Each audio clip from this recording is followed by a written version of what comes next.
Chapter 664. Novels with a deeper meaning that you can't find online are all available here.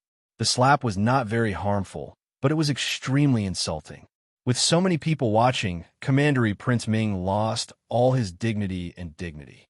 Not to mention that he didn't reveal his identity, other than Xiao Lulang, that poor countryman with poor eyesight who couldn't recognize the Crown Prince Mansion's brocade guard. He was puzzled. How did this young fellow become his little fellow's teacher? What was going on? Wait. The angry Prince Ming suddenly thought of an important point. He looked angrily at the young princess in front of him and pointed at Gu Jiao. He gritted his teeth and said, "Why didn't you believe me when I said I was here to make friends? Why did you believe her when she said I was here to steal your horse? What you did was unfair." The young princess choked. She suddenly felt a little guilty. She did seem to be unfair just now. However, the young princess also wanted to save her face. She would never admit her mistake. She rolled her eyes and said sternly, "Isn't that because you're always lying? You have a bad record and your words are not trustworthy. You are not trustworthy. You." Prince Ming was so angry that he almost died of anger. Not only did she hit him in front of everyone, she even exposed his shortcomings. The young princess found reasonable evidence to support herself and suddenly became bold and confident. "Are you still not going to admit it? Last year, you secretly went cockfighting and were caught by the Crown Prince's cousin. This year, you cheated and asked someone to write an essay for you. Last month, you even lied to the emperor. Oof. Do you think I'm a child and don't remember?" He was finished. He was completely finished.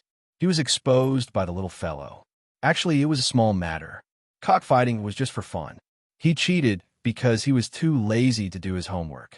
It was not that he did not know how to do it. As for lying, how could it be called lying? He said he missed the emperor day and night. Was there anything wrong with that? How could there be such an infuriating child in this world? Prince Ming could not be calculative with the young princess. Not only could he not be calculative, but he also had to coax her and give in to her. Otherwise, she would go to the emperor and complain about him. After all, she loved to complain. Could he go and complain about it? Of course, it was possible, but wouldn't it be embarrassing? How old was the young princess? How old was he? Little royal princess did not know that royal Prince Ming was giving in to her because she was young. She always thought that it was because of her seniority and that he could not be unfilial. Because of the sudden appearance of a young princess, Commandery Prince Ming had no choice but to leave. Before he left, the young princess even bowed to him. Dean Sin and all the students who were secretly watching the show heaved a sigh of relief. The young princess came at the right time. Otherwise, who would be able to deal with Commandery Prince Ming? Speaking of which, the young princess had said that she would not allow Royal Prince Ming to bully her teacher. Which teacher was she talking about? Xiao Lulang? At this moment, Mu Qingshun was called over by Gu Xiaoshun in a hurry. However, he found that Commandery Prince Ming and Han Che had already left. All his plans were in vain. "Princess, why are you here?" Mu Qingshun greeted the young princess. "Put me down," the young princess said.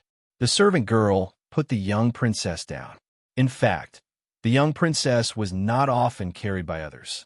That would make her seem very small. She always remembered that she was an elder. The young princess pointed at Gu Jiao and said to Mu Qingshun, "I'm here to look for her."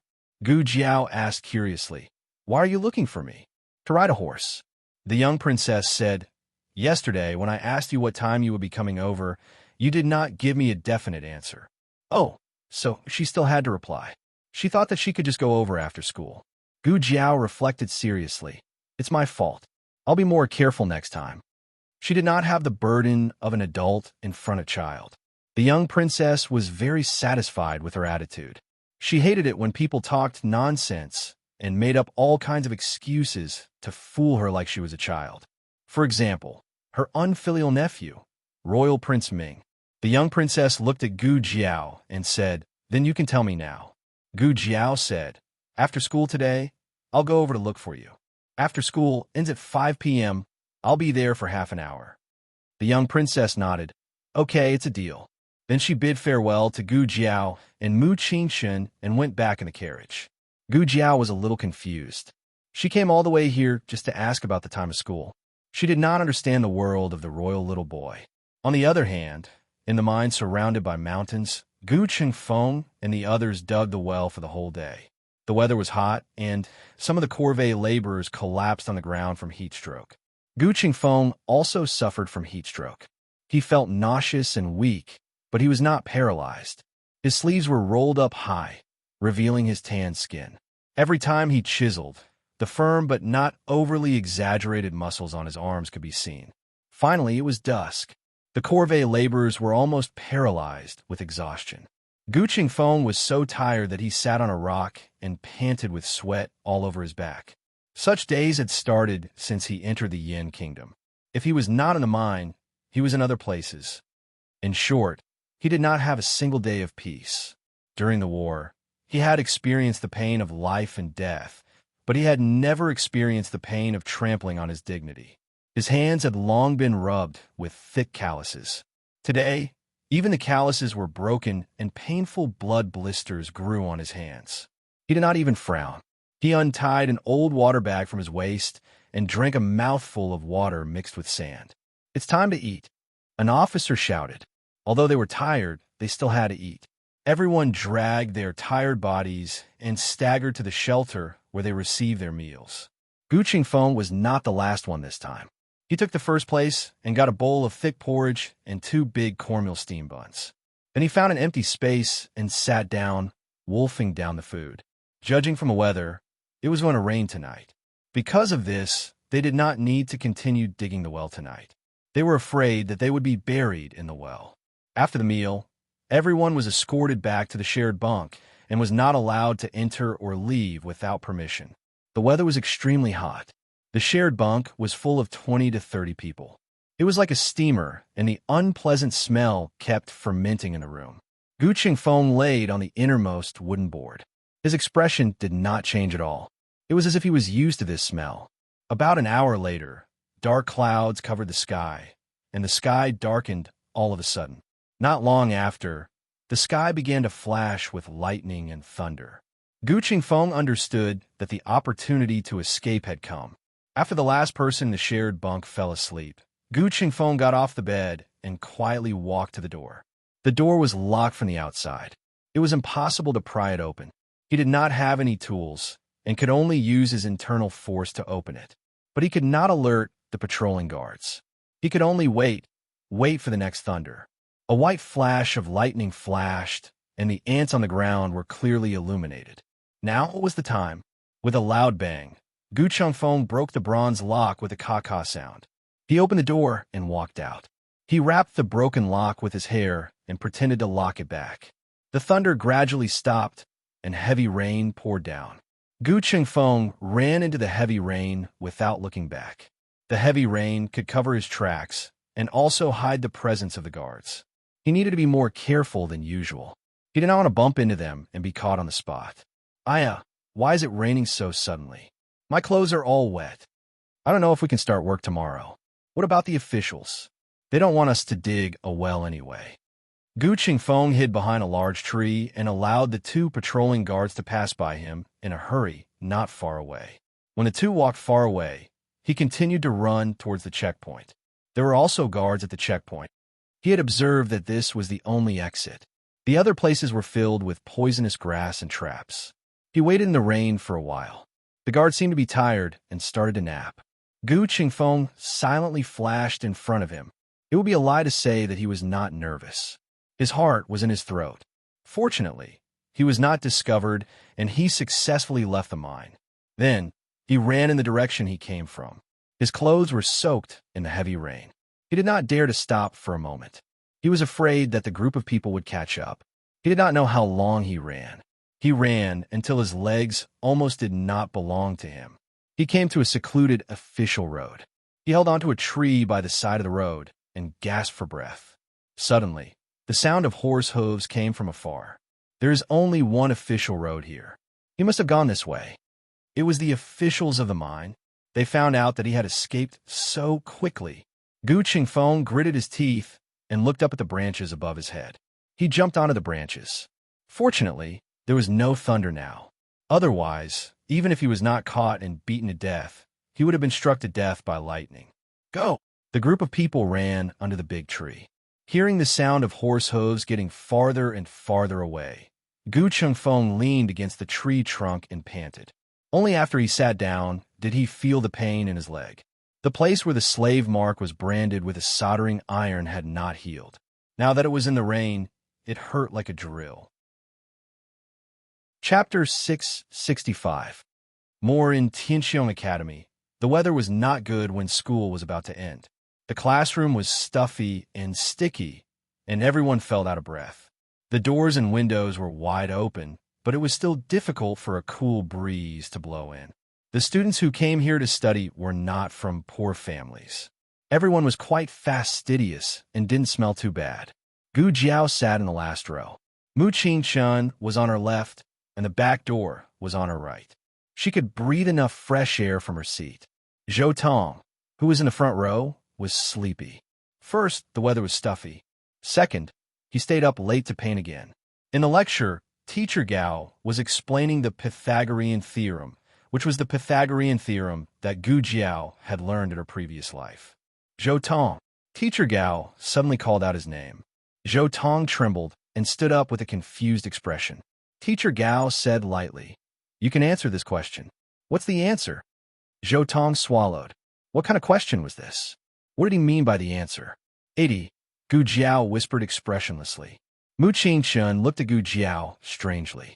Zhou Tong straightened his back and said loudly, 80. Teacher Gao looked at Zhou Tong suspiciously and then looked behind Zhou Tong. There were only two people behind Zhou Tong, Mu Qingchun and Xiao Lulang. Mu Qingchun would not tell the answer, and Xiao Lulang never listened in class. He always copied his homework. Okay, Teacher Gao answered and asked Zhou Tong to sit down. Zhou Tong was relieved and raised his sleeve to wipe the cold sweat on his forehead. After class, Mu Qingchun picked up the questions left by Teacher Gao and pointed to one question. He asked Gu Jiao, "What's the answer?" "I don't know," Gu Jiao said without hesitation. "What about this question?" Mu Qingchun changed the question. "I don't know," Gu Jiao said. Mu Qingchun frowned and looked at her. "Why do you know when Zhou Tong asks you?" "Zhou Tong doesn't know how to do it, and you don't know how to do it either?" Gu Jiao said casually. "I don't know how to do it. I just guessed it." Not long after, Gu Xiaoshun ran over to Gu Jiao. "Lulang, let's go back." Gu Jiao began to pack her bag. She looked indifferent, as if she had no interest in studying. Mu Qingchun looked at her deeply and asked, "Have you ever thought about taking the imperial examinations?" "I'm not from the Yin Kingdom," Gu Jiao said. Mu Qingchun said, "Any student of the academy can take part in the imperial examination." The Yin Kingdom was a superior country that paid great attention to talents. This could be seen from the fact that they had opened underground martial arts arenas in various countries to select martial arts geniuses. Although the imperial examinations mostly prioritized the examinees from their own country, if the examinees were truly outstanding, they would still be accepted as exceptions. There was no lack of such precedents over the years. If he passed the examination, a mere inner-city talisman would be nothing. It was not impossible for him to become a permanent resident of the Yin Kingdom. "Don't you want to stay in the Yin Kingdom?" Mu Qingchun asked. "Is there even one out of 1,000 examinees who can stay?" Gu Jiao asked in reply. It was difficult. The imperial examination of the Yin Kingdom was the most difficult one among the 6 countries. It not only covered a wide range of subjects, but also had the largest number of examinees. 80% of the examinees were from their own country, and the remaining 20% were excellent students from the other 5 countries. The examinees from their own country had extra points, and so did the examinees from the Liang Kingdom and the Jin State. Only the examinees from the lower country had the cruelest screening system. Therefore, it was not difficult for Gu Jiao to stand out from the other examinees. Mu Qingchun said, "I think you can give it a try." Gu Jiao waved her hand and said, "Forget it." She would have to kneel if she had to write the 8-legged essay. It would be better if Xiao Heng did it. How about the military examination? Mu Qingchun saw that she was not interested in the literary examination, so he changed the topic. Gu Jiao was confused. "Why are you suddenly so interested in my examination?" Mu Qingshun emphasized again, if you pass the examination, you can stay in the Yin Kingdom. Gu Jiao raised her eyebrows and looked at him. Why should I stay in the Yin Kingdom? Or do you want to stay in the Yin Kingdom? Mu Qingshun, you don't like me, do you? You. Mu Qingshun was speechless. He turned his face coldly and said, You are a man. How can I like you? Good. Gu Jiao put the last book in and picked up the bag. Let's go. It's going to rain. Mu Qingshun looked at her back and reminded her. Gu Jiao didn't look back. She just waved her hand to show that she knew. Sister, it seems that it's going to rain. It's getting dark. On the path out of the academy, Gu Xiaoshun looked at the dark clouds overhead and said, Are you still going to teach that little princess? Yes. Gu Jiao said. The little guy was too serious. He came to the academy just by asking her a question. She was afraid that if she didn't go, the little guy would come to her house in the rain. Although she couldn't attend the class, even if she went, she had to show up so that the little guy wouldn't be disappointed. Then I'll drive you there, Gu Xiaoshun said. Since the Horse King was only 2.5 years old, the family seldom let the Horse King pull the carriage. They usually only let it pull the mill. Fortunately, there was a horse at home. Gu Xiaoshun took the horse out and put it on the shaft of the carriage. Then he went into the house to get a cloak and a straw raincoat. When he came out, the Horse King was the one pulling the carriage. The horse stood far away in the alley. Gu Xiaoshun was stunned and scratched his head. What's going on? Who changed it? Why is it you? He took the shaft of the carriage from the Horse King and pulled it in. Then he took the horse over and put it on. Xiaoshun, eat something before you go. Madam, Nan called him in the house.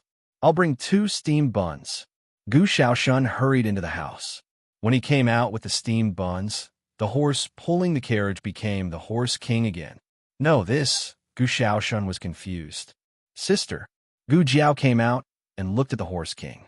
Then she looked at the horse that was frightened by the Horse King and said, Come out. The Horse King didn't move. It meant that it had to go out. Gu Xiaoshun said, Sister. Gu Jiao said, Forget it. You go in the house. I'll go by myself. Oh. Gu Xiaoshun scratched his head and turned to go into the house. Actually, I'm not heavy. Gu Jiao sat in the carriage. The Horse King whizzed and the carriage went away. The Horse King was very fast. Gu Jiao didn't get wet on the way. It didn't start to rain until they entered the mansion. The rain didn't stop and showed no signs of letting up. Gu Qingfeng hid in a big tree for a while. In the end, he was still found. He didn't know how they found him. He clearly didn't reveal any flaws. There were a total of 4 officials. Their martial arts weren't weak. If it was in the past, it wouldn't be difficult for Gu Qingfeng to deal with them. However, the wound on his leg was too painful. He escaped with minor injuries.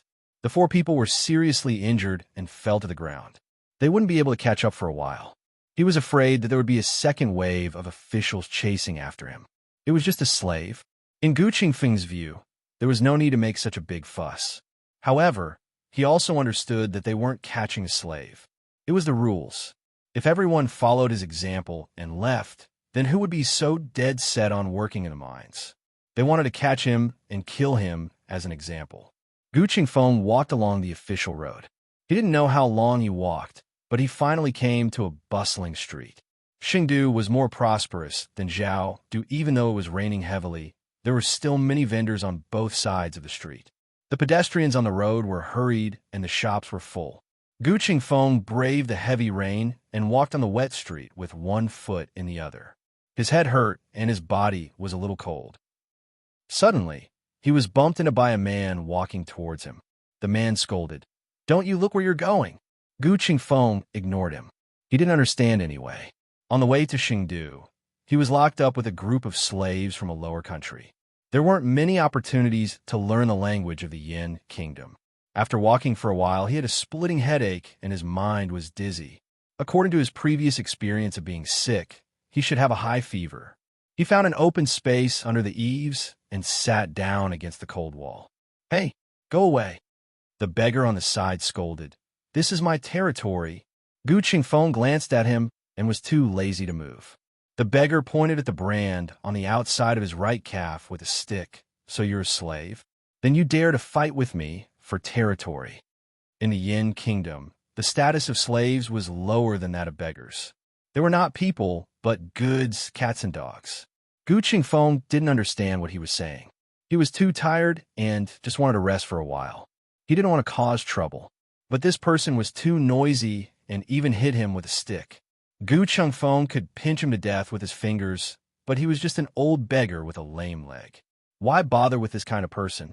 In the past, Gu Qingfeng would bother, but now he wouldn't. After experiencing more injustice and abuse, this kind of unfriendliness was not worth mentioning at all. Gu Qingfeng couldn't stand the noise and dragged his tired body away. He fell in an alley full of water. People came and went in the alley. No one noticed that a person had fainted here. Finally, a carriage stopped nearby, and a gorgeously dressed middle-aged woman walked into the rouge shop with a young maid in a flirtatious manner. When the two came out of the rouge shop, the little maid inadvertently glanced and saw the figure on the ground. "Mother, there's someone over there." In the Yin Kingdom, only the brothel madam could be called mother.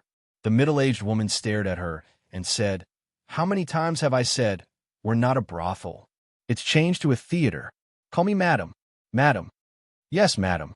The maid hurriedly changed her words, thinking that a theater was similar to a brothel. Alive or dead? The middle-aged woman looked at the person in the alley. Gu Qingfeng was lying on the ground. His body was tall, and the bones of his hands were delicate and slender. "Oh, you're quite pretty." The middle-aged woman and the maid walked over with an umbrella. The maid squatted down and touched his neck. He's still breathing. He seems to be talking. The maid put her ear close to his neck. "What did he say?" the middle-aged woman asked. "He doesn't seem to be from Shang. The language of the Yin Kingdom is so strange." The maid listened carefully for a while and finally understood a few words. He said, "Tianxiong Academy." "Madam, is he a student of Tianxiong Academy?" The middle-aged woman glanced at the ragged Gu Qingfeng. "Have you seen a student of Tianxiong Academy dressed like this?" The maid said, "That's true." The middle-aged woman was experienced. She directly lifted Gu Qingfeng's trousers with her foot and saw the brand on it. She smiled coldly. "So he's a slave. Okay, take him back." Gu Qingfeng was carried into the carriage by the maid and the coachman and thrown on the cold floor. The maid lifted the curtain and looked at the approaching carriage. She said curiously, "Madam, look, that carriage doesn't have a coachman." The middle-aged woman wiped the water droplets on her body with a handkerchief. "His horse is obedient." "What's so strange about that?" "It's just that the horse is jumping around happily like a fool." Chapter 666. This was the first time the young maid had seen a horse pulling a carriage by itself. The horse was quite interesting and was jumping around happily. She couldn't help but lift the curtain and watch. The Horse King was a crazy person. The more people looked at it, the more it jumped around. Gu Jiao sat in the carriage with her eyes closed to rest. In the end, the carriage swayed and swayed, causing her to faint. She lifted the curtain and said to the Horse King, "Pull your carriage properly." The Horse King immediately withered and obediently walked a few steps. As if it was testing Gu Jiao's bottom line, it jumped around again. Gu Jiao, the young maidservant, chuckled. Gu Jiao subconsciously glanced at her. The young maid probably realized that she had lost her composure and bowed to Gu Jiao to express her apology. Then, she lowered the curtain. Gu Jiao looked away. The two carriages passed by each other. For some reason, Gu Jiao felt a strange feeling in her heart. It was an indescribable feeling. She knitted her brows and lifted the curtain to look to the side. The carriage had already moved in front of her, and her carriage had turned into the alley. That's right, the alley where Gu Qingfeng had fainted was the road they had taken to come here. Naturally, they had to pass through here on their way back. If the middle-aged woman hadn't taken Gu Qingfeng away, Gu Jiao would have met him by now. Unfortunately, Gu Jiao didn't know. However, when they passed through the alley, the strange feeling in her heart was magnified. There were more puddles in the alley than on the street. The Horse King couldn't help but want to step into the puddles. It started to jump around again, repeatedly testing the waters at the edge of where Gu Jiao would beat it to death. However, this time, it didn't jump for long before it suddenly stopped. The disadvantage of letting the Horse King drive on autopilot was that sometimes it would run off to play with itself. However, when it had enough, it would always pull the carriage back. As long as it didn't take too long, Gu Jiao wouldn't scold it. Gu Jiao waited quietly. However, the situation this time was different. The Horse King was very quiet. The Horse King sniffed and bit on something. Then it shook off the shaft of the carriage, turned around, and stuck its head into the carriage. What happened? Gu Jiao looked at the Horse King that suddenly appeared in front of her and saw a mask in its mouth. The mask had been soaked in water and was stained with a little mud, but it did not prevent Gu Jiao from recognizing it. It was Gu Jiao's mask. Or to be more precise, it was Gu Jiao's mask. Gu Qingfeng had stolen it from Gu Qingfeng. Later on, when Gu Qingfeng had a new one, she had stolen the new one and returned the old one to Gu Qingfeng. The reason why the Horse King picked up the mask was probably because it smelled Gu Jiao's scent on it and thought that Gu Jiao had dropped it. Gu Jiao took the mask. She looked at it over and over again and confirmed that it was the first mask she had stolen from Gu Qingfeng. In fact, if it was just a mask, Gu Jiao might not recognize it. However, the Horse King would not pick up an unfamiliar item. Then, she thought of the figure she had seen near the inner city gate that day. Could it be that Gu Qingfeng had really come? Then where was he? Where did he go? The heavy rain poured down, and the carriage struggled to move through the gradually deserted streets. The horses were tired and had arrived at their destination. The carriage stopped in front of a richly ornamented opera house. "Madam, we're here," the coachman said loudly. The middle-aged lady's snoring stopped abruptly. She sat up and used her sleeve to wipe her saliva. She coughed lightly and frowned. "We're here. What are you shouting for?" She got off the carriage and found two servants to carry the person in the carriage down. The servants were used to this kind of thing and quickly carried the person into the opera house. It was reasonable to say that this kind of newcomer should be placed in the firewood room. However, after the middle-aged lady lifted the hair on Gu Qingfeng's face and looked at his face, she immediately had someone clean up a room for him. "Mother, madam," the servant girl called her wrongly again and hurriedly changed her words. "Why did you give him a room?" The middle-aged lady snorted and said, "There aren't many men with this kind of appearance. Ever since those foxes came to Spring Wind Pavilion, all the business on the street has been stolen by them. Your mother, cough. Your madam, I have to take good care of him and let him bring back more business for me." The servant girl curled her lips. "What if he doesn't want to?" The middle-aged lady sneered. "Oh, do you think he can do as he pleases?" After the servant put Gu Qingfeng in the room, the middle-aged lady asked someone to change him into dry clothes. Gu Qingfeng was lying on the soft bed. His clothes were half open, revealing half of his strong chest. He had been whipped, and there were deep whip marks on his chest. TSK, who did this?" The middle-aged lady sat down on the bed and happily untied Gu Qingfeng's clothes. She looked up and down with satisfaction. "Oh, look at this body. Mother, I have picked up a treasure today. Ginkgo." "Madam." The servant girl came over. The middle-aged woman smiled and said, "Go get the best bottle of golden sore medicine and jade snow ointment from my room. I want it to be clean and not leave a single whip mark." The servant girl hesitated for a moment and said, "But he seems to be sick. He didn't wake up the whole way. Will he die soon?" The middle-aged lady fiercely glared at her.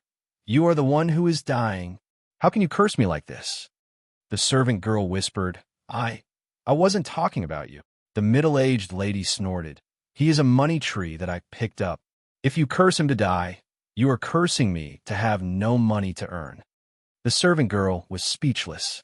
The middle-aged lady closed Gu Qingfeng's clothes. "Don't just stand here. Go and invite Dr. Liu. Do you really want to see him die?" Dr. Liu was a doctor nearby and happened to be at home. The servant girl quickly invited him over. Dr. Liu gave a prescription, and the middle-aged lady asked the servant girl to get the medicine. Gu Qingfeng woke up in the middle of decocting the medicine. His head was groggy, and his consciousness was not as good as before. However, he could recognize that this was not the alley where he fell. There were some strange people in the room. Why were they strange? First, because their clothes were too luxurious. Second, because they were doing something at the moment. "Is it not done yet?" the middle-aged lady asked. Soon. The servant girl took a pestle and stirred the medicine in the bowl. She took 2 leaves from the basket and threw them in. She poured the medicine into the bowl and took out a small jar to pour the medicine in. Not long after, a black light seemed to flash out of the small jar. The servant girl quickly caught it with a porcelain bottle. "It's out, madam," she said. "Use it on him," the middle-aged lady said. "Oh."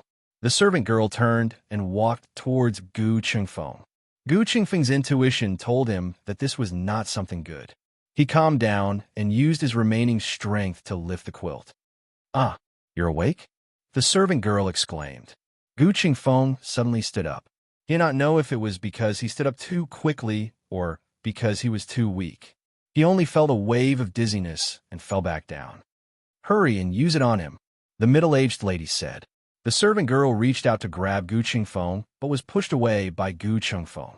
The servant girl cried out and bumped into the pillar behind her. Seeing this, the middle-aged lady frowned. He was so sick, but he could still push people away. Was he that strong? She coldly said, "Someone come. Hold it down." 2 manservants pushed the door open and entered, quickly walking towards Gu Chengfeng. Gu Chengfeng's fever was muddled and his body was weak. He could not use his usual skills. After struggling a few times, he was pressed onto the bed by the servants who knew martial arts. The middle-aged lady sighed and looked down at him.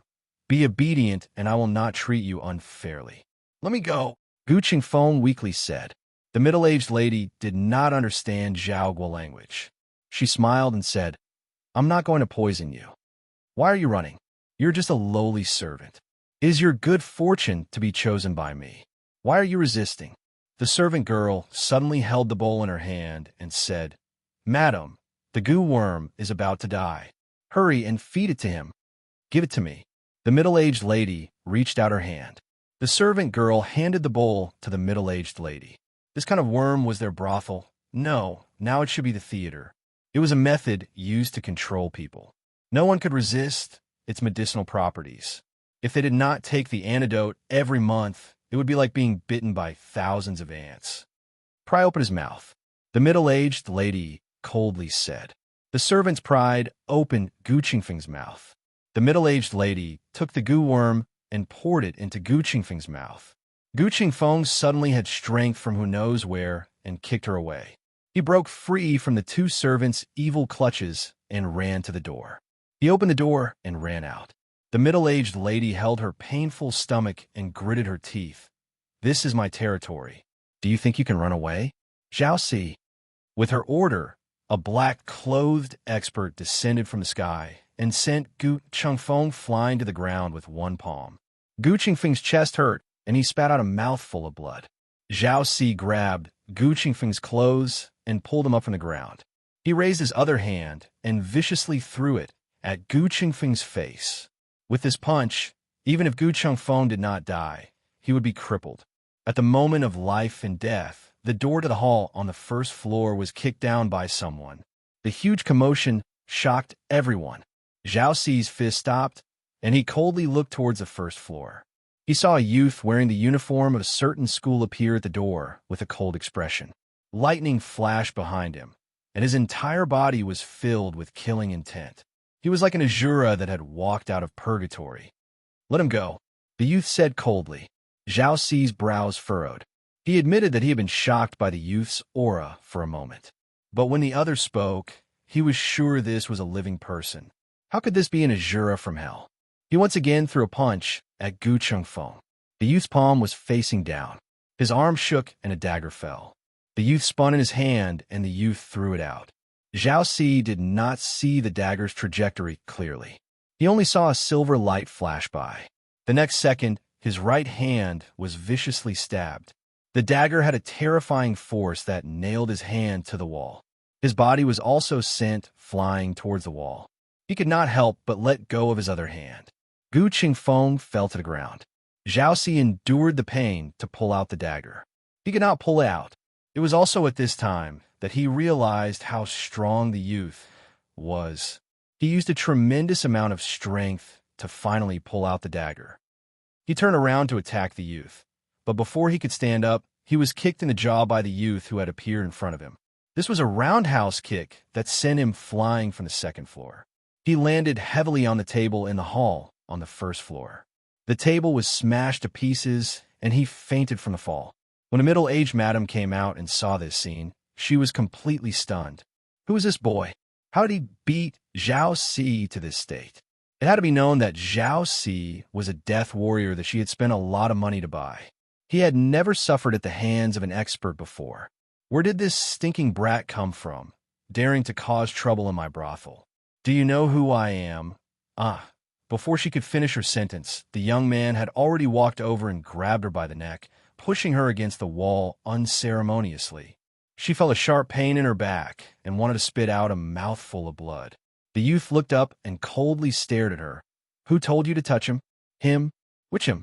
Was it that slave? Madam, are you still going to give this goo worm? The servant girl held the bowl and froze in fear. Bring it over, the youth said to her. The servant girl trembled as she walked over with the bowl. The youth looked at the middle-aged madam who could not breathe and had a purple face. Feed it to her. The servant girl was so scared that she was about to cry. To feed or not to feed? Would she die if she didn't feed her? The youth expressionlessly said, If I don't feed you, then eat it yourself. The servant girl steeled her heart, reached out, and pointed the bowl at her madam's mouth. The middle-aged madam hurriedly turned her face away. Young hero, please spare my life. Young hero, please spare my life. I didn't do it on purpose. I didn't know he was your slave. If I had known, I wouldn't have dared to pick him up. Madam, the officers are here. They're searching the tavern next door. It seems like a slave escaped from the Han family's mine. The middle-aged madam looked at Gu Chengfeng on the ground. Gu Chengfeng's body stiffened. The middle-aged madam suddenly realized, he's an escaped slave from the Han family? The youth's eyes flashed with murderous intent. The middle-aged madam's head went cold. That's right. For a moment, she did think that it would be great if the officers came and arrested them. Then, she would be saved. But now it seemed that was not the case. The middle-aged madam panicked. Don't kill me. I won't say anything. I won't say anything. The youth clearly did not believe her. The youth tiptoed and picked up the dagger on the ground, grabbed it with his hand, and placed it on her neck. The middle-aged madam's expression changed. Don't kill me. Don't kill me. I have a way to help you hide from the officers. If you kill me, you'll be exposed. It's not worth it. Spare my life. I promise that no one will find him.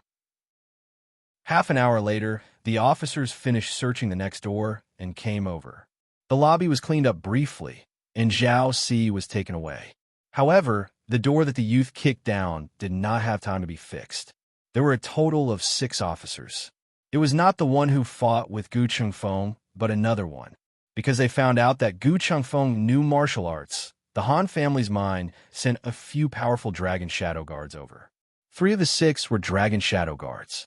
The middle-aged madam's surname was Su, and her name was Fengxian.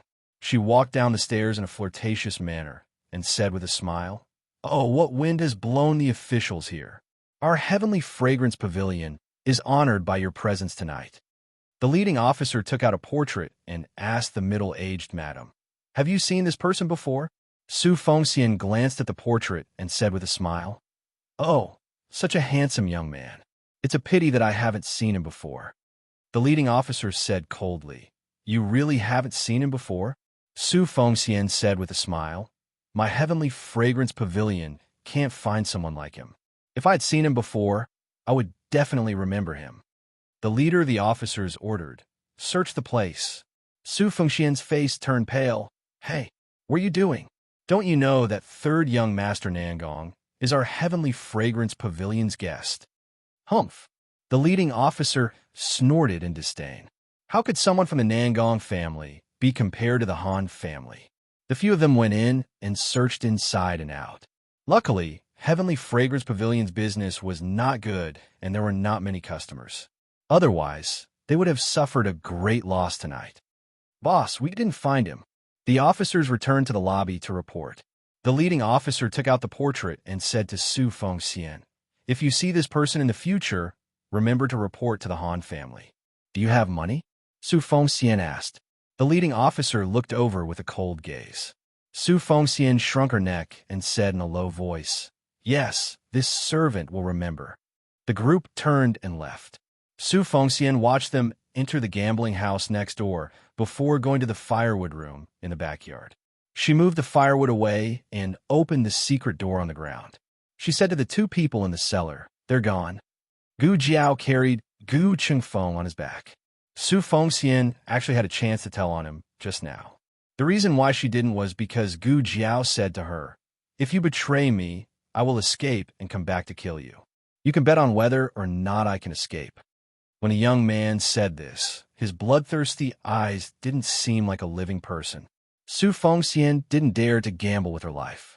Su Fengxian placed Gu Chengfeng in her room. This was definitely not because she wanted to take advantage of Gu Chengfeng. It was because her room had an escape route and was the safest room in Heavenly Fragrance Pavilion. Gu Jiao placed Gu Chengfeng on the bed and planned to go to the carriage to get a first aid kit to treat his injuries. Just as she turned around, a scalding hot hand grabbed her hand. There were some things that he wouldn't do normally and some words that he wouldn't say normally. But his fever was too high and his brain was mush. How could he distinguish between his face and dignity? He held her tightly and struggled to open his eyes. His vision was blurry as he looked at her and said in a hoarse and weak voice, "Did I find you?" Gu Jiao looked at him and nodded, "And I found you." Chapter 667. Gu Jiao used her own voice. He couldn't see now, but at least he could hear. Su Fengxian, who was pouring tea for Gu Jiao, heard the young girl's voice and was shocked. She looked at the youth in disbelief.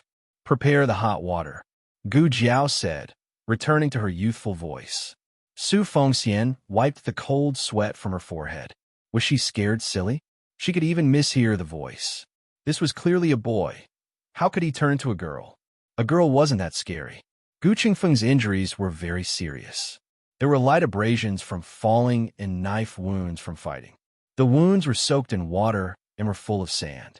During the cleaning process, the flesh had to be turned over. Gu Jiao did everything calmly. Su Fengxian, who was watching from the side, almost jumped out of her throat. "Oh my God, isn't this washing a little too cruel?" She didn't even torture those disobedient boys. Where did this boy come from? Was this really saving someone? He was trying to kill him. "Don't clean it," Gu Chengfeng said weakly. "It's ugly."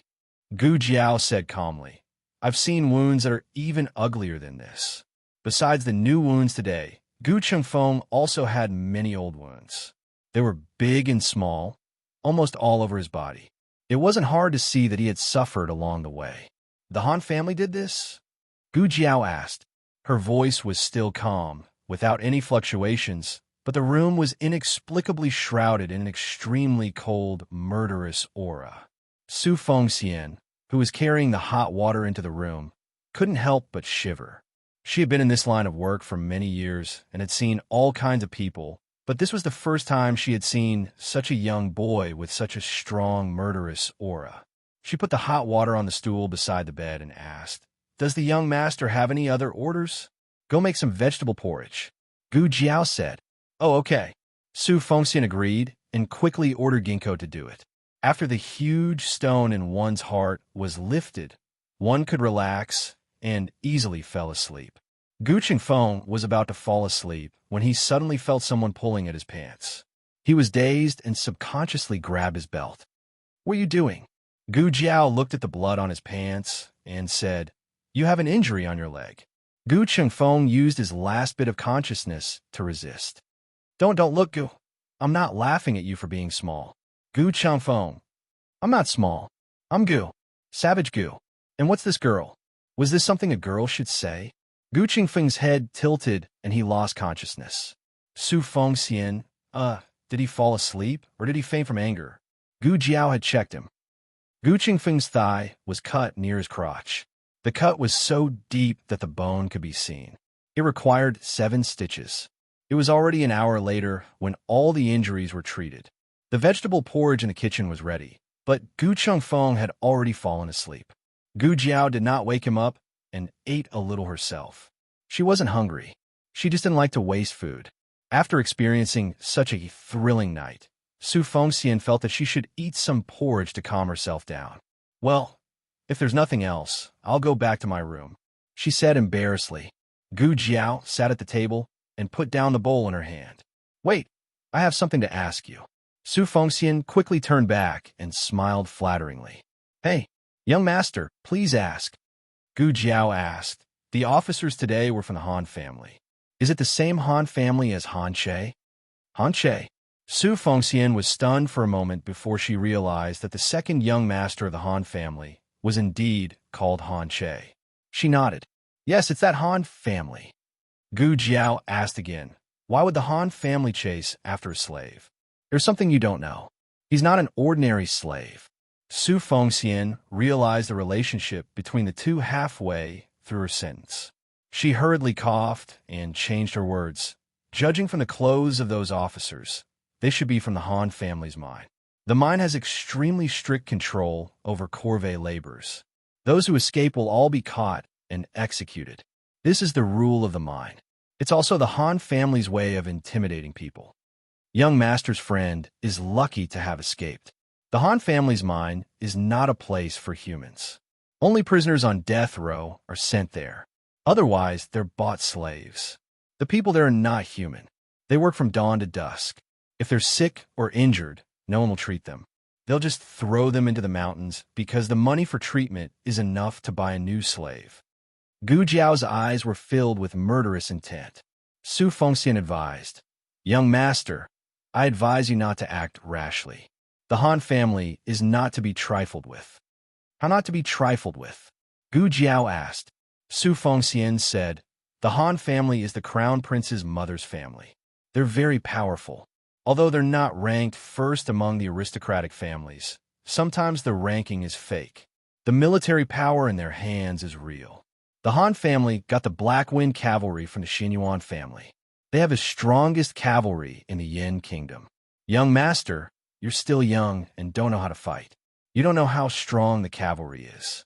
The Han family's Black Wind King is rumored to be a magical horse that only appears once in 1,000 years. It can command wolves and fight tigers. There's only one in the 6 countries. It's invincible. Ah, the maid, Ginkgo, screamed from the backyard. The horse was jumping on the water in the backyard. The water splashed on Ginkgo's face. Speaking of slaves, Gu Jiao's gaze fell on the brand on the outside of Gu Qingfeng's right leg. It was branded with a red-hot iron brand. His skin and flesh were burned, and his pride was crushed. The brand was very eye-catching. It was more eye-catching than all the injuries on his body combined.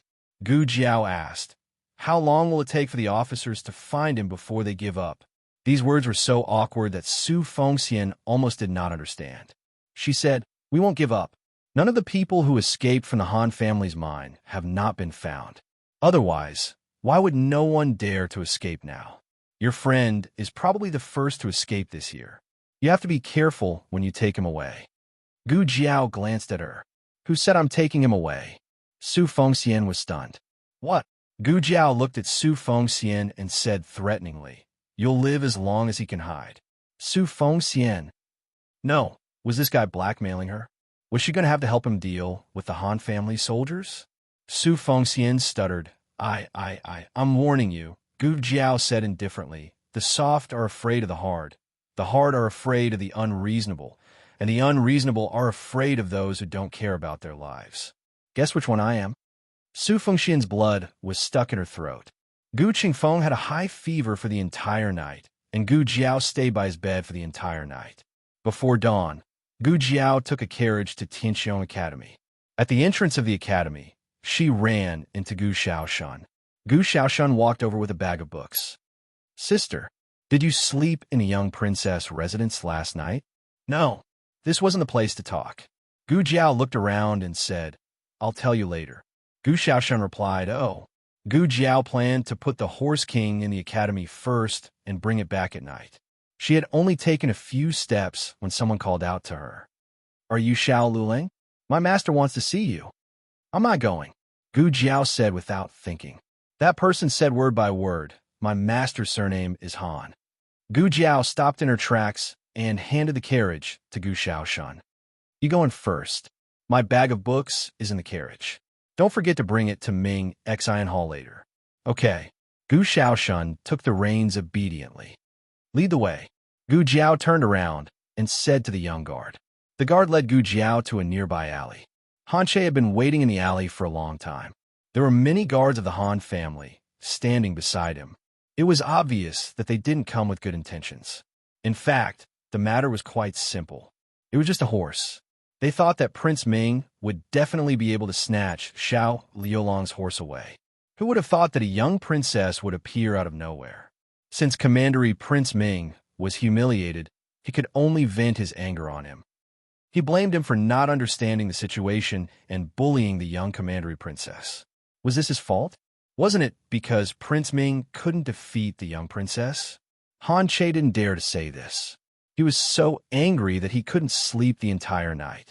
He decided that no matter what, he had to get his hands on the horse. He couldn't bear this humiliation for nothing. Of course, he wasn't an unreasonable person. He would try peaceful means before resorting to force. Xiao Lulang, to tell you the truth, I want your horse. Name a price. Gu Jiao looked at him coldly. Why are you looking at me? It's your fortune that I want your horse. If not for this, do you think you have the right to talk to the Han family's legitimate son? Gu Jiao continued to look at him coldly. Han Che inexplicably felt that he was being stared at by a ferocious wolf. He felt a chill run down his spine and said angrily, Xiao Lulang, don't think that you have someone backing you up. The young princess is just a child. If Lord Yin Shan and the monarch find out that you used her, you will suffer a fate worse than death. If you sell the horse to me now and beg me, I might be able to let the Han family protect it on account of you kneeling down and licking my boots. Before he could finish his last word, Gu Jiao raised her leg and kicked him heavily onto the ground. The young man was like a demon. He stepped on Han Che's chest and said arrogantly, Do you think the Han family is so great? Chapter 668. Han Che brought a total of 6 guards from the Han family. Although they weren't as strong as the men of sacrifice, they were still top experts. However, from the moment Gu Jiao attacked until now, not a single one of them had reacted. They didn't know if it was because Gu Jiao's movements were too fast or because Gu Jiao's aura was too strong. Han Che's mouth let out a painful whimper. Only then did they regain their senses. They looked at each other, then gritted their teeth and charged at Gu Jiao. If it was 6 dragon shadow guards, Gu Jiao would hesitate. However, it was impossible for these guards to gain any advantage from Gu Jiao's hands. Gu Jiao used each of her hands as a hammer to smash them. In a few moves, they were smashed until they spat out blood. Han Che could only watch helplessly as the guards he had brought along fell to the ground. His pupils constricted, but thinking about it carefully, this result wasn't too surprising. He had been practicing martial arts since he was young. Although he wasn't one of the top young masters in the aristocratic families, he was definitely not bad. However, when Xiao Lulang attacked him, he couldn't resist at all. What the hell is going on? How could a scholar from a lower country have such strong martial arts skills? In all fairness, it was true that Gu Jiao could fight. However, it was more because Han Che and his guards lacked experience.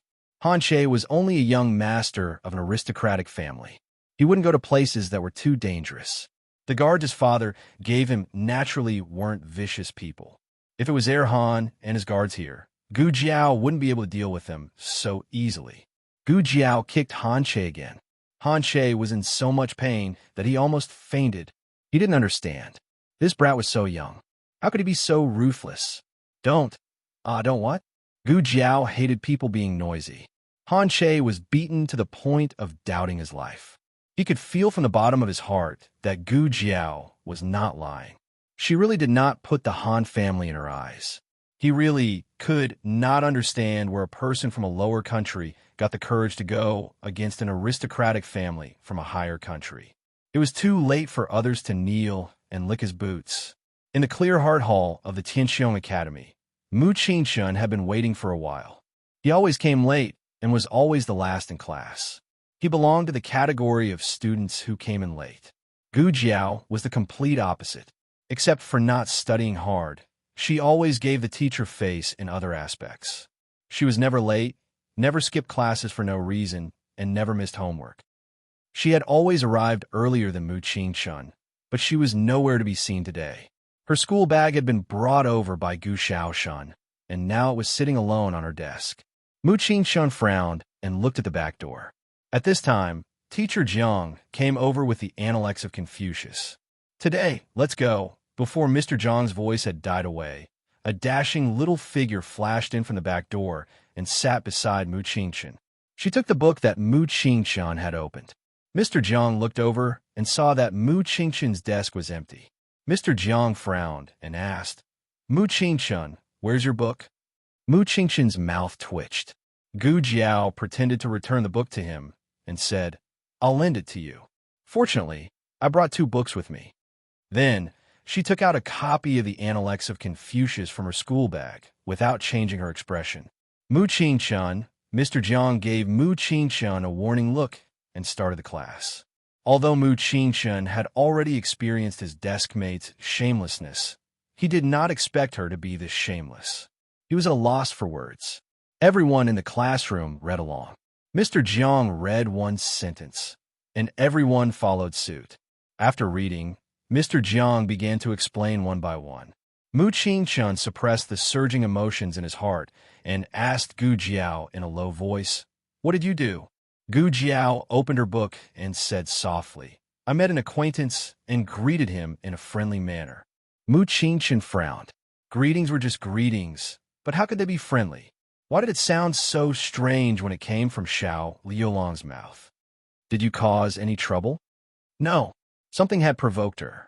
On the other hand, Han Che, who had been greeted by Gu Jiao, was escorted back to the Han residence by the servants. Han Che was covered with bruises and bruises all over his body. When he entered the residence, no one recognized him. The servants immediately called for a doctor and went to the main courtyard to report to Master Han. Master Han was receiving guests with his eldest son in the parlor. It was inconvenient for him to leave when the guests were present, so he asked his eldest son to come over first. Han Che was lying on his bed. The servant had just helped him change into a clean set of clothes. It was such a simple thing, but it was so painful that he almost died again. This was the scene that Crown Prince Han saw when he entered the room. His younger brother was lying on the bed in great pain, and all the servants in the room were helpless to do anything. "Crown Prince." A servant saw him and hurriedly bowed. The rest of the servants followed suit.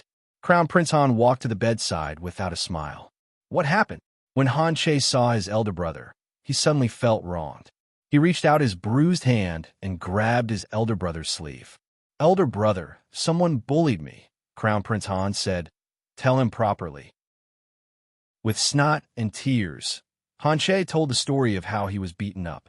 "I saw that Commandery Prince Ming was unhappy, so I wanted to persuade him not to go against Commandery Prince Ming, who knew that he would vent his anger on me. He even said that the Han family was so great. Elder brother, he didn't care about the Han family at all. A commoner wouldn't dare to do this. It must be Mu Qingshun's doing." The enmity between the Han family and the Mu family had been going on for a long time. After some thought, Han Che felt that Mu Qingshun was most likely behind all of this. Crown Prince Han looked at his younger brother seriously and said, "Don't blame everything on Mu Qingshun. He didn't have to go through so much trouble to deal with you." Han Che said angrily, "Did he deal with me? It's the Han family." He slapped the Han family's face. Crown Prince Han glanced at him and said, "I think you're quite strong. You didn't hit him hard." "How was it not hard? I was about to die. I was just angry." Han Che felt wronged. He was really about to be beaten to death. Xiao Lulang didn't seem like he didn't want to sell the horse. It was more like he had done something to offend Xiao Lulang. "He's taking it out on me." Han Che choked. Crown Prince Han put his hands behind his back and looked at Han Che. "I've told you to stay away from your bad friends and stop causing trouble outside. You always turn a deaf ear to my words. This will teach you a lesson. Let's see if you dare to mess around in the future." Han Che couldn't believe it. "Elder brother, what do you mean? Aren't you going to avenge me? Are you just going to watch your only twin brother be humiliated like this?" There were many sons in the Han family. There were only 2 of them, Crown Prince Han and Han Che. Both brothers had high hopes and were raised strictly since they were young. However, Crown Prince Han was more outstanding in all aspects and had a calmer and colder personality. Crown Prince Han heard his brother's words, and his eyes turned cold. You went out to bully a subordinate and got bullied instead. You still have the face to ask me to avenge you? Han Che choked. Crown Prince Han continued coldly. You couldn't even win against a subordinate. If I were you, I would find a hole to hide in. Han Che didn't dare to utter a word. It had been like this since he was young. Other people's elder brothers would stand up for their younger brothers. Only his elder brother would always ask him to fight back. If it weren't for the fact that the two of them looked so similar, he would have doubted if he was his own brother. Han Che lowered his head and clenched his fists. Crown Prince Han looked at him coldly, turned around, and walked out. Crown Prince. After leaving the yard, Crown Prince Han's confidant walked over. Crown Prince Han asked, "Did you find out?" The confidant cupped his hands and said, "I've asked second young master's guards." It was indeed the student from Tianxiong Academy who started the fight. The reason was that the second young master had taken a fancy to a student's horse during the archery competition and wanted to take it for himself. However, he was worried that Mu Qingsheng would protect the horse and he would not be able to get it. Thus, he mentioned it to Commandery Prince Ming. Commandery Prince Ming's horse was so good that he almost stole your Black Wind King. When Commandery Prince Ming heard that there was a horse as good as the Black Wind King, he was tempted and went to Tianxiong Academy to ask for the horse. However, the young princess suddenly appeared and ruined everything. She seemed to have reprimanded Commandery Prince Ming in public. Commandery Prince Ming felt humiliated and then vented his anger on second young master. Today, second young master, I'm afraid that other than asking for the horse, he also want to get back at second young master. Crown Prince Han finished what the confidant didn't dare to say. He would vent his anger on Commandery Prince Ming. Can you blame him for beating him? The confidant didn't dare to talk about Han Che. Crown Prince Han continued. However, that student was too arrogant. No matter what, Che is the legitimate son of the Han family. How could he humiliate the Han family like this? Moreover, he was too heavy-handed. Crown Prince Han frowned when he thought of the injuries on Han Che's body. Chapter 669. After the heavy rain, the grass field would take a few days to dry. Gu Jiao and the young princess agreed to teach her in 3 days. After school, Gu Jiao asked Gu Xiaoshan to bring Horse King back first while she went to Heavenly Fragrance Pavilion. Heavenly Fragrance Pavilion used to be a brothel, but because the girls had either redeemed themselves or left, only a few middle-aged women remained. As a result, the business couldn't continue, so they changed it to an opera house. However, it wasn't easy to run an opera house. They couldn't find suitable actors, so they had to rely on a group of old musicians. Not many rich young masters were willing to spend money to support them. The main door had been repaired, but it was a pity that it was cold and cheerless inside. Su Fengxian sat in the main hall and sighed. If this continued, her Heavenly Fragrance Pavilion would have to close down. "Madam, that young master is here," Ginkgo whispered in Su Fengxian's ear. "Which young master? Does he have money?" Su Fengxian asked casually. Ginkgo replied, "The young master from yesterday, the one who tore down the door." Upon hearing the door being opened, Su Fengxian shuddered and sat up straight. She looked towards the door and saw Gu Jiao striding in. Su Fengxian quickly stood up and looked at Gu Jiao with lingering fear. You're here to find that young brother, right? He's upstairs, he's awake." Gu Qingfeng was really good at taking beatings. After a day and a night of recuperation, he was able to wake up from his serious injuries. His fever had also subsided. When Gu Jiao entered the room, he was sitting on the bed, refusing to drink the medicine. The medicine was prescribed by Gu Jiao. The servants of Heavenly Fragrance Pavilion had fetched the medicine and decocted it for him. Chinese medicine treated the root of the problem and could also regulate the body's constitution. Gu Jiao had instructed them to watch him drink it. "What? Are you afraid of bitterness?"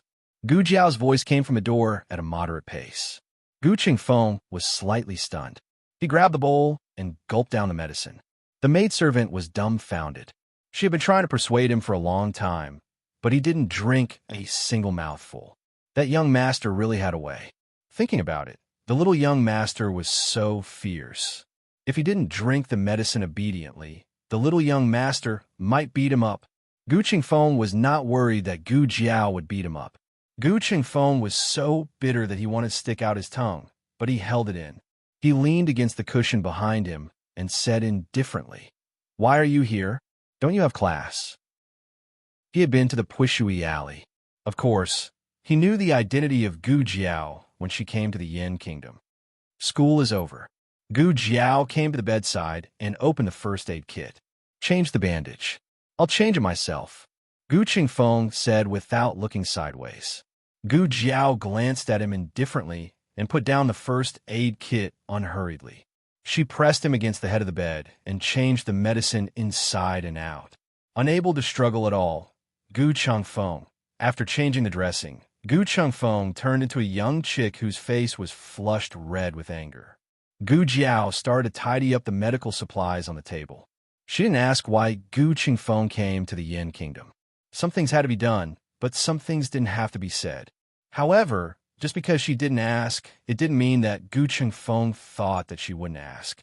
As if to seize the opportunity, Gu Qingfeng sat on the bed and coughed lightly.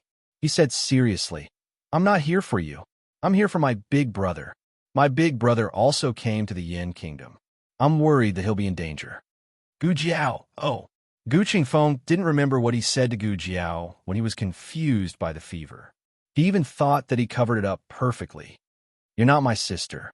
Gu Jiao, oh. Gu Qingfeng felt that he had punched cotton. However, as the #1 thief in Jiaodu, Fei Shuang had matured and practiced the ability to not be embarrassed by others. "How's Gu Yan?" He pretended to ask casually. Gu Jiao, "He's out of danger for now. If there's no accident, the operation will be scheduled next month." Gu Qingfeng frowned. "What do you mean by if there's no accident?" Gu Jiao put the last used cotton swab into a porcelain bottle. "The operation room is in the State Preceptor Hall. The State Preceptor can only enter when he comes back. He's expected to come back next month." "I see." Gu Qingfeng nodded. Then, Gu Qingfeng asked about Xiao Heng, little Jing Kong, and the others. Gu Jiao answered them one by one. Some people said that they didn't care, but they didn't let go of any details. "This is for you." Gu Qingfeng suddenly took out an oiled paper bag sealed with wax and handed it to Gu Jiao. "What is it?" Gu Jiao took it. "Princess Xinyang asked me to bring it to you," Gu Qingfeng said. Gu Jiao opened it and saw that it was a brand new safety charm. "Why did you give me another one?" she asked, puzzled. Gu Qingfeng snorted. "It's made of medicine. If you wear it for too long, the medicine will lose its effect. You have to change it regularly." Gu Jiao touched the safety charm around her neck. "I don't feel it," Gu Qingfeng said. "Wouldn't it be too late to change it when you feel it lose its effect?" "That's true." Gu Jiao put on the new safety charm. She didn't feel anything when she didn't compare it, but after wearing it, she felt a cool feeling in her heart. It seemed that the old safety charm really needed to be changed. Speaking of which, Gu Qingfeng opened his mouth, but didn't know where to start. If Princess Xinyang hadn't told him about it, he wouldn't have known that this girl had such a secret. He finally understood why his elder brother wanted to sneak into the Yin Kingdom. At that time, Gu Yin hadn't had a relapse. His elder brother didn't seek treatment for Gu Yin, but for her. His elder brother wanted to cure her so that she wouldn't lose control. But usually he couldn't tell. Maybe it was because he hadn't seen it before, so it was hard to imagine. "By the way, my elder brother also came to the Yin Kingdom. Have you seen him?" "No." Gu Jiao shook her head. Gu Qingfeng said thoughtfully, "My elder brother came with the people from the underground martial arts arena. I don't know where they took him. My elder brother didn't know that you and Gu Yin were here. If he knew, he would definitely try to contact you." Gu Jiao thought for a while and said, "He might not have come to Shangdu." Gu Qingfeng agreed. "That's true. His elder brother came to the Yin Kingdom to treat this girl's illness." The Yin Kingdom was so big, and there were many capable people, but the most powerful one was the State Preceptor Hall. His elder brother would definitely come to the State Preceptor Hall. However, a master selected from the underground martial arts arena of a lower country might not be qualified to enter Shang. His elder brother had to fight his way up and defeat all the masters in front of him before he could enter the martial arts arena of Shangdu. This was his guess. If there was a martial arts arena in Shangdu, Tianxiang Pavilion was indeed a relatively safe place. Gu Qingfeng continued to rest. Gu Jiao came out of the Tianxiang Pavilion. After walking a few steps, she felt that someone was watching her. This was a kind of intuition that had been trained for a long time. The other party didn't reveal anything. She walked into a clothing store without saying a word. The shop's business was very good. The lady boss and the shop assistants were very busy.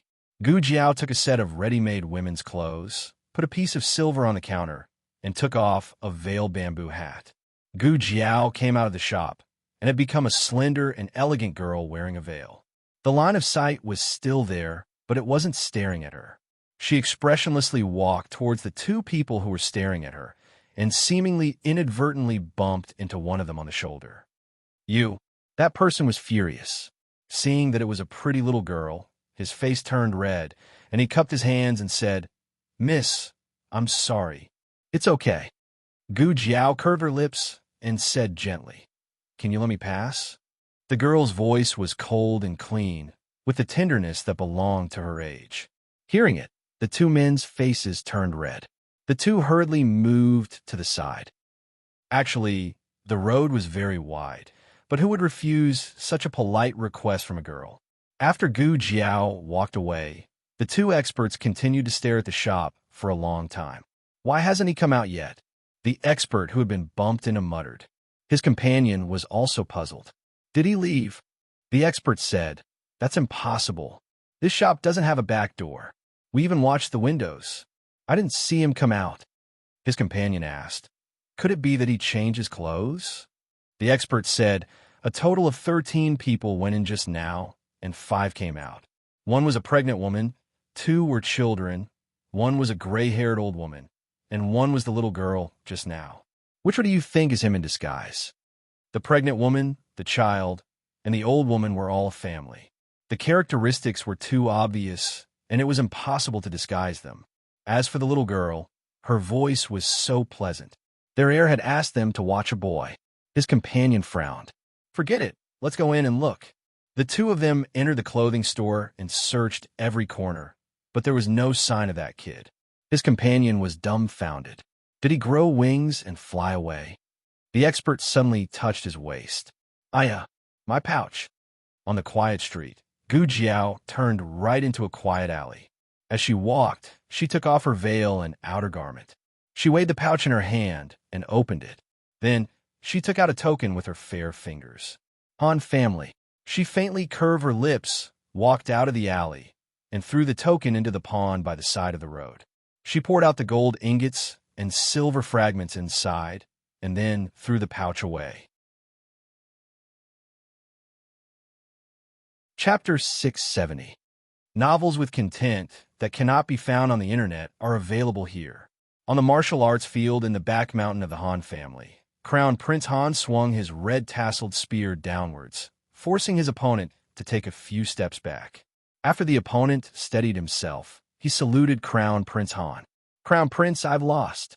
Crown Prince Han was sweating profusely and panting slightly. He threw the red-tasseled spear in his hand to the guard beside him and said, "Leave. Remember to heal your injuries." "Yes." The man of sacrifice who had fought with Crown Prince Han left the martial arts field with the help of 2 guards. A servant came forward with a clean towel.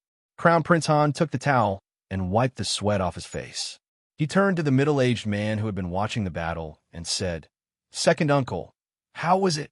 The man who was called Second Uncle by Crown Prince Han was the second master of the Han family, Han Yong.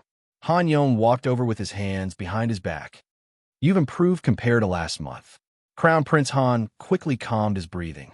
He was obviously not very satisfied with this result and continued to ask, "How is it compared to Xianyuan Cheng?" Xianyuan Cheng, the eldest son of the Xianyuan family, was a martial arts prodigy famous in the Six Nations. He had received the teachings of Xianyuan Li and was known as the only person who could catch up to the Xianyuan war god. Han Yong had once been under Xianyuan Cheng's command. Han Yong pondered for a moment and said, "You're still young. If you practice martial arts diligently, you may be able to reach Xianyuan Cheng's level. So I still can't surpass him." Crown Prince Han stretched out his hand to the guard holding the red-tasseled spear. The guard understood and passed the spear to him with both hands. Crown Prince Han practiced another round of spear techniques. Every move was full of murderous intent. After practicing, he was not satisfied. He frowned and said, "It's still not as good as Xian Yuan, Li's divine weapon." Han Yong smiled and said, "You don't have to worry. Xian Yuansheng may not be as powerful as you when he was your age. He went to the battlefield early and killed his way through piles of corpses. What you lack is just some opportunities to gain experience." Crown Prince Han threw the red-tasseled spear to his guard again. The red-tasseled spear was too heavy. The guard staggered a few steps and almost couldn't catch it. Han said, "Are there any new masters in Chengdu recently?" Han Yong said, "Are you talking about the underground martial arts field?" "Not yet, but when I do, I'll inform you so that you can compete." Actually, the Han family's men of sacrifice aren't bad either. It's just that their methods are different, and they aren't the most suitable opponents. Regardless of the martial arts level of the men of sacrifice, they were not the most suitable sparring partners. Fighting with them only stimulated the instinct to kill, not the progress of martial arts. Han Yong continued, "It's already hard to find a worthy opponent in Chengdu. Don't put too much pressure on yourself." "Ah, right. I almost forgot to tell you something." Crown Prince Han said, "Second uncle, please speak." Han Yong said, "The emperor's birthday is coming. The imperial concubine has sent a message from the palace, asking you two brothers to enter the palace for the banquet." Crown Prince Han paused and said, "With Chair's injuries, I'm afraid he won't be able to go." Han Yong smiled. "You can go too." Crown Prince Han did not say whether he would go or not. Instead, he asked, "Isn't the monarch's birthday approaching? Why is there a birthday banquet all of a sudden?" The emperor and the crown princess had the same birthday. Ever since the crown princess colluded with the Xianyuan family to rebel, the emperor's birthday banquet had never been organized. Han Yong smiled and shook his head. "Who knows? Our emperor is temperamental and his mind is strange. No one can guess what he's thinking." Crown Prince. While they were talking, the two masters who were sent to spy on them returned. They were Crown Prince Han's personal bodyguards. One was called Sun Feng, and the other was called Zheng Hai. The one who stole the purse was Sun Feng. The two of them bowed to Crown Prince Han. Crown Prince Han looked at the two of them who were covered in dirt and asked lightly, "Why are you back so early? Where's the person I asked you to follow?" The two of them looked at each other. Sun Feng braced himself and said, We lost him." "Lost him?" Crown Prince Han was slightly surprised. "How can the two of you lose him?" The two of them blushed with shame. They were Crown Prince Han's trusted bodyguards. Their abilities were not small. They had helped Crown Prince Han many times and rarely failed. Today, they were careless. Sun Feng's purse was also stolen. Zheng Hai said. Sun Feng glared at Zheng Hai. "Didn't I tell you not to mention this?" The dignified bodyguards of the Han family actually let a thief steal his purse? Wouldn't it be embarrassing if word got out? Sun Feng already understood that the purse was stolen by the little girl. But even so, he and Zheng Hai did not associate her with the boy they were supposed to follow. After all, one was a woman and the other was a man. Crown Prince Han looked at the two of them coldly. "Go and receive your punishment." "Yes." The two of them bowed and left. Han Yong asked, "Who is so powerful that he actually threw off your men?" Crown Prince Han said lightly, "A student from a lower country. He has some skills and even defeated Che. I want to see if there's anyone behind him." "Oh." So Che was injured by a person from a lower country. Han Yong was angry and amused. Bullying the Han family's legitimate son. Isn't this provoking the Almighty? There are not many people in Chengdu who have the guts to do this. It's either the Mu family or the Nangong family. The Mu family had old grievances, and the Nangong family was fighting for military power. Crown Prince Han looked at the flowers in the garden and said, "He is indeed Mu Qingchen's classmate, but Mu Qingchen would not do this. Mu Qingchen will only come for me and not Che." Han Yong touched his chin and said thoughtfully, "Then only the Nangong family is left." Crown Prince Han frowned slightly. "The Nangong family?" Han Yong nodded and said bluntly, "Yes, The Nangong family has always wanted our Black Wind Cavalry, and we have always coveted their military power. It's only a matter of time before we face them." Crown Prince Han pondered for a moment and said, "Why do I feel that it's not the Nangong family?" Han Yong said, "Other than the Nangong family, who else would come to deal with the Han family? The Wang family? The Wang family has no intention of doing this." As he said this, he saw that his nephew was still deep in thought. He smiled faintly and said, "Do you think he has the guts to provoke the Han family? Not to mention that he is just a country person. Even a young master of a Shangguan family can't compete with the entire Han family by himself. As long as he is not crazy, he will not do this. Moreover, don't you think it's strange that a few students suddenly came from the Zhao Kingdom? There have never been any students from the Zhao Kingdom in the Yin Kingdom." Crown Prince Han frowned. "Do you mean that they were sent by the Nangong family?" Han Yong said again, "Do you remember that one of General Nangong's arms was cut off by bandits?" Crown Prince Han said, "Yes." Han Yong sneered. General Nangong did not return to his hometown to worship his ancestors. He secretly went to the Zhao Kingdom. His arm was not injured by bandits. I don't know what happened exactly. However, not long after he returned to Chengdu, these people from the Zhao Kingdom came. Do you think it's a coincidence?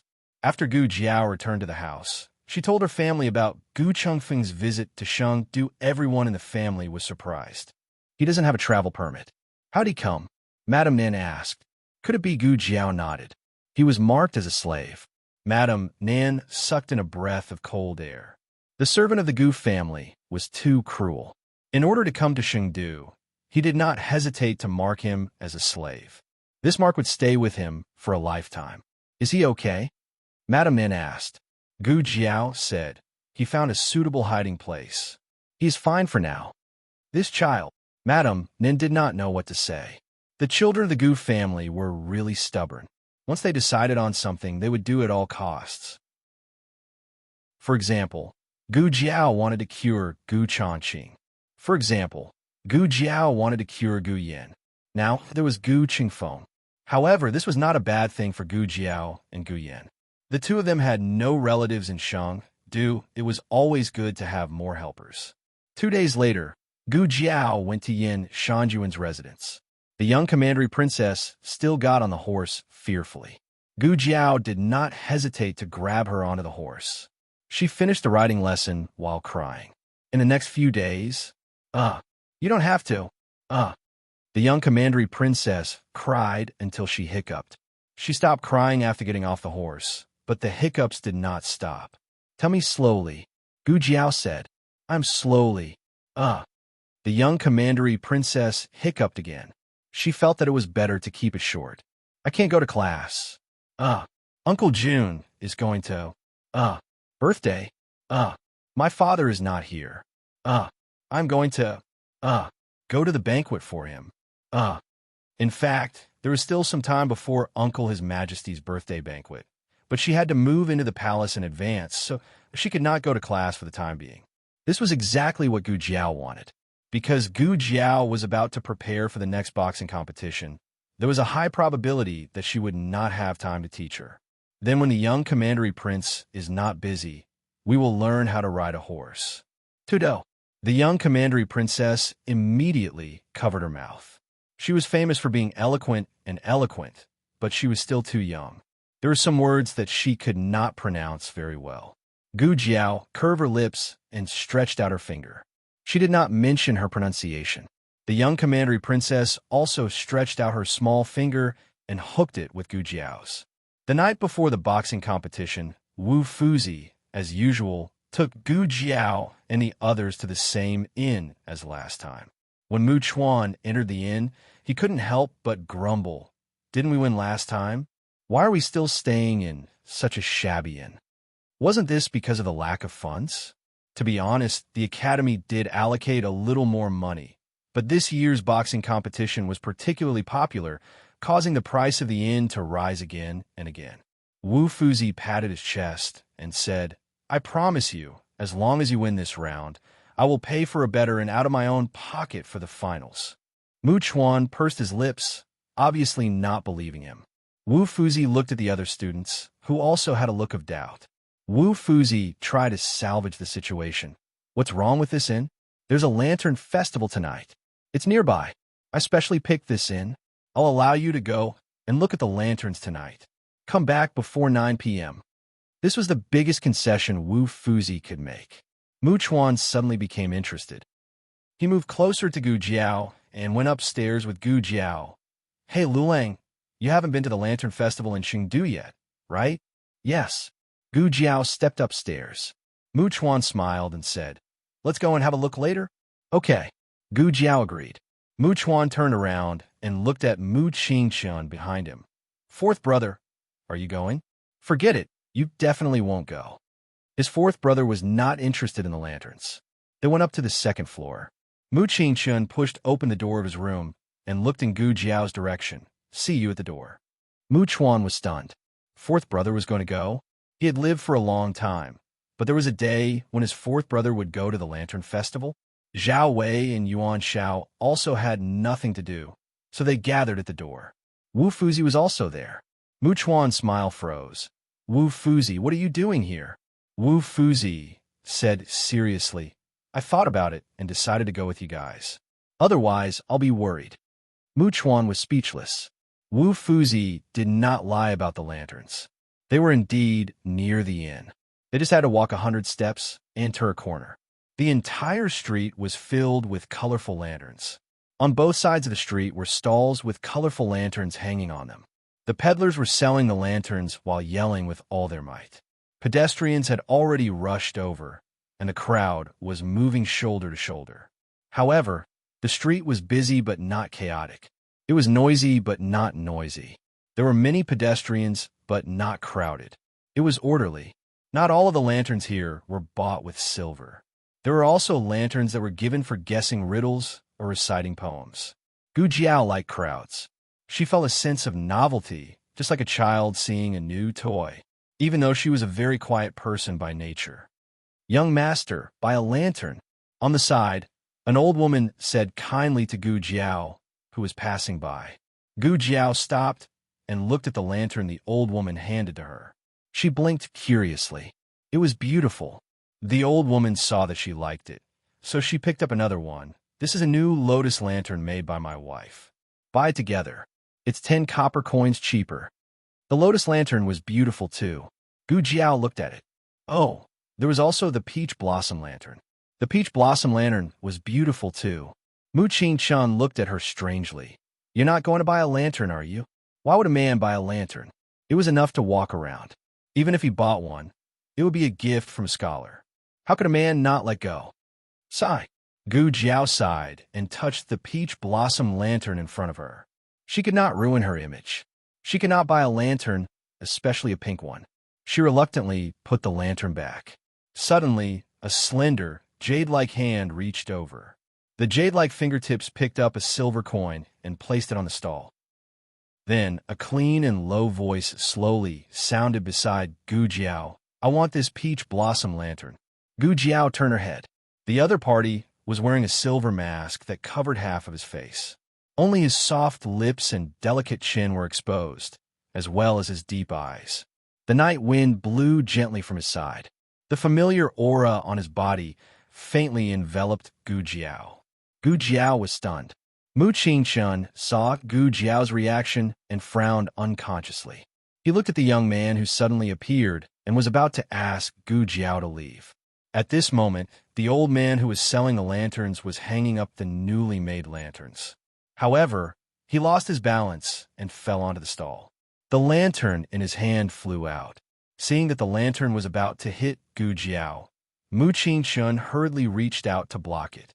Almost at the same time he made his move, the young man also raised his hand to block the lantern.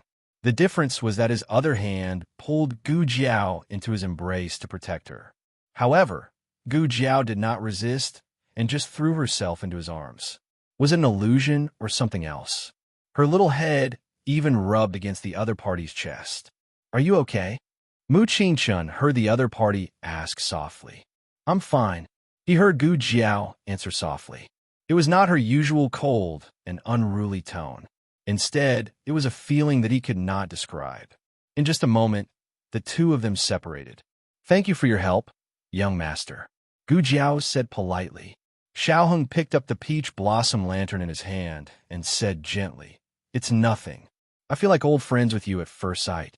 This lantern is for you." "It's my pleasure." Gu Jiao took the lantern. "I'll give you one too." Xiaoheng nodded with a smile. "Okay." Gu Jiao bought a pink lotus flower lantern. This was also her favorite. "Here." Mu Qingshun would not accept the lantern that only women like, and he felt that the other party would not either. However, Xiaoheng accepted it without hesitation and thanked him sincerely. "Thank you for the lantern. Since we feel like old friends at first sight and even exchanged gifts, why don't we go together?" Mu Qingshun, no. "Okay," Gu Jiao said straightforwardly. There were jugglers in front of them, and Mu Chuan and the others had already run over to watch the fun. Mu Qingshun and the other two walked on the long street unhurriedly. Gu Jiao and Xiaoheng each carried a lantern, and they looked very compatible. But they are obviously men, Mu Qingshun thought. "Where's Jing Kong?" Gu Jiao asked Xiaoheng with her eyes. Xiaoheng whispered. He was called by the teacher to make up lessons. Mu Qingshun asked, "Are you from Chengdu?" Xiaoheng was very talented in languages, and his accent was even better than the locals. "Yes," Xiaoheng said. Mu Qingshun asked again, "May I know your name?" Xiaoheng said, "Long." Mu Qingshun, "What's this name?"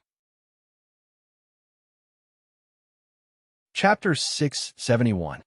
What are you two doing? One gives each other vinegar, the other gives each other chili oil. Isn't it enough that they gave each other lanterns? Mu Qingshun felt that this scene was very annoying. At the same time, he felt a little full. He hadn't eaten dinner. He can't eat spicy food. Mu Qingshun took the chili oil from Gu Jiao. Xiaoheng narrowed his eyes and looked at Gu Jiao. Gu Jiao was about to say something when Mu Qingshun glanced at her. "Do you want your hemorrhoids to act up again?" Gu Jiao was speechless. "Can't you get over this?" "Yes, just a spoonful." Gu Jiao quickly poured half of it into the bowl. Mu Qingshun couldn't stop her in time. The dumplings tasted really good, especially after the chili oil was poured on them. Gu Jiao ate with satisfaction. Both of them were eating, and only Mu Qingshun sat there. Mu Qingshun didn't want to stare at them, but his eyes couldn't help but fall on them. Gu Jiao was stuttering as she ate. Her cheeks were puffed up, and she looked inexplicably cute. Mu Qingshun frowned. Why would he think that a man was cute? He must be crazy. He again looked at that uninvited guest, Long Yi. The way Long Yi ate, however, didn't need to be described as cute. He was refined and elegant, and his every movement revealed a noble aura. Mu Qingshun didn't believe that this was not an etiquette that was cultivated since childhood. However, no matter how hard Mu Qingshun racked his brains, he couldn't associate the man in front of him with any aristocratic family in Chengdu. Was he not from Chengdu? No, his accent was from Chengdu, and he admitted it himself. While Mu Qingshun was puzzled, Mu Chuan and the other two came over. Fourth brother, Lu Lang. Gu Jiao didn't look up when she heard Lu Lang. Instead, Xiaoheng glanced at Mu Chuan. Mu Qingshun frowned. "I didn't call you. Lu Lang, why are you ignoring me when I'm calling you?" Mu Chuan came to the table and said bitterly. Gu Jiao sucked on a dumpling and said without changing her expression, "I'm busy." He would never admit that he didn't react in time. "Are you full?" Xiaoheng asked Gu Jiao. Gu Jiao said, "You can eat a little more." Chengdu is good at everything, but the portions of the dishes were always exquisite. Xiaoheng chuckled softly and said, "Leave some for those who suffer." Okay. Gu Jiao readily agreed. Mu Qingshun's frown deepened. He had known Gu Jiao for so long, but he had never seen Gu Jiao so easygoing. Mu Chuan looked at Xiaoheng strangely and asked, "Lu Lang, who is this?" Gu Jiao introduced. "He's a friend I just met. His name is Long Yi." "So you're Lu Lang." Xiaoheng covered up the loophole that they didn't finish introducing each other. Gu Jiao said in all seriousness, "Yes, my surname is Xiao, and my name is Lu Lang. They're my classmates. I'm Mu Chuan, Yuan Xiao, Zhao Wei." The three of them introduced themselves one by one. Mu Qingshun didn't show any intention of getting acquainted with Long Yi from beginning to end, so he didn't introduce himself. However, just because he didn't say anything didn't mean that Mu Chuan wouldn't say anything. Mu Chuan smiled and said, "The three of us are Liu Long's classmates. My fourth brother is also Liu Long's roommate." Xiao Heng's face sank as soon as he said that. Gu Jiao, who was drinking dumpling soup, inexplicably felt a chill down her spine. What was with the illusion that the backyard was on fire again? Gu Jiao quickly put down the bowl and said, "I've never lived in a dormitory before." Xiao Heng's expression relaxed. Mu Qingshun looked at Gu Jiao suspiciously. Gu Jiao coughed softly and stood up. "Okay, I'm full. Let's go." "All right, where's Wu Fuzi?" She had the ability to change the topic. Mu Chuan said, "He went to watch the juggling show. We secretly came here." What was the point of going to the lantern show with Wu Fuzi? Of course, they had to sneak away. "There's a poetry gathering over there. Let's go take a look," Zhao Wei suggested. They were students of the Institute of Literature, so they were quite interested in poetry gatherings. Gu Jiao just wanted to put out the fire in the backyard as soon as possible, so she naturally wouldn't disagree. The group gladly went. Xiao Heng walked on Gu Jiao's left, and Mu Qingshun walked on Gu Jiao's right. Her left and right were occupied, so Mu Chuan and the other two could only follow behind them. Zhao Wei suddenly whispered, "Hey, don't you think the three of them are a little strange?" "What's strange?"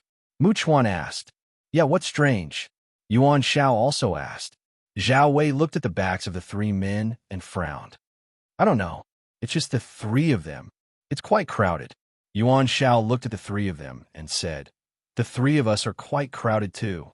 The street is only so wide, and there are so many people. It'll be strange if it's not crowded, right?" Zhao Wei said, "It's different between us and them." Yuan Shao asked stupidly, "How is it different?" Zhao Wei scratched his head. "It's... Sigh. Why would I ask you if I could tell? Forget it." Zhao Wei sighed. Zhao Wei was more meticulous, but he couldn't compare to Mu Chuan and Yuan Zhao's carelessness. Compared to observing whether the three men were crowded or not, the two of them were more interested in the lanterns on the street. The folkways of the Yin Kingdom were relatively open among the 6 countries. There was no lack of women on the street who strolled around with lanterns. The men rarely carried lanterns because it always felt a little out of place. Xiao Heng and Gu Jiao were exceptions. The way the two of them carried lanterns together was as beautiful as a painting. The manager glanced around the crowd and walked toward Gu Jiao with the lantern. He said politely, "Are you Xiao Luleng, young Master Xiao?" "I am," Gu Jiao said. The manager handed the lantern to Xiao Luleng with both hands. "Congratulations on winning the lantern, young Master Xiao," someone in the crowd said unhappily. "He didn't go in to write essays." The manager looked at Gu Jiao with a smile. The essay written by young Master Zhao's friend was praised by Grand Secretary Yang. "He deserves to be the winner tonight. Young Master Zhao's friend asked me to give this lantern to young Master Xiao. Young Master Xiao, please accept it." Gu Jiao took the lantern. Only then did the crowd realize that the manager had just mentioned Grand Secretary Yang. "Oh my God, Grand Secretary Yang is here. If I knew Grand Secretary Yang was here, I would have gone in to write essays too. If I could get some advice from him, my life would be worth it." Grand Secretary Yang was a leading figure in the literary circle of the Yin Kingdom. Everyone who came to Chengdu to study was eager to be his student. Unfortunately, Grand Secretary Yang rarely accepted students in private. Soon, Xiao Heng and Mu Qingshun came out. The two of them walked toward Gu Jiao. Seeing that Gu Jiao and Mu Qingshun knew each other, and that they were both wearing the uniform of the Tianqiong Academy, the crowd was surprised. A scholar said, "I told you it was young Master Qingshun. Only his works are worthy of Grand Secretary Yang's attention." In the wing room on the 2nd floor, Grand Secretary Yang was sitting on a cushion. On the desk in front of him were several pieces of 8-part essay that had just been collected from the hall. Opposite Grand Secretary Yang sat an elegant middle-aged man. "Grand Secretary, you have read it several times." The middle-aged man said with a smile, "Is it really so amazing?" Elder Yang stroked his beard and said, "Ever since Prince Jing, I haven't seen such a brilliant literary talent. Now it's Duke and Crown Prince Jing was the title many years ago. The middle-aged man said with a smile, "Isn't it too high to be mentioned in the same breath as Dukin? Who is it?" Grand Secretary Yang looked at the name under the essay and said with a strange expression, "Long." Gu Jiao and the others walked on the busy street. Now she had 2 lanterns, a pink peach blossom lantern and a golden gourd lantern, which attracted many people's attention. "Lulang, your lantern is so beautiful." Yuan Shao pointed at the gourd lantern in Gu Jiao's right hand and said, "Of course, it was a gift from her husband." Mu Qingchun looked at Xiao Hong suspiciously. "Who is this person?" "Dried meat. Fresh and delicious dried meat." A hawker shout came from not far away. Xiao Hong said to Gu Jiao, "You go first. I'll buy some dried meat." After he left, Mu Qingchun blurted out, "Do you like dried meat?" It was a strange question. Even Mu Qingchun was surprised. Why did he subconsciously think that Long Yi did everything for Xiao Lulang? Gu Jiao inexplicably felt that she had to answer this question carefully. At this moment, Mu Chuan found a new lantern riddle-guessing stall. He waved at them. "Fourth brother Lulang, come here." "Lulang, let's go and have a look," Yuan Shao urged. Gu Jiao was successfully taken away by the two. Mu Qingchun asked Long Yi. The place selling dried meat was not far away. It was in front of a ready-made clothing store diagonally across the street. The business was good. There were many people waiting in line. Xiao Hong stood at the end of the line. Xiao Hong waited patiently. He was not used to wearing a mask. He pushed it with his hand, but the mask accidentally fell off. He bent down and picked up the mask on the ground with his slender fingers. He gently patted the dust off the mask. At the same time, a woman walked out of the ready-made clothing store with an embroidered basket. The woman's clothes were not too luxurious, but her bearing and temperament were not comparable to ordinary women. She walked past the stall selling meat and got into a carriage on the side of the road. Perhaps the fragrance of the dried meat was too alluring. The woman could not help but look at the stall. With just one glance, she froze. The carriage started to move. The woman lost her balance and fell backward. The curtain in her hand fell with a bang. "Stop the carriage! Stop the carriage!" she shouted. The coachman stopped the carriage. The little girl in the carriage asked, "Aunt, what's wrong? Did you leave something in the store? Should I go and get it?" The woman did not answer her. Instead, she lifted her skirt and hurriedly got out of the carriage. She came to the stall selling dried meat and pushed away the men in the line one by one. "What are you doing? Are you crazy?" Everyone cursed. The woman muttered in a daze, "Where is he? Where is he?" The little girl came over and asked, "Aunt, who are you looking for?" The woman said with disappointment, "His Highness Zhang's son." "I saw His Highness Zhang's son." The little girl looked around and said in a low voice, "Aunt, are you seeing things? His Highness Zhang's son is no longer in Chengdu. He went with the crown princess to guard the imperial mausoleum." Chapter 672. All the Xiao Hong bought 2 flavors of dried meat. One was spicy, and the other was honey sesame. In addition, he also bought a bag of vegetarian dried meat made of tofu for little Jing Kong. He found Gu Jiao in front of the lantern riddle stall and handed the 2 boxes of dried meat to her. Gu Jiao tried a piece of spicy dried meat first. It was sweet and spicy with a slight numbness, and the texture was very rich. "You try one too." Gu Jiao handed the box to Xiao Hong. In order to make it easier for Gu Jiao to eat, Xiao Hong took all the lanterns in Gu Jiao's hand. Xiao Hong raised the lanterns in his hand, indicating to Gu Jiao that he had no hands. In the end, Gu Jiao took a piece of dried meat and fed it directly to him. Xiao Hong ate it with a smile. "Is it good?" Gu Jiao asked.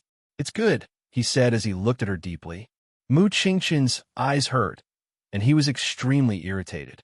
There seemed to be a strange atmosphere between the two of them, as if no one could get in between them. Xiao Hong bought a lot of dried meat, and Mu Chuan and the others also tried the dried meat. The 3 of them had a good impression of Xiao Hong. He was good at writing, talented, generous, had a sense of propriety, and had a good conversation style. He was a person they could make friends with. Mu Chuan held a box of dried meat and asked while eating, "Mr. Long, which academy are you studying in? Is your academy participating in the boxing competition?" Although Xiao Hong was wearing a mask, his eyes and voice were very young. Coupled with his talent, Mu Chuan could tell that he was a student. Xiao Hong said, "I'm not studying in the academy." Mu Chuan sighed. "What a pity. I wanted to invite you to watch the boxing competition." Yuan Xiao said, "Even if you're not a student of the academy, you can still watch it. Mr. Long, if you're free tomorrow, please come over." Xiao Hong smiled and nodded. "Okay." Mu Qingcheng glanced at them coldly and said, "So you know that there's a boxing competition. It's getting late, so we should go back."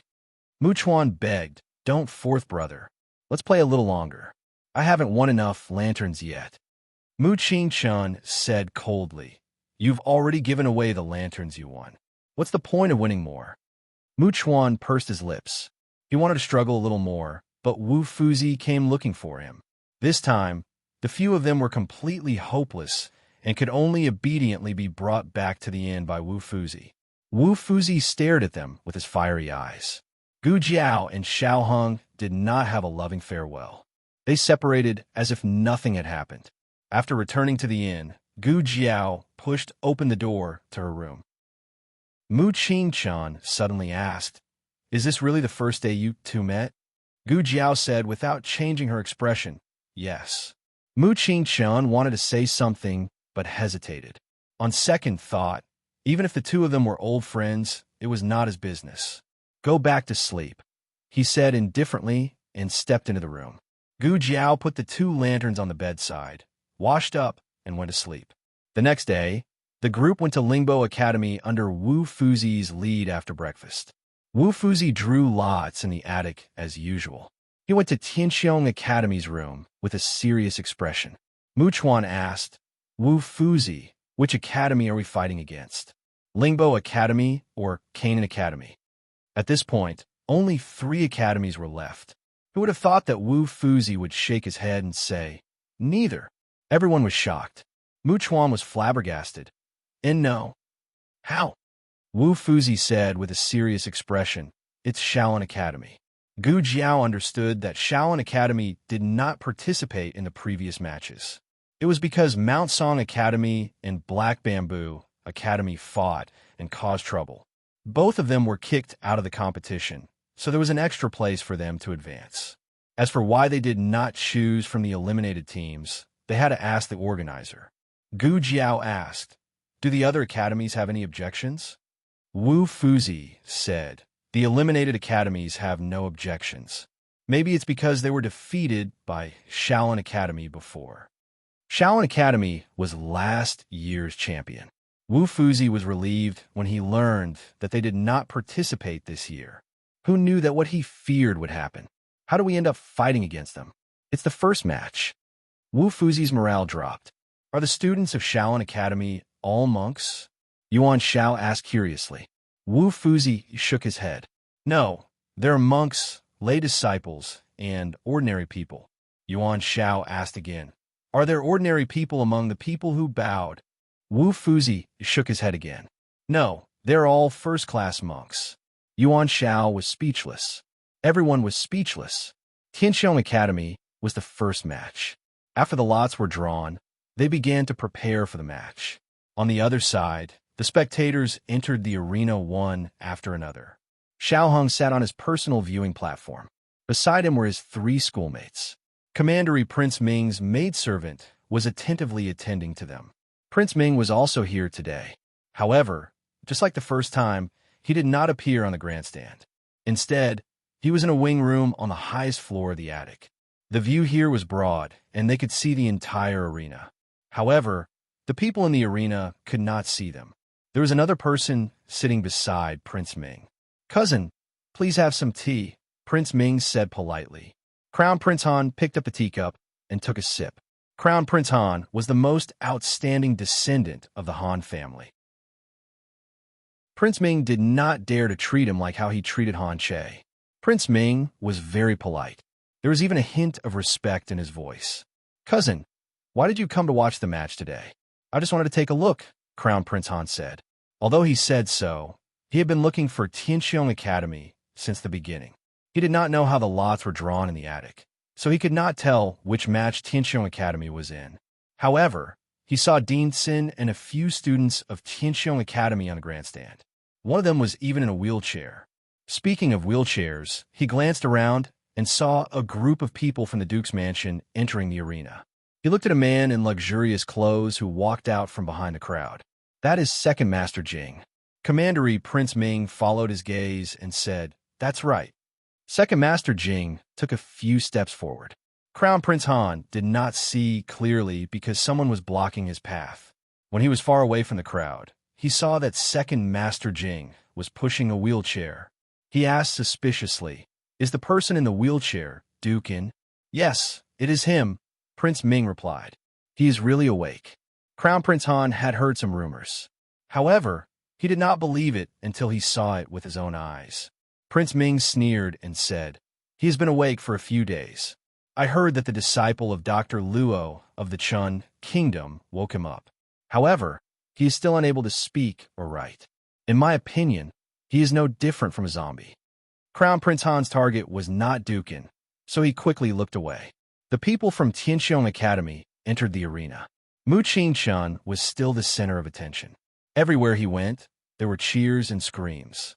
However, Crown Prince Han did not look at him. His gaze fell on a young man behind Mu Qingshun.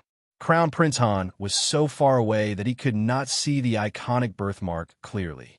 However, when he saw the young man, Crown Prince Han was sure that he was the arrogant guy from the lower kingdom that Han Che had mentioned. The young man was riding on a horse. He looked valiant and valiant. He exuded an arrogant and unruly aura. Prince Ming said, "Cousin, why do you think His Majesty suddenly held a birthday banquet? Isn't this a taboo for him?" This was not only the birthday of the emperor, but also the birthday of the crown princess. At the same time, it was also the day that the crown princess was demoted to a commoner. He felt unlucky just thinking about it. Crown Prince Han stared at Gu Jiao without blinking and said casually, "Then it's no longer a taboo." No longer a taboo could mean forgiveness, but it could also mean forgetting. While Commandery Prince Ming was thinking about Crown Prince Han's words, the people from the Shaolin Academy entered the arena. Gasps could be heard from the crowd. Obviously, they were also very surprised and expressed deep sympathy for the Tianxiong Academy.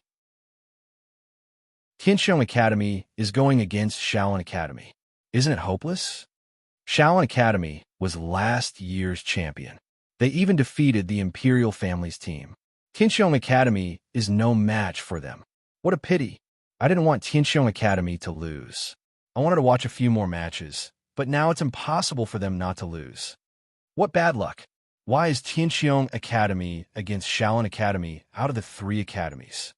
The people from Tianxiong Academy were Mu Qingshun, Gu Jiao, Mu Chuan, and Zhao Wei. Yuan Shao was the second to enter the arena.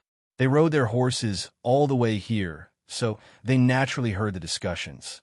Mu Chuan whispered to Gu Jiao, "Don't listen to their nonsense. We will definitely win." The monks from Shaolin Academy rode their horses over and lined up in front of Tianxiong Academy. They wore monk robes and were tall and sturdy. They looked dignified and ferocious, which reminded people of the Vajra Buddha statues in temples. They were not easy to deal with. Mu Qingshun had never looked so serious in any of his previous matches, but this time, even he was not optimistic about the outcome. Shaolin Academy had never been defeated. No one could defeat them.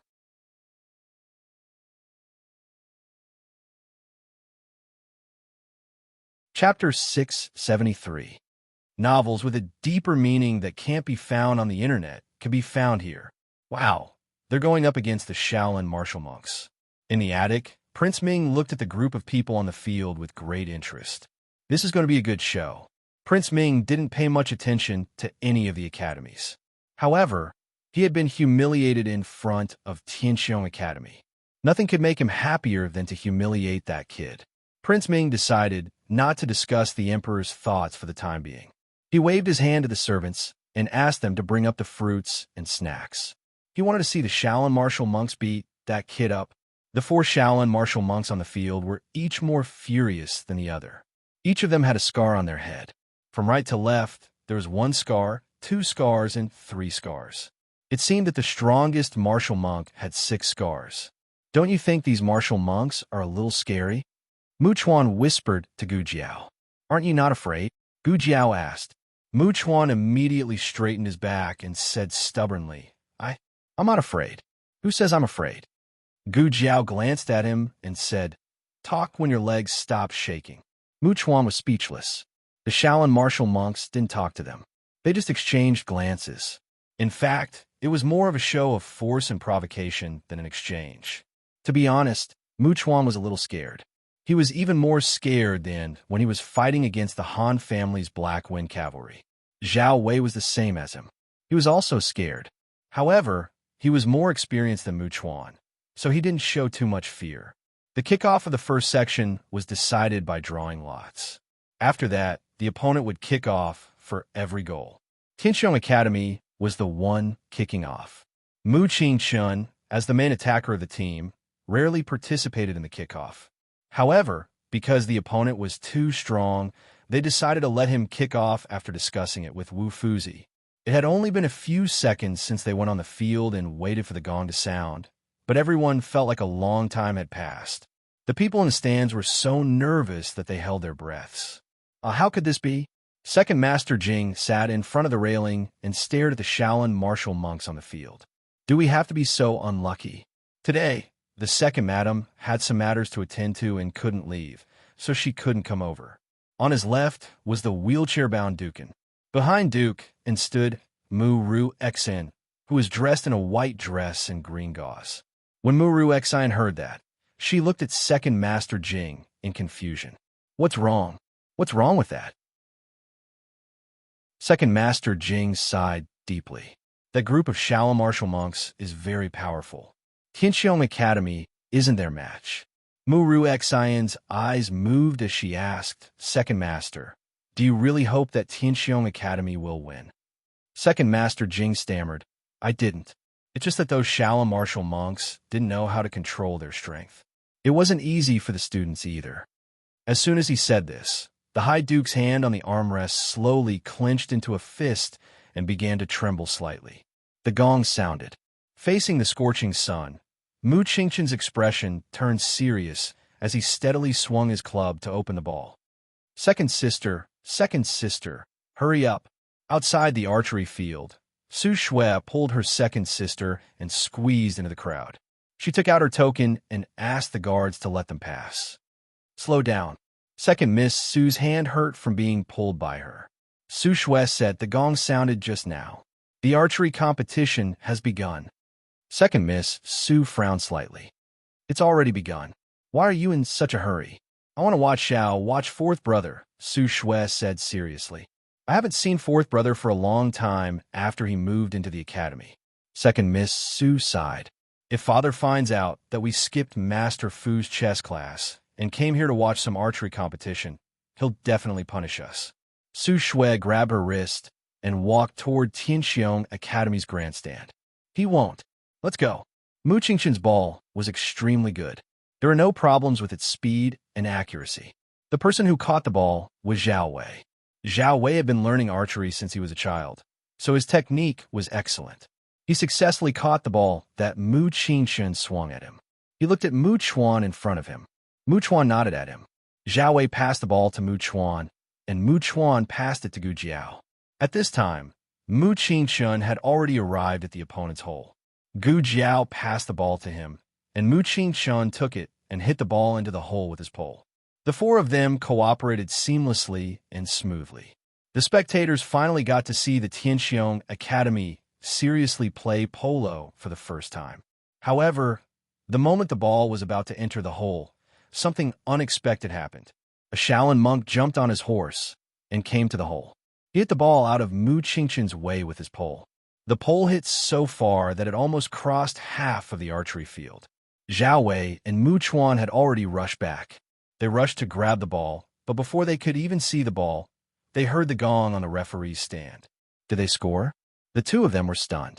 Shaolin Academy took the lead and got the first flag at the beginning of the game. No, how did they score? What's going on? Mu Chuan was confused. He and Zhao Wei were chasing the polo ball. Did the ball escape into the hole by itself? Of course, It was not because the ball could escape, but because the Shaolin monk was so fast that they did not see it. Zhao Wei frowned and looked at the arrogant Shaolin monk. He recalled, it's not just fast. They have a strategy. Just now, the monk with the scar blocked our view with his horse. He swung his pole to grab the ball. We thought the ball was with him, but in fact the ball was in front of him. It had already been in the monk's hand. After listening to Zhao Wei's analysis, Mu Chuan felt that his belief had been subverted. Is it so sneaky?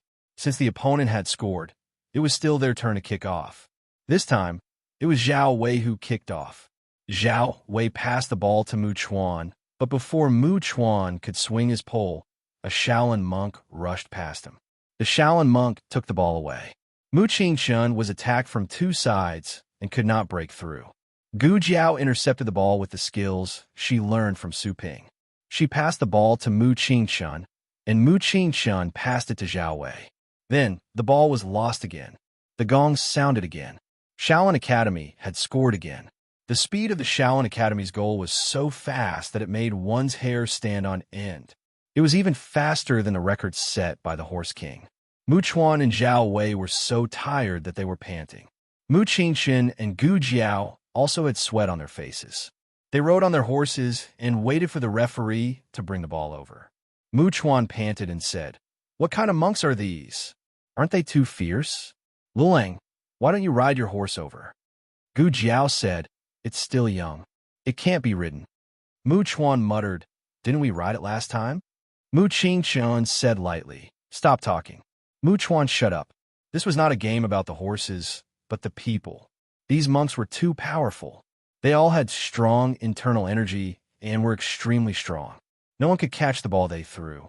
"How's your arm?" Mu Qingshun asked Gu Jiao. Gu Jiao intercepted most of the balls just now. Gu Jiao touched her almost numb right arm and said, "It's okay. I'll be fine after some rest." The game began again. Mu Qingshun kicked off. The use of internal energy was prohibited in the bowler game. Otherwise, it would be considered foul. These young monks had been tempering their bodies all year round and had developed an indestructible body. Every swing they threw seemed to be imbued with internal energy. As expected, Mu Qingshun's ball was snatched away again. Mu Chuan was the closest. He swung his club to snatch it back. Zhao Wei assisted him from the side. The two of them blocked the Shaolin monks' formation. They were going to get the ball. The Shaolin monks glared at them and swung their clubs. "I'll do it." Mu Chuan stepped forward and caught the ball. At this moment, something unexpected happened. The monk had obviously expected that the ball would be intercepted, so he used a terrifying amount of strength. Mu Chuan's whole body was knocked out. Zhao Wei's expression changed. Mu Chuan fell from the horse and fell heavily to the ground. The grassland fell into silence all of a sudden. Another person fell off the horse. Everyone couldn't help but think of Nan Gonglin, who fell off the horse and was trampled. The referee stopped the game. Zhao Wei got off the horse. "Mu Chuan, are you okay?"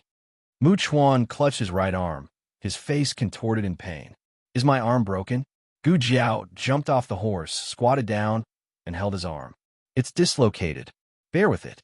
As soon as she finished speaking, she raised her hand and connected Mu Chuan's arm with a crack. Mu Chuan cried out in pain. Wu Fuzi came over and took Mu Chuan away. Yuan Shao came on. After careful consideration, the referee finally judged that it was an accident.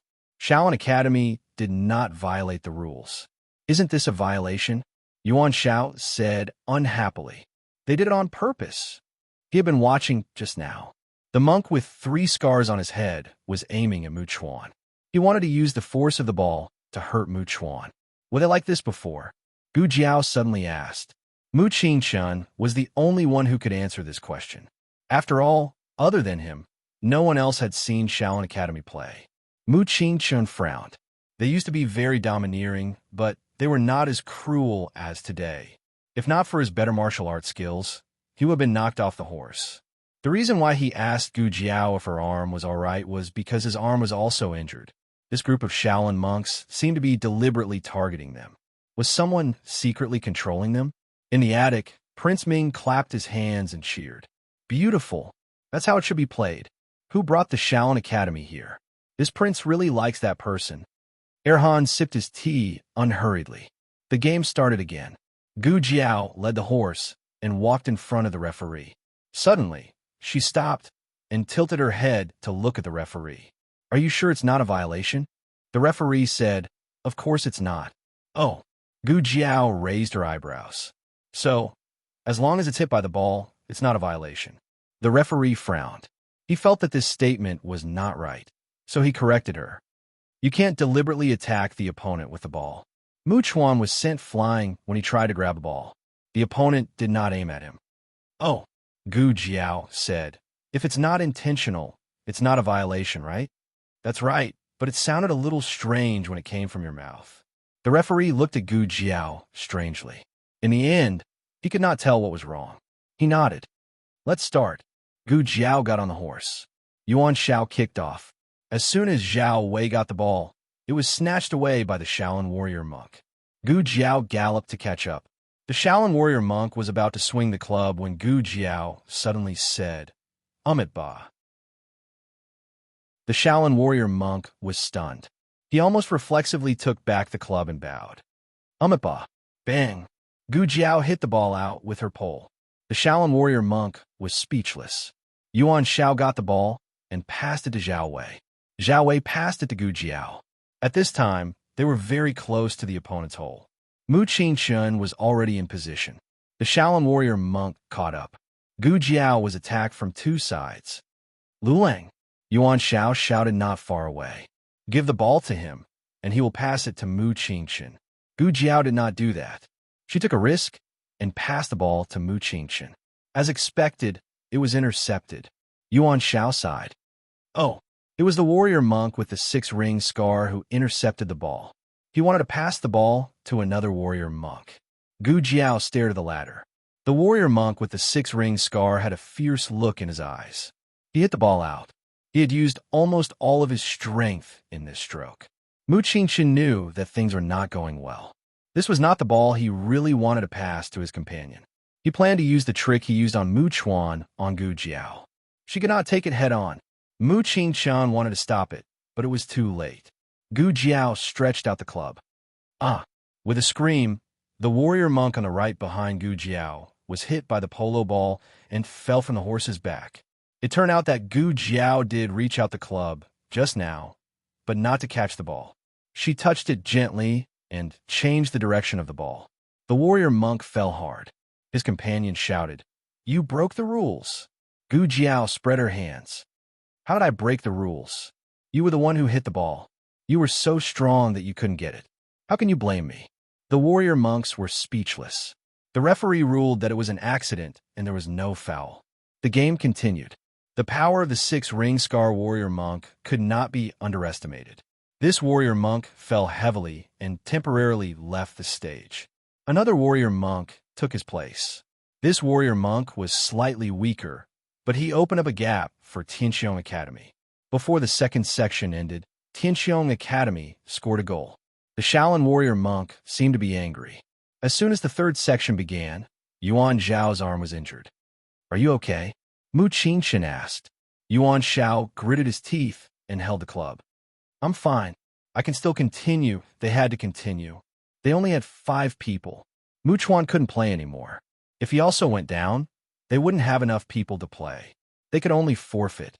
Gu Jiao looked at Yuan Zhao's right hand, which was trembling in pain, and her eyes turned cold.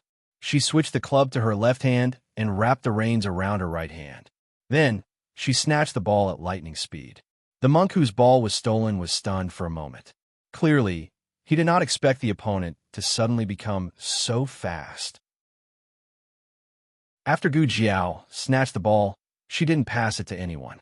Instead, she took the ball to the opponent's hole. The warrior monk with the six-ring scar had been waiting for a long time. Gu Jiao was full of murderous intent. She hit the ball toward the hole. A trace of contempt flashed in the warrior monk's eyes.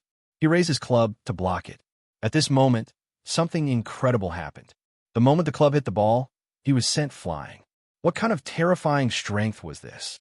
He was sent flying out of the field and hit a pillar below the stands. Then, he fell to the ground in a sorry state. Everyone was stunned. Many people in the stands even stood up. What has happened? Was the Shaolin warrior monk sent flying? How could this be? Sixth senior brother. The warrior monks rushed to the edge of the field, dismounted, and rushed toward him. Was that Lu Lang? Yuan Shao was stunned. Even though he knew Xiao Lu Lang was capable, he didn't expect him to be so capable. Even Mu Qingchen couldn't use the power of that blow. Did he use his internal force? Zhao Wei asked. Mu Qingchen said with a complicated expression, no, he didn't feel any internal force. Xiao Lu Lang used his own strength. Zhao Wei's eyes lit up.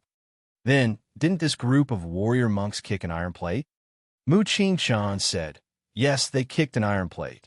The reason why the Shaolin warrior monks were so powerful was not because of how good their shooting skills were. There was still a certain gap between them and Su Ping. They were superior in speed and strength. Without using their internal force, no one was a match for a tempered body warrior monk. No one could catch the ball they hit, but they couldn't stop the ball they hit. Yuan Shao scratched his head. Was Lu Lang this powerful before? Mu Qingchen paused and said no. When Xiao Lu Lang tamed the Horse King, he didn't show such strength. It was more like his potential was stimulated by the Shaolin warrior monks. Gu Jiao's move was so beautiful that Prince Ming, who was in the attic, even closed his mouth. What kind of monster is this guy? Those are Shaolin warrior monks. Prince Han looked at the arrogant young man on the horse. A figure he saw when he was young flashed through his mind.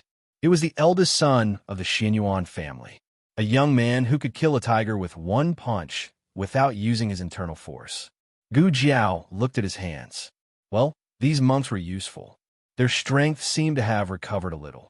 They hadn't shown any signs of strength for months. Gu Jiao smiled and looked at the Shaolin warrior monks who were about to return to the field. His eyes flashed with a green light. The Shaolin warrior monks' hearts skipped a beat. Why did they have an inexplicable, ominous feeling?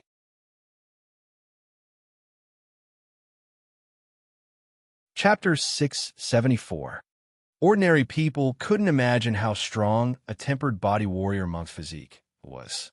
Even after being sent flying by that kind of force and landing on the ground, he didn't suffer any internal injuries and was still able to return to the field. The sound of the gong rang. The monks were still the same, but for some reason, the audience felt as if something had changed. A Wudong Academy student raised his head and scratched his head in confusion. Why do I feel like the weather is changing? I don't think so. The sun is quite bright. His companion looked at the sky and then rubbed his hairs. It does seem a bit strange. On Tianxiong Academy's stand, Su Shui raised her chin and said to her second sister with pride, I told you Lu Lang is very strong.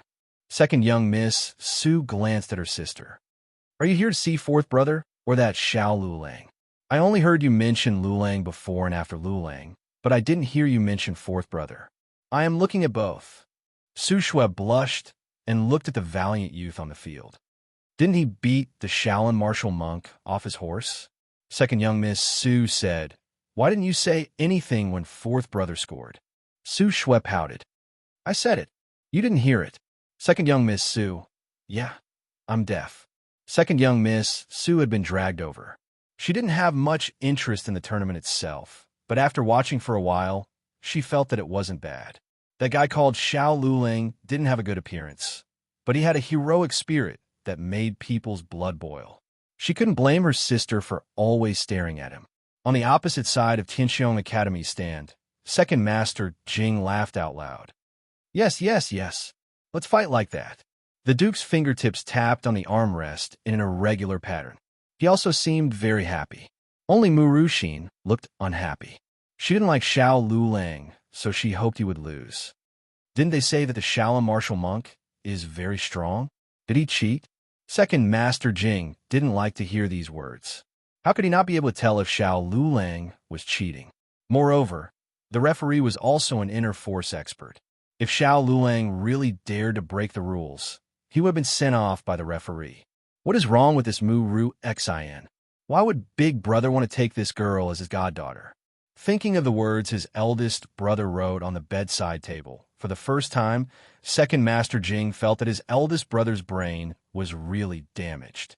Of all people, why did he have to think about Mu Ru Xin?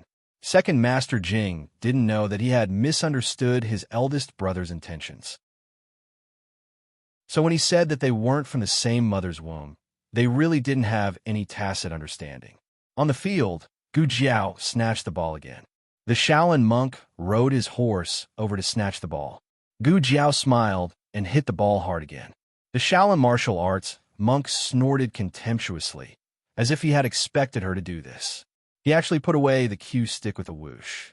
Mu Chuan, who was watching the match from the sidelines, grabbed his arm and shouted, "Fuck! What kind of sneaky monk is this?" He actually tricked Lu Lang into attacking them. Oh no, they dodged. Liulan's ball was going to go out of bounds. In a while, it would be their turn to kick off the ball. Seeing that the ball was about to go out of bounds, Mu Qingchun suddenly sped up. He stretched out his cue stick and gently hit the ball. The ball flew back into the field. Mu Qingchun's forearm was slightly numb. This guy's strength was too great. He didn't take it directly just now. If he did, he was afraid that he would be sent flying out like the monk with the scar on his face. Gu Jiao narrowed her eyes. Oh, a scheming monk. The green light in her eyes became brighter. The Shaolin martial arts monk who had snatched the ball rushed toward the hole of Tianxiong Academy. He sped up to the extreme. However, as he was running, he suddenly felt a dark shadow coming over. He turned his head and saw Gu Jiao smiling. His eyebrows twitched. It's fine, it's fine. The ball is on my right, and this girl is on my left. She can't snatch it. The next second, Gu Jiao disappeared. The Shaolin martial arts monk. Gu Jiao hooked one foot on the saddle and hung upside down.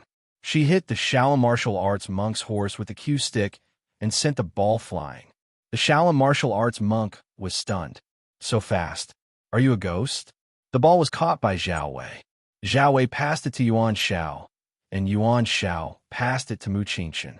The main attacker of Tianxiong Academy was Mu Qingchun. Usually, he was the one who scored the ball. However, Gu Jiao was looking at him while riding the horse. Mu Qingchun was stunned for a moment and passed the ball to Gu Jiao. Gu Jiao drove the ball all the way to the hole of the opponent.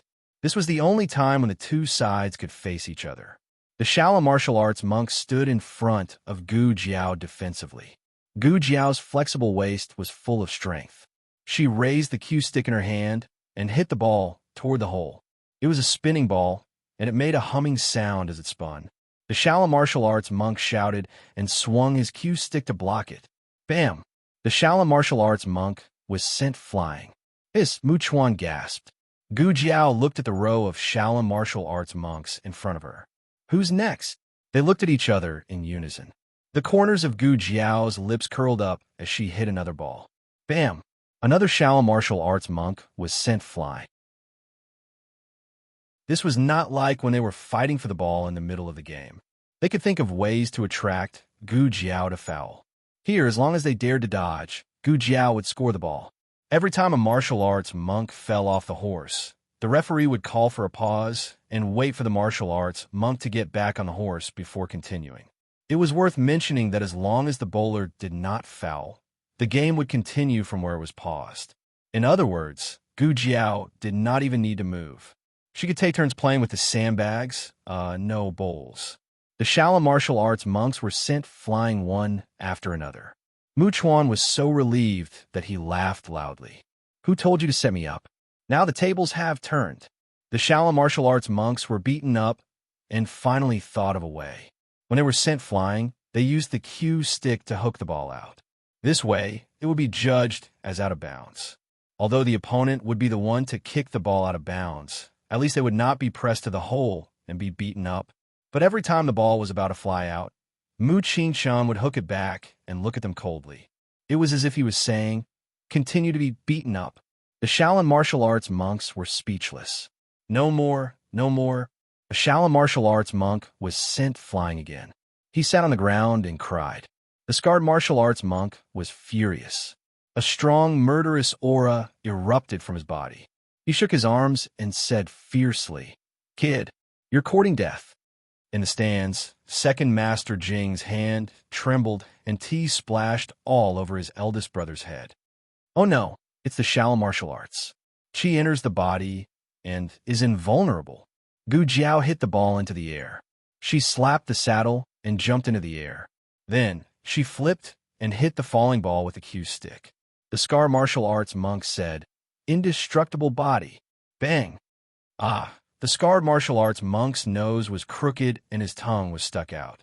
Gu Jiao carried the cue stick on her shoulder. "I don't care if you're indestructible or not." "Hey!" Mu Qing-chun stopped Gu Jiao and signaled the number of flags near the referee stand with his eyes. "Are you done playing?" It was the last part. There were still 9 flags left. Gu Jiao licked the corner of her lips, wishing for more. She had to play. The monks couldn't hold on any longer. Gu Jiao exhausted the arrogance and physical strength of the Shaolin martial arts monks. Then, Tianqiong Academy began to use all their strength. The Shaolin martial arts monks' hands were shaking, and they almost couldn't swing the cue stick. At the end of the game, Tianqiong Academy won the game with a score of 13-10. In the side room of the attic, Gu Jiao treated the injuries of Mu Qingshun and the others. After so many games, this was the most serious one. Almost everyone's arms were numb, and their palms were bruised. Mu Chuan's arm was hanging from his neck with gauze. From time to time, he helped Gu Jiao pass the wound medicine. These Shaolin martial arts monks are too ruthless. The Shaolin martial arts monks who were just passing by the door staggered. Who was the ruthless one? "You're still alive and kicking. We don't even have the strength to walk." The Shaolin martial arts monks were miserable. They were dragged into the side room by the guards. There were a total of 5 martial arts monks. All of them were bruised and swollen. They sat on the chairs to rest, depressed. They couldn't even move their fingers. Suddenly, the door was kicked open with a bang. A demon-like young man appeared at the door with a cold expression. Their bodies trembled. "He's here! He's here! He's here with a cue stick!" Gu Jiao patted her palm gently with the cue stick. She glanced at them and asked, "Who sent you?" They were shocked and looked at each other. Gu Jiao said, "What? You don't want to tell me?" "Master Qingchen." The voice of the Lingbo Academy's guard came from outside the door. "The doctor is here." Mu Qingchen said calmly, "No need. I've invited the doctor. He has already gone in to treat the eminent monks of Shaolin Academy. You can go back. The doctor will take good care of them." The martial arts monks widened their eyes in unison. "Don't go. Don't go. Then we'll have to trouble you." The guard left with the doctor. The martial arts monks looked at Gu Jiao in despair. Gu Jiao tilted her head and smiled. Gu Jiao came out of the room and scratched his little back with a cue stick. Phew! Mu Qingchun had been attracted by his little tricks recently and found him adorable for some reason. There was something wrong with this idea. Mu Qingchun decisively cleared his mind and said seriously, "Are you done?" "Yes." Gu Jiao nodded. "They are not real martial arts monks of Shaolin. They are just a group of masters who have been lurking in Shaolin. They secretly learned the skills of Shaolin and secretly used them for the aristocratic families." Mu Qingchun was a little surprised. "Which aristocratic family?" Gu Jiao said, "The Han family." Mu Qingchun frowned. "It's the Han family." It seemed that they are targeting the Mu family this time. No wonder they injured Mu Chuan so badly in the beginning. Gu Jiao blinked. "If you insist, I can't help it." Mu Qingchun said, "The Han family and the Mu family have been feuding for a long time, but I really didn't expect that they would dare to attack Mu Chuan and me." Gu Jiao touched the bridge of her nose. Looking at this situation, it seemed that she should ask what kind of feud they had. "Okay, since you're the scapegoat, I will ask. What is the feud between the Han family and the Mu family?" At first, it was because of military achievements. Mu Qingchun was more cautious when it came to the Xinyuan family. However, after hesitating for a while, he decided to tell Gu Jiao. Back then, the Xinyuan family rebelled. After they were defeated, their military power was divided into 4. The Han family and the Mu family both wanted the Xinyuan family's Black Wind Cavalry. The Crown Prince's mansion wanted to win over the Mu family and use the name of Imperial Concubine Han to unite the Han family and the Mu family by marriage. However, the day before the wedding, the Han family's legitimate son eloped with his cousin. The Mu family was furious and broke off the engagement. How could there be such a ridiculous thing? However, it is said that there is another reason. What is it? Crown Prince Han's father, and my uncle both wanted to be the crown princess's husband. Husband? Gu Jiao heard this name for the first time. The crown princess's harem? Mu Qingqian was stunned. I guess so. The crown prince had a crown princess, and the crown princess had a husband. Before the Xinyuan family's incident, the crown princess was the noble crown princess. She was also beautiful. Who didn't want to be her husband? Of course, this was all hearsay. His uncle didn't admit it personally. Gu Jiao asked, who became the crown princess's husband in the end? Mu Qingqian shook his head. The crown princess didn't have a husband. Gu Jiao asked subconsciously, she didn't have a child? Mu Qingqian said, she did have a child. The crown princess went missing for a few years. When she came back, she had a son. The child was 1 month older than Commandery Prince Ming. No one knew who the father was, but as long as he was the crown princess's child, he was of royal blood. How old was Commandery Prince Ming? Gu Jiao was confused. Why did she care about Commandery Prince Ming's age? He was a few months younger than me. He was also 19. Mu Qingqian said. 19. Xiao Heng was also 19. What happened later? Gu Jiao asked. Mu Qingqian looked at the bonsai in the yard and said slowly, later, something happened to the Xinyuan family. The crown princess seemed to be involved. She was demoted to a commoner and sent to guard the imperial mausoleum. The crown princess went with her. The crown princess had always been in poor health. It was said that he was poisoned when he was in his mother's womb. The state master spent a lot of effort to save his life, but his foundation was damaged. 2 years ago, there was a rumor that the crown princess didn't have long to live. Have you seen the crown princess? Gu Jiao asked. Mu Qingqian shook his head again. The crown princess followed the crown princess to guard the imperial mausoleum when he was very young. Except for returning to the master hall every 2 years to treat his illness, he almost never stayed in Chengdu. I didn't have a chance to see him. Gu Jiao looked thoughtful. Mu Qingqian thought of something. He hesitated for a moment and said, there was a rumor about the crown princess a few years ago. Gu Jiao asked, what rumor? Mu Qingqian frowned and said, it said that the crown princess wasn't the crown princess's son. Fourth brother. Lulang, why are you still here? The competition is about to start. Mu Chuan walked over with his arm in a sling. Whether it was the Xinyuan family or the crown princess, they were all taboos in Chengdu. Mu Qingqian obviously didn't want Mu Chuan to join the conversation. He glanced at Gu Jiao and said, let's go and watch the competition. Gu Jiao said, okay. Next was the competition between the Lingbo Academy and the Canaan Academy. Both academies were very good at archery. Compared to Gu Jiao's various tricks, the second round of archery was obviously more normal. Gu Jiao and the others sat next to Dean Xian Su Shui, and the second miss of the Su family were also there. He. Su Shui glanced at the boy next to her fourth brother and giggled. The second miss of the Su family looked at the silly boy next to her speechlessly and quietly moved to the other side. She had to sit further away to avoid being infected by her sister. As the saying went, the layman enjoyed the show while the expert appreciated the skill. The atmosphere of the Tianqiong Academy was always high, but the Lingbo Academy and the Canaan Academy definitely contributed the best skills so far.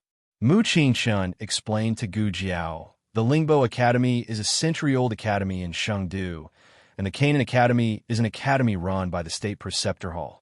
I heard that the State Preceptor named them. Gu Jiao touched her chin. No wonder they named them like that. Mu Qingqian was puzzled. What's wrong with the name? Nothing. Gu Jiao couldn't explain to him the tacit understanding of time-traveling people. Mu Qingqian's attention returned to the archery field. They were holding back before, but today they went all out. This is their true strength. Both sides fought very cleanly, without any underhanded tricks that could not be brought to the table. The archery skills of the Tianqiong Academy were far inferior to theirs. It was not something that could be made up for by practicing at the last minute. In fact, it was a miracle that they could go all the way to the last round. Of course, it was all thanks to someone's various tricks. Mu Qingqian said solemnly, we don't have a good chance of winning the next round. We have to train harder these days. Gu Jiao said calmly, we didn't want to win anyway. Mu Qingqian looked at her strangely. Gu Jiao cleared her throat and said without changing her expression, "Let's not put too much pressure on ourselves. Our homework is already so heavy, so let's not make ourselves anxious. Second place is not bad either." What a joke. The reward for second place was 1,000 taels of gold. Who would want to see the emperor in first place? She wanted them to win without doing anything. Mu Qingchun, what kind of person was this? At the end of the round, the Lingbo Academy lost by 2 flags. The Lingbo Academy was the academy of Little Jing Kong. Gu Jiao felt sorry for them. 2 seconds, no more than that. When the competition ended, the people of the Tianxiong Academy and the Canaan Academy met. As expected of the students of the Grand Preceptor Hall, each of them had an imposing appearance and a heroic spirit. The people of the Canaan Academy had the arrogance of the Grand Preceptor Hall and did not intend to get acquainted with the people of the Tianxiong Academy. They just glanced at them indifferently and walked away. Gu Jiao suddenly said to them, "I have high hopes for you guys. Do your best in the next round and don't show any mercy. First place is yours. Everyone from the Canaan Academy. Everyone from the Tianxiong Academy. Fourth brother." Su Shui ran over while lifting her dress. She quickly glanced at Gu Jiao and pretended to say to Mu Qingchun, "Fourth brother, are you guys going back so soon?" Mu Qingchun looked at her. Su Shui's eyes flashed and said, "It's rare for you to come back to the inner city.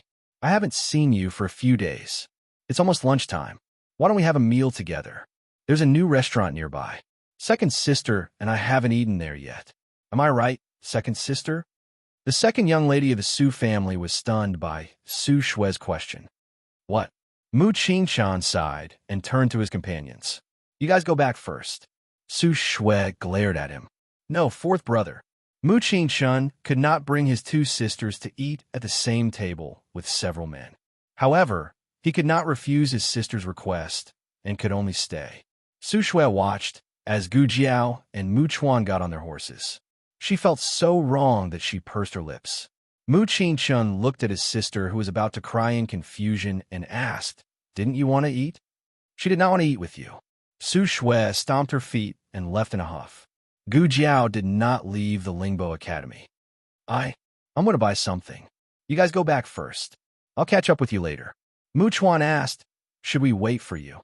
Gu Jiao said, "No, I can catch up with you." Mu Chuan agreed. "Okay, we'll go first." "What's wrong?" President Sun asked. Mu Chuan rode beside the carriage and said, "Lu Lang said he's going to buy something and told us to go first. He'll catch up with us later." President Sun said he doesn't have the inner city talisman. "If he can't catch up with us, we won't be able to leave the city. Forget it, we'll just wait for him at the city gate." Gu Jiao rode towards the Kanglin Women's Academy. When she passed by a small alley, she saw a carriage parked there. Gu Jiao walked over and got off the horse. She handed the horse's reins to the coachman. The coachman understood and led the horse away. Gu Jiao got on the carriage. "You're pretty fast," Xiao Hung said with a slight smile.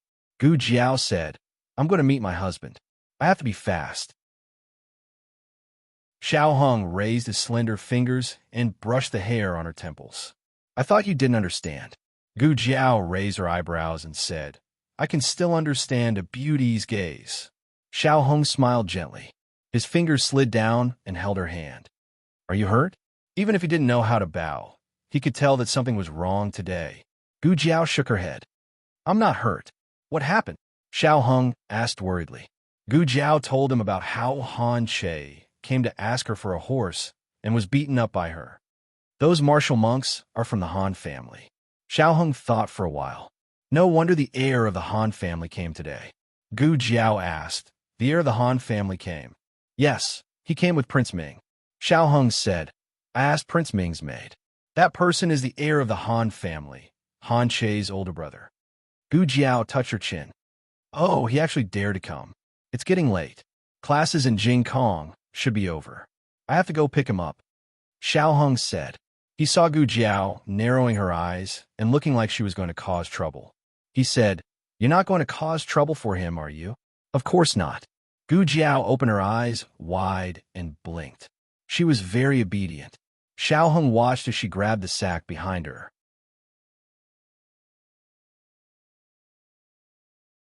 Chapter 675.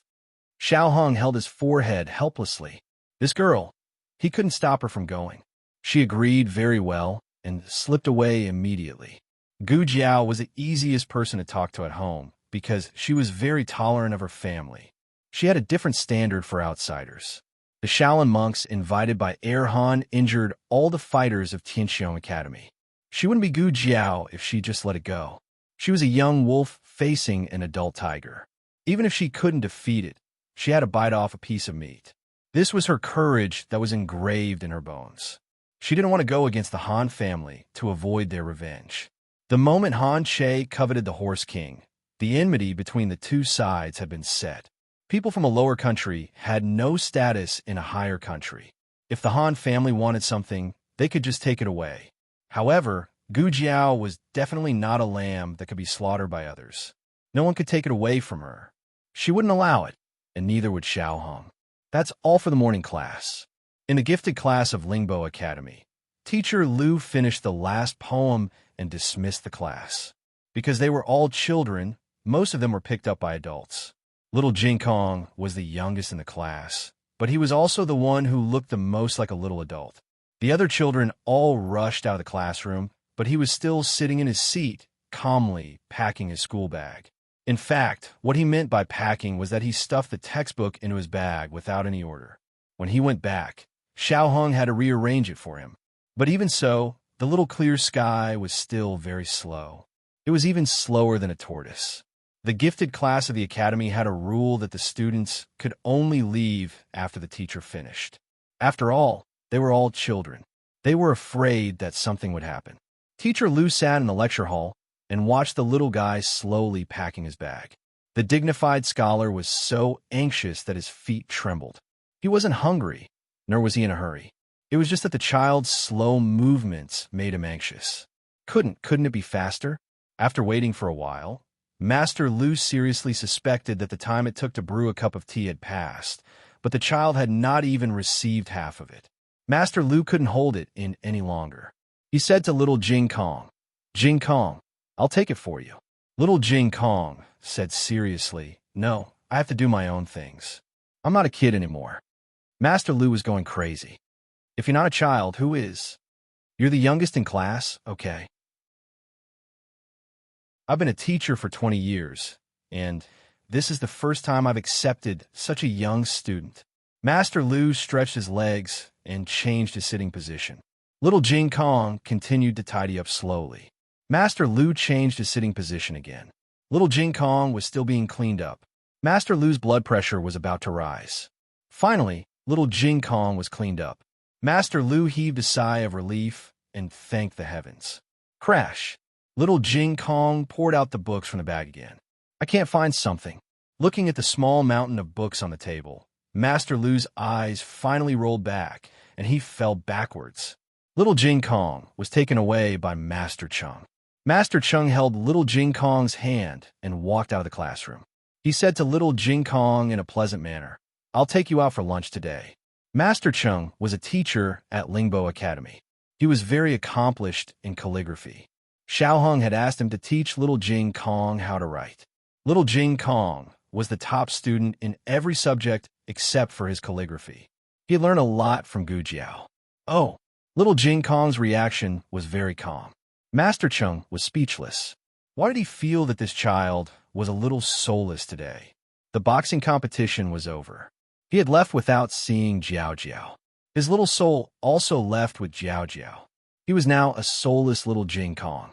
Crown Prince Han and Prince Ming went to the entrance of the academy after coming out of the attic. Prince Ming's carriage and Crown Prince Han's horse were already waiting outside. "I'll send you back first," said Crown Prince Han. "Thank you, cousin," said Prince Ming with a smile. Crown Prince Han mounted the horse and escorted Prince Ming back to the Crown Prince's residence. Prince Ming lifted the curtain of the carriage and said to Crown Prince Han, "Cousin." Crown Prince Han looked at the road ahead and turned to look at him. "What's the matter?" Prince Ming said, "I haven't finished what I was reading just now." "What do you mean by His Majesty doesn't care about his birthday anymore?" Crown Prince Han looked ahead with deep eyes and said, "Either he has forgiven the Crown Princess, or he has completely cut off his father-daughter relationship with the crown princess. From the current situation, the latter is more likely. Prince Ming muttered, "Then why didn't imperial grandfather abolish his title?" When the emperor abolished the crown princess and sent her to the imperial mausoleum, he didn't punish the crown princess. However, the crown princess insisted on following his mother. Hence, the emperor said, "If you dare to leave, I'll take it that I don't have a grandson like you." The crown princess left. Theoretically, this meant that the crown princess had cut off all ties with the emperor. Since that day, the emperor never mentioned the crown princess again. Hence, many people thought that the emperor didn't recognize the crown princess anymore. However, the emperor didn't issue an imperial edict to abolish the crown princess's title.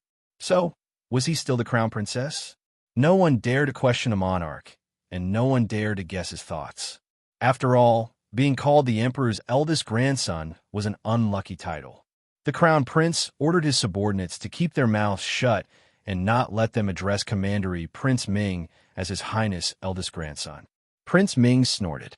"I was born the crown princess's grandson. However, the crown princess brought back a child who was half a month older than me. He took away my identity as the crown princess's grandson. Even in his dreams, he wanted to be openly addressed as His Highness Zhang's son." Crown Prince Han said seriously, "You don't have to think about him anymore. A verbal edict is also an imperial edict. If His Majesty said that he doesn't recognize him, then he won't recognize him. You are the crown princess of a Yin kingdom. The entire Han family is your backing." That's right. The entire Han family was his backing. How could a bastard with an unknown father compete with him?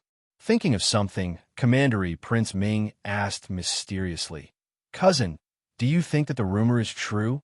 Crown Prince Han glanced at him and asked, "What rumor?" Prince Ming gestured to the brocade guards accompanying him. The brocade guards surrounded the carriage and didn't allow anyone to get close. Prince Ming then said softly, "He is a child that the crown princess brought back from outside. He is not the crown princess's flesh and blood." If this was true, then this fellow would have no chance of being the crown princess's grandson. Crown Prince Han frowned and said seriously, "Prince Ming, you better not say these things. This concerns the reputation of the royal family.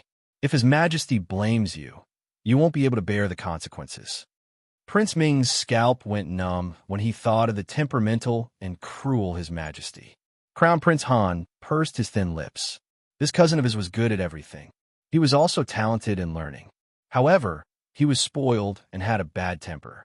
"Prince Ming, how are your studies going?" he asked. Prince Ming said, "It's going well.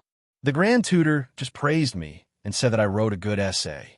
However, I don't understand why Father doesn't allow me to show off my talents in front of Grandfather." This was the Emperor's quirk. He didn't like people who were too smart. Crown Prince Han could only say, since His Highness the Crown Prince has given this order, he must have his reasons. Prince Ming just follows orders. In fact, Prince Ming wasn't the only son of the Crown Prince. However, he was the legitimate son. In addition, the Crown Princess was also from the Han family. Therefore, the Han family valued Prince Ming and didn't want him to make any mistakes. Prince Ming sighed. Crown Prince Han's words were always watertight. He couldn't get any information out of him, even if he wanted to. Prince Ming didn't want to talk anymore. He was about to put down the curtain when suddenly a familiar figure of a woman appeared on the street. He recognized her at a glance. It was the maid he sent to serve Miss Gu. The maid looked at him as if she had something to report. He couldn't let his cousin know that he was pursuing a female student from Kanglin Academy. His cousin would definitely report it to Father. If that happened, he would be in trouble. He coughed softly and said to Crown Prince Han, "Cousin, I want to go to the washroom." Crown Prince Han nodded. Prince Ming asked someone to stop the carriage. He walked towards the tea house that the maid had just entered. After making sure that Crown Prince Han couldn't see him, he called the maid to him. "Why did Miss Gu suddenly come to see me? What's the matter?" The maid said respectfully, "Miss Gu said that she wants to see you." Prince Ming's eyes lit up. "Is that true?" The maidservant smiled and said, "It's absolutely true." Originally, The event had already ended, and Miss Gu had also left. However, she suddenly returned and said that she wanted to thank the county king for booking the arena for her. She had made a painting and wanted to personally give it to the county king. Royal Prince Ming laughed excitedly. She's finally willing to see me. She even wants to give me a gift. It seems that I was right to reveal my identity. The maid said, "You are the crown prince's legitimate son and the eldest grandson of the Yan's emperor. She is just a commoner. How would she dare to reject your pursuit?" Prince Ming's eyes darkened. "You are not allowed to disrespect her." The maid quickly lowered her head. It was a slip of the tongue. Prince Ming put his hands behind his back and looked at the endless stream of people. He smiled wantonly. "As long as she obeys me, I will give her an identity from Shangzhou. Yubin Pavilion, right?" The maid hesitated for a moment and advised, "Prince Han, Crown Prince Han, is outside. Isn't it inappropriate for you to meet Miss Gu like this?" There was indeed some trouble with his cousin. However, Prince Ming had been pursuing the beauty for a long time. The beauty didn't even look at him. He was worried that if he missed today, the beauty would ignore him the next time. After a moment of hesitation, he finally forced himself to lie to Crown Prince Han. "Cousin, I met a friend in the tea house. You don't have to send me off. I will go back to the residence later." After saying this, he suppressed the nervousness in his heart and tried to make himself look magnanimous and calm. Crown Prince Han didn't seem to notice anything amiss. He nodded. "Then be careful." Prince Ming smiled. "I will. There are so many brocade guards." After Crown Prince Han left, Prince Ming couldn't wait to go to the Yubin Pavilion nearby.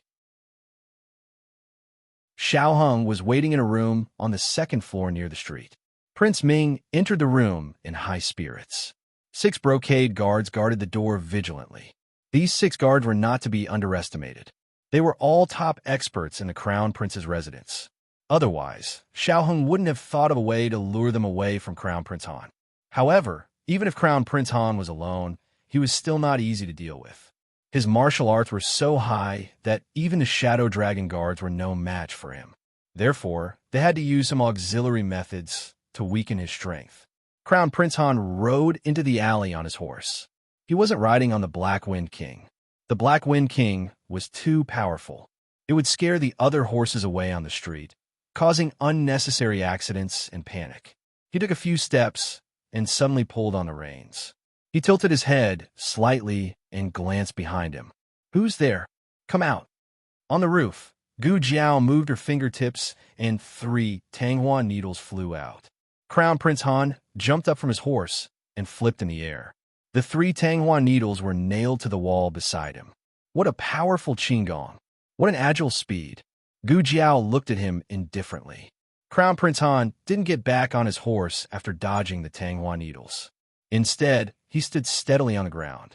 He looked in the direction where the Tanghua needles came from. Gu Jiao didn't give him a chance to see her clearly.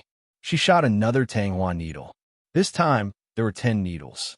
Crown Prince Han pulled out the sword at his waist and activated his internal energy. The sword flashed and blocked all the Tanghua needles. Gu Jiao didn't shoot Tanghua needles anymore. She changed to darts. The darts were made by Mistress Nan. They were more powerful than the Tanghua needles. However, they were all blocked by Crown Prince Han effortlessly. Mistress Nan was very fond of him. One could tell by looking at the hidden weapons. Gu Jiao shot more than 10 kinds of hidden weapons. Some are not poisonous, and some are poisonous. However, none of the hidden weapons successfully hurt Crown Prince Han. Crown Prince Han had more or less figured out his opponent's strength. He snorted disdainfully. He tapped his toes and swung his sword toward the roof. Gu Jiao's lips curved slightly. She moved her hands at the same time and shot out another round of hidden weapons. Crown Prince Han was fearless. He swung his sword and slashed. Bang! 6 black fire pearls exploded mercilessly. Crown Prince Han was stunned by the explosion. His body stopped in midair. He had already flown to the roof and saw the masked young man who had attacked him. The young man was only inches away from him. Now was the time. Gu Jiao raised her leg coldly and kicked him down. With a loud bang, Crown Prince Han fell to the ground like a small mountain. The hard bluestone floor cracked. His sword flew out of his hand and hit the corner of the street. It was stuck in a crack in the wall. Crown Prince Han was in great pain. He covered his chest and stood up with a fierce look in his eyes. Gu Jiao narrowed her eyes slightly. So many black fire pearls and double the effect of a knockout drug. You can still get up? Then I'll give you 6 more black fire pearls. What a waste of black fire pearls. Gu Jiao threw 6 more black fire pearls at him. After that, she used half a vial of neurotoxin to make him collapse. However, a tuft of his hair was still stubbornly sticking up. It was as if he had an unyielding will. Haha. Gu Jiao flattened his hair with a slap and put him into a gunny sack.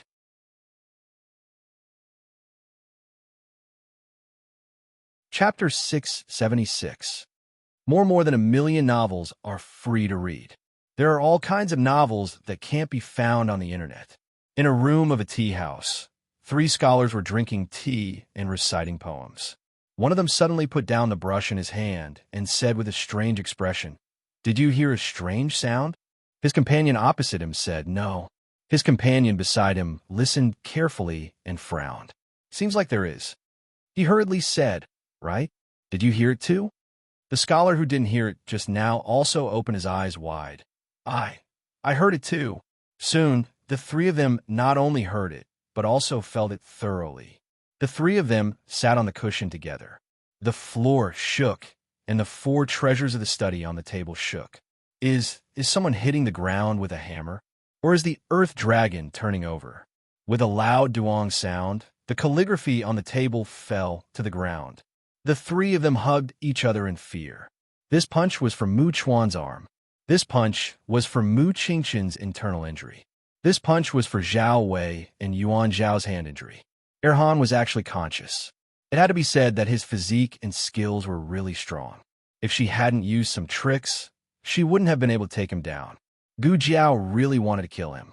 However, before she could draw her sword, the masters of the Han family came. Gu Jiao felt the breath of the men of sacrifice. There was more than one of them, and they were all stronger than Tian Lang. Well, she couldn't beat them. It was never too late for a gentleman to fight. Gu Jiao decisively put away the sack and ran away. Xiao Hong came out of the Yubin restaurant. His carriage was parked in the alley diagonally across the street. The coachman was a servant he bought after he came to Sheng, due he was loyal to him and could be trusted. As soon as he got into the carriage, Gu Jiao rushed in, panting. Phew! It was obvious how fast she ran just now. What's wrong? Xiao Hong asked. Did something happen? Or did someone find out? Gu Jiao thought for a moment and shook her head. No, I didn't find anything. Did an expert from the Han clan come? Xiao Hong speculated. Gu Jiao twiddled her fingers and said seriously, "It doesn't matter if he's an expert or not. The main thing is that we don't have enough sacks." Xiao Hong, I'll send you to the southern city gate, Xiao Hong said. No, I'll go by myself. Gu Jiao wasn't sure if Han would suspect her, and she didn't want Xiao Hong to be exposed. Xiao Hong understood her thoughts and said, Don't worry, they won't suspect you. Although Gu Jiao and Han Che had a grudge against each other, it was impossible for Han Shitzi to guess that it was Gu Jiao who did this. Gu Jiao was bold, but Han Shitzi would never have expected her to be so bold. Gu Jiao was good at fighting, but Han Shitzi would never have expected her to be so good. There were also 2 very important points, the Black Fire Pearl and her identity as a citizen. The Black Fire Pearl was something that only the royal family of the Yin Kingdom and the top aristocratic families had. Everyone knew that it would never appear in the hands of a citizen. The identity of a citizen was a double-edged sword. There were too many unfairness, but it was also a natural camouflage. How's Prince Ming? Gu Jiao asked. He's drunk and resting in the restaurant, Xiao Hong said. Prince Ming thought that he could take advantage of the beauty, but Xiao Hong poured him a cup of strong wine and made him drunk. He was the one who got drunk, so the brocade guards couldn't blame Xiao Hong. Xiao Hong casually left behind a small piece of useless graffiti and left in a dignified manner. Gu Jiao took off the mask on her face and took off the black clothes on her body. She changed back into Tianxiong Academy's uniform. Xiao Hong very gentlemanly turned his face away and looked elsewhere. After changing, Gu Jiao stared at him for 2 seconds and said, Why is your face red again? I'm just changing my outer clothes. Xiao Hung cleared his throat and said seriously, "The weather is hot." Xiao Hung sent Gu Jiao all the way to the vicinity of the southern city gate. Gu Jiao didn't have a talisman for the inner city. Xiao Hung wanted to give her his talisman, but he didn't expect to see people from Tianxiong Academy. They were all waiting for her. It seemed that she had made a few true friends in the academy. Xiao Hing patted her head and said, "Go." "Okay." Gu Jiao got off the carriage and rode her horse to the tea stall near the city gate. Dean Sin and the others were there. Seeing Gu Jiao come over, Dean Sin's heart settled down. Earlier, his eyelids had been twitching. He was afraid that this brat had gone out and caused trouble again. He couldn't be blamed for being so worried. In the history of Tianxiong Academy, this brat was the only one who had gotten 2 demerits in the first 10 days of school. "Are you done?" Dean Sin didn't ask what Gu Jiao had done. Students could have their own privacy as long as they didn't break the law. Gu Jiao, who had just returned from breaking the law, said calmly, "I'm done. Let's eat something before going back."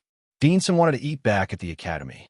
The cafeteria was cheaper than outside, so he could save some money. However, everyone seemed to be starving. "Forget it. Let's eat first." The group found a nearby noodle restaurant and had lunch. No one came to seal the city. It seemed that the Han family hadn't guessed that it was her. Gu Jiao happily got on her horse. Yuan Shao glanced at her and said, "Lu Lang, I feel that you are particularly refreshed. Did you just do that?" Gu Jiao didn't understand. "What?" Yuan Shao looked around and said in a low voice, that, what? Gu Jiao still didn't understand. Zhao Wei said bluntly, "Going to the brothel to look for girls. Men are like that after having fun." Gu Jiao thought for a moment. "Oh, it was quite fun." Yuan Shao was just casually asking. He didn't expect Gu Jiao to admit it. His body trembled. "So you really went to the brothel? How could you do that? You didn't even bring us along to look for girls. You're too disloyal. Aren't we all good brothers?" Yuan Shao clenched his teeth and said in a low voice, "Bring me along next time." Zhao Wei coughed. "Bring me along too." Gu Yin and Gu Shaoshun didn't go to watch the game today. It wasn't because they didn't want to go, nor was it because Gu Yin's body didn't allow it. It was because Mistress Nan poisoned herself again. Master Lu went to fight with the Horse King and successfully crippled herself again. It was a bit serious. The 2 brothers stayed to take care of them. Gu Shaoshun mainly took care of them. Gu Yin was responsible for basking in the sun and drinking tea with Meng Lao. Of course, he occasionally played a game of chess with Meng Lao. Gu Yin liked to play chess, but his chess skills were far worse than Gu Jiao's. Meng Lao was badly battered. But Gu Jiao said that if Meng Lao played a game of chess with Gu Yin, Gu Jiao would play a game with Meng Lao when she came back. In order to play chess with Gu Jiao, Meng Lao was really going all out. Gu Yin's chess skills were terrible from head to toe. Meng Lao finally couldn't take it anymore. He broke down and said, "Why did you play here again? Didn't I teach you a few times that you should play 16th out of 7ths? Your chess skills are so terrible. It's almost on par with that Xianyuan Cheng." Gu Yin had heard this name many times. Every time the old man disliked his chess skills, he would drag this person out and torture him. "Who is Xianyuan Cheng?" he asked. Meng Lao waved his hand. "Someone who shouldn't be mentioned." Gu Yin raised his eyebrows. "Then why do you keep mentioning it?" Meng Lao choked. "Didn't I make you angry and confused?" Gu Yin was at the rebellious stage. The more he wasn't allowed to mention it, the more curious he became. He asked, "Does that Xianyuan guy know how to play chess like me?" "Kid, do you have some misunderstanding about the 3 words know how to play chess?" Sigh. Meng Lao actually had a lot to say in his heart. In Chengdu, he couldn't mention it to anyone else. The funny thing was that this place where he met by chance became the only place where he could speak freely. He said, "I taught that kid for a few days. I almost died of anger. He's even more stupid than you." Gu Yan's face darkened. "I'll tell my sister. You said I'm stupid."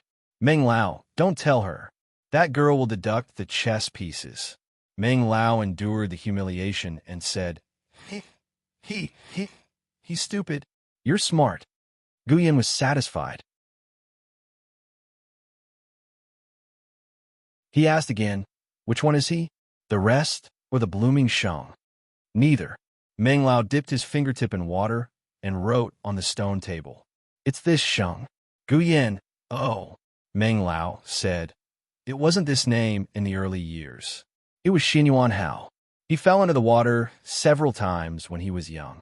He went to the Grand Master Hall for divination. The Grand Master Hall said that he was incompatible with the water and asked him to change his name to Sheng. So he was called Xinyuan Sheng. Meng Lao's eyes were a little more melancholy as he recalled the past. But it didn't take long for the Horse King to come over with the reins in its mouth. The Horse King threw the reins to Meng Lao in disdain. It's time for the old man to leave again.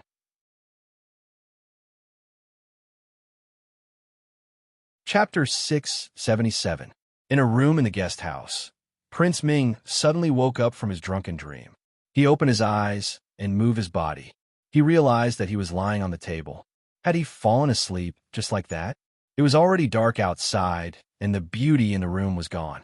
He stood up, but his legs were numb, and he fell to the ground with a thud. The embroidered uniform guards outside heard the commotion in the room and quickly rushed in. "Your Highness!" They bowed in unison. The leader of the group walked forward and helped Commandery Prince Ming up. Prince Ming was in great pain from the fall, and his head felt like it was about to explode. "What's wrong with me?" He held his forehead and asked angrily. The embroidered uniform guards helped him back to the stool. No, my butt hurts." He had been sitting on a wooden stool for an entire afternoon, even in iron, but would not be able to withstand the pain. There was no bed for him to lie on. The leader of the embroidered uniform guards had no choice but to ask his companions to help him sit on each side. Although this was not comfortable, at least but would not suffer. Where is Miss Gu?" Prince Ming asked as he held his head that was about to explode. The leader of the embroidered uniform guards replied, "After you got drunk, Miss Gu left." "What? You let her leave just like that?" "Your Highness, you did not ask us to keep her." "Wasn't it because I thought she would leave? Are your brains made of wood?" Prince Ming choked. Seriously, he had gotten drunk at such a good time. Prince Ming wanted to blame the beauty, but when he thought of her cold personality, he felt that he had left her in a fit of anger because he was drunk. "Didn't you say you would give me a painting?" "Your Highness, is this it?" One of the embroidered uniform guards picked up a piece of paper on the table. Normally, a painting given to someone of Commandery Prince Ming's status would be framed in a scroll. However, this was only a piece of paper and it was slightly wrinkled. She did not know what had happened. Prince Ming asked someone to bring the painting over. He took a closer look and his mouth could not close. What's all this nonsense about? Was this the standard of a beauty's painting? How did he manage to do that? This was forget it. He didn't like her because she could draw. Her beauty was what truly moved him. If she didn't know how to draw, then so be it. At most, he would teach her in the future. Yes, that's right. He could use the opportunity of teaching the beauty to invite her again. He believed that she wouldn't refuse. As this thought flashed through his mind, the haze in Prince Ming's heart was swept away, and he instantly felt refreshed. Just as Royal Prince Ming was happily putting away the beauty's painting, the coachman suddenly came up and reported at the door, "Royal Prince, something has happened to Heir Han." In a quiet courtyard of the Han family, servant girls came out of the main room with basins of bloody water. Han Shixi's injuries were too horrible to look at. The doctor spent almost an hour just cleaning his wounds. Fortunately, his internal energy was profound and his foundation was not damaged. However, it was still very humiliating. He sat on a chair with a cold expression, while Han Yong sighed and stood by his side. "I want you to lie on the bed for a while," Han Yong said. "No need." Han Shixi was bare-chested. He covered his chest and gritted his teeth. Han Yong sighed. "Why are you so stubborn? If you're injured, you have to lie down." Han Shixi's eyes were cold. "I said no need." Second uncle didn't argue with him on this topic. Instead, he asked, "Who did this? How could they injure you like this?" Han Shixi's martial arts were absolutely unbeatable among his peers in Sheng. Those who were older than him wouldn't easily attack a junior. Han Shixi recalled the masked teenager he saw on the roof. He also felt that he was unfamiliar. If there was such a young master in Shengdu, it was impossible for him not to have heard of him. However, the opponent didn't rely on martial arts to defeat him. It was a scheme and gunpowder. First, he used countless hidden weapons to make Han Shitzi think that Han Shitzi was carrying hidden weapons. This caused him to choose not to dodge when the opponent threw the gunpowder. Han Shitzi recalled, he used gunpowder. Han Yong suddenly understood. So it was gunpowder. No wonder it could hurt you. Wait, gunpowder? Isn't gunpowder something that only the State Preceptor Hall has? Han Shitzi shook his head. It's true that gunpowder was invented by the State Preceptor Hall, but it's already used in the military. The aristocratic families can also get their hands on it. Han Yong pondered for a moment and said, the control of gunpowder is very strict. It's not easy to get it. Han Shitzi didn't deny this point. The gunpowder was mixed with knockout drugs. Also, he used something on me in the end. It wasn't knockout drugs, but it made me unable to move. Han Yong pondered, gunpowder, unknown poison. Was it really done by the State Preceptor Hall? Han Shitzi said, I have no enmity with the State Preceptor Hall. Why would they do this to me? Han Yong nodded. That's true. The State Preceptor Hall didn't collude with any forces, nor did they have conflicts with any forces. To be exact, no aristocratic family dared to have conflicts with the State Preceptor Hall. Naturally, the State Preceptor Hall didn't bother to make things difficult for any aristocratic family. Han Shitzi asked the servant at the door, Where's the Commandery Prince? Hasn't he arrived yet? Just as he finished speaking, Commandery Prince Ming arrived. Han Yong saluted Commandery Prince Ming. Han Yong was the son of a concubine in the Han family. In terms of status, he couldn't be compared to the direct descendants. Commandery Prince Ming nodded slightly. His attitude towards Han Yong was naturally different from his attitude towards Han Shitzi. All of you may leave. Second uncle, you stay. The servants left one by one and closed the door. Only the three of them were left in the room. Commandery Prince Ming looked at Han Shitzi, who was covered in wounds. Although he had heard that Han Shitzi was injured on the way here, he was still shocked when he saw him in person. Cousin, who injured you like this? Han Shitzi didn't answer his question. Instead, he asked, Let me ask you, who did you meet today? Huh? Commandery Prince Ming was stunned. Han Shitzi said sternly, Are you going to tell me honestly, or do you want me to capture your maidservant? Commandery Prince Ming's pupils contracted. Cousin actually saw that maidservant? Han Shitzi snorted coldly. Or I can report this to the Crown Prince and let him ask you personally. Commandery Prince Ming pleaded, Cousin, please don't tell my father. If my father finds out, he will kill me. The Crown Prince was very strict with Commandery Prince Ming. He didn't allow him to do anything that would disgrace his reputation. Otherwise, he wouldn't have hidden his identity from the beauty for so long. Han Shitzi said, If you don't want me to find the Crown Prince, tell me honestly. Who did you meet today? What did you do? Commandery Prince Ming had no choice but to tell Han Shitzi everything that happened. Cousin, you promised me that you can't let my father find out. Han Shitzi said indifferently.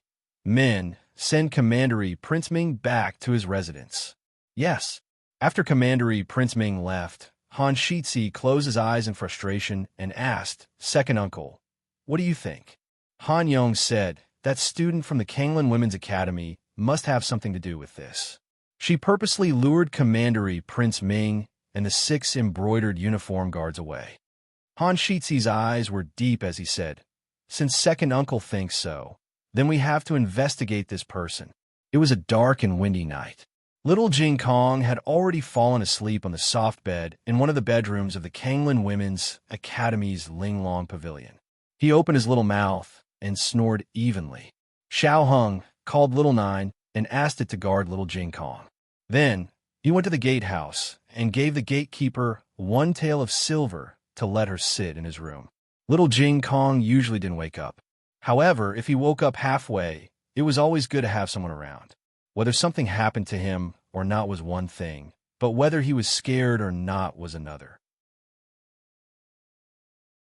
After doing all this, Xiao Hung put on his cloak, hat, and veil. Then he sneaked out of the academy. On a big tree, a man in black gave his companion a look and said, Let's go. Follow me. Xiao Hang's carriage stopped in front of a pawn shop on Huayang Street. Xiao Hung got out of the carriage. The clerk of the pawn shop was closing the door and said, "We are closing now. Come back tomorrow." Xiao Hung took out a piece of paper and handed it to him. "I want to see your shopkeeper." The clerk was slightly stunned when he saw this sentence. Then he looked at him carefully. Xiao Hung was wearing a veil, but it didn't affect his unique beauty. Some people could charm everyone with just a pair of eyes. The clerk swallowed his saliva. Then he saw that Xiao Heng's black cloak revealed a bit of the Kenglin Women's Academy's uniform. He said in a daze, "Please, wait a moment." The clerk rushed in. He could hear the conversation between him and the shopkeeper. "Who is it? It's so late." "Hey, a girl. She wants to see you. She seems to be very powerful. Her aura is very strong." The clerk ran out with a smile and said to Xiao Hung, "Please." Erhan had his own intelligence network. Naturally, the people he sent wouldn't be bad. Except for the time when they followed Gu Jiao, they all completed their tasks perfectly. Sun Feng and Zheng Hai are back. The guard outside the door reported. "Let them in," Erhan said. Han Yong took a sip of tea. The two of them entered. Sun Feng reported, "This subordinate has inquired. That student's surname Gu is from Zhao Kingdom." Han Yong was surprised. He laughed and said, "Zhao Kingdom again. That Xiao Lulang is also from Zhao Kingdom, right? Do they have any relationship?" "It's hard to say." Erhan continued to ask Sun Feng and Zheng Hai what else. Sun Feng replied, "Also, we followed her and found that she went to a pawn shop in Flower Sunday." Erhan asked, "There are several pawn shops in Flower Sun Street. Which one did she go to?" Sun Feng hurriedly said, "Guerin Hall." Han Yong weakly inhaled a breath of cold air. He touched his chin and asked, "The one that used to be a pharmacy and later became a pawn shop?" Han's eyes narrowed. "That's right." Han Yong didn't understand and said, "Wait, we investigated that shop before. What was the shopkeeper's name again?" "Wang Fugue." "Yes, that's the name. Isn't he the crown prince's spy?" Han said, "He's also the Nangong family spy. Guerin Hall is a contact point for the Nangong family to collect information." Han Yong laughed sarcastically. "This Wang Fugue wants to eat from both sides. He's both the crown prince's man and the Nangong family's man. Isn't he afraid of being overthrown?" Although the Nangong family was on the crown prince's side, the crown prince probably wouldn't like it if the Nangong family bribed his men to be spies. "Since you knew, why didn't you tell the crown prince?" Han Yong asked his nephew. Han said, "So what if I told him? Instead of letting the Nangong family bribe someone else, it's better to use this Wang Fugue. At least I have my eyes on him." Han Yong laughed. "That's reasonable." Han looked at Sun Feng. "Did she go to the pawn shop to find Wang Fugue?" Sun Feng respectfully replied, "Yes, she waited until the pawn shop was about to close before going to see Wang Fugue directly. I didn't hear what they talked about. She's mute. She wrote it all in words." They had followed so many people, and this was the first time they couldn't hear anything. As for Wang Fugue, he also wrote it in words. Han Yong said, "It's suspicious that she chose to go when the pawn shop was closed. It seems that the Nangong family is involved in this matter."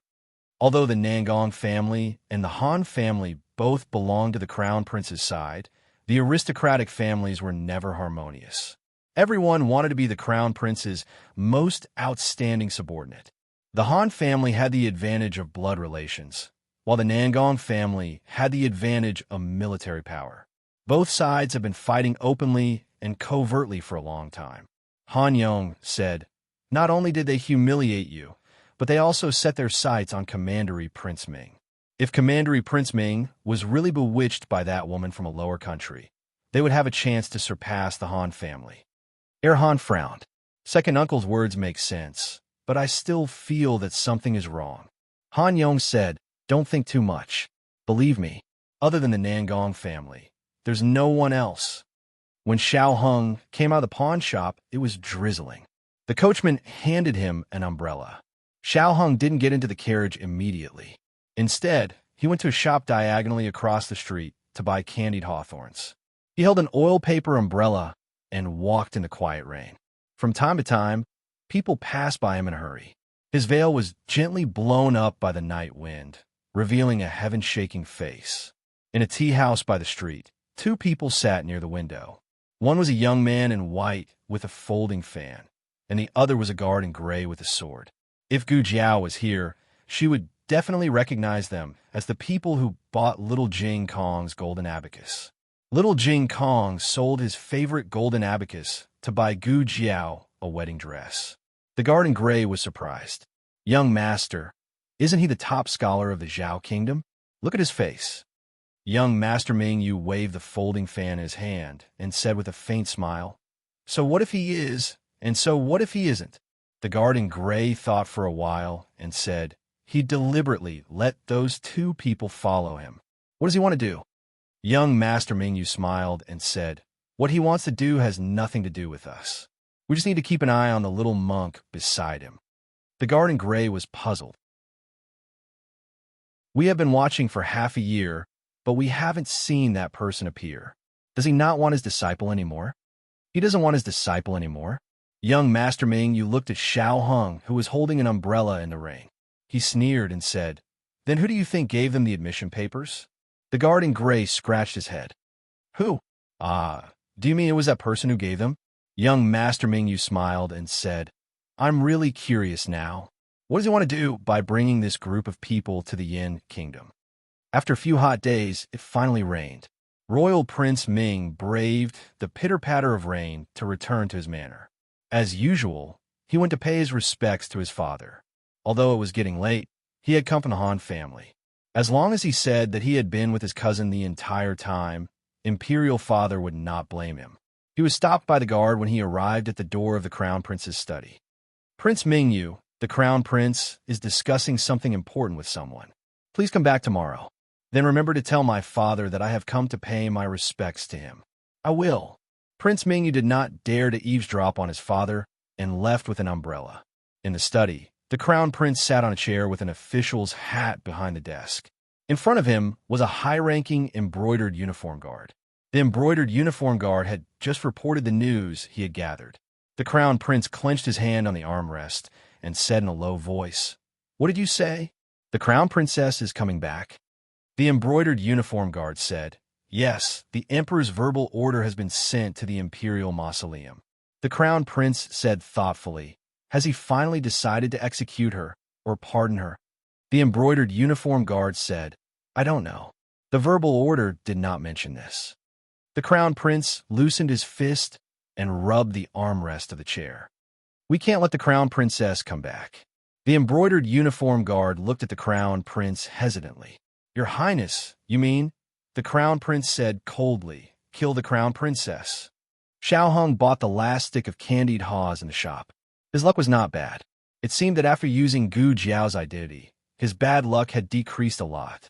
He could pick up money on the streets and avoid bad things when he encountered them. But why did his mood suddenly become strange? Xiao Hung held the umbrella and looked up at the sky full of rain. Was it because of the rain? He suddenly felt a little melancholy.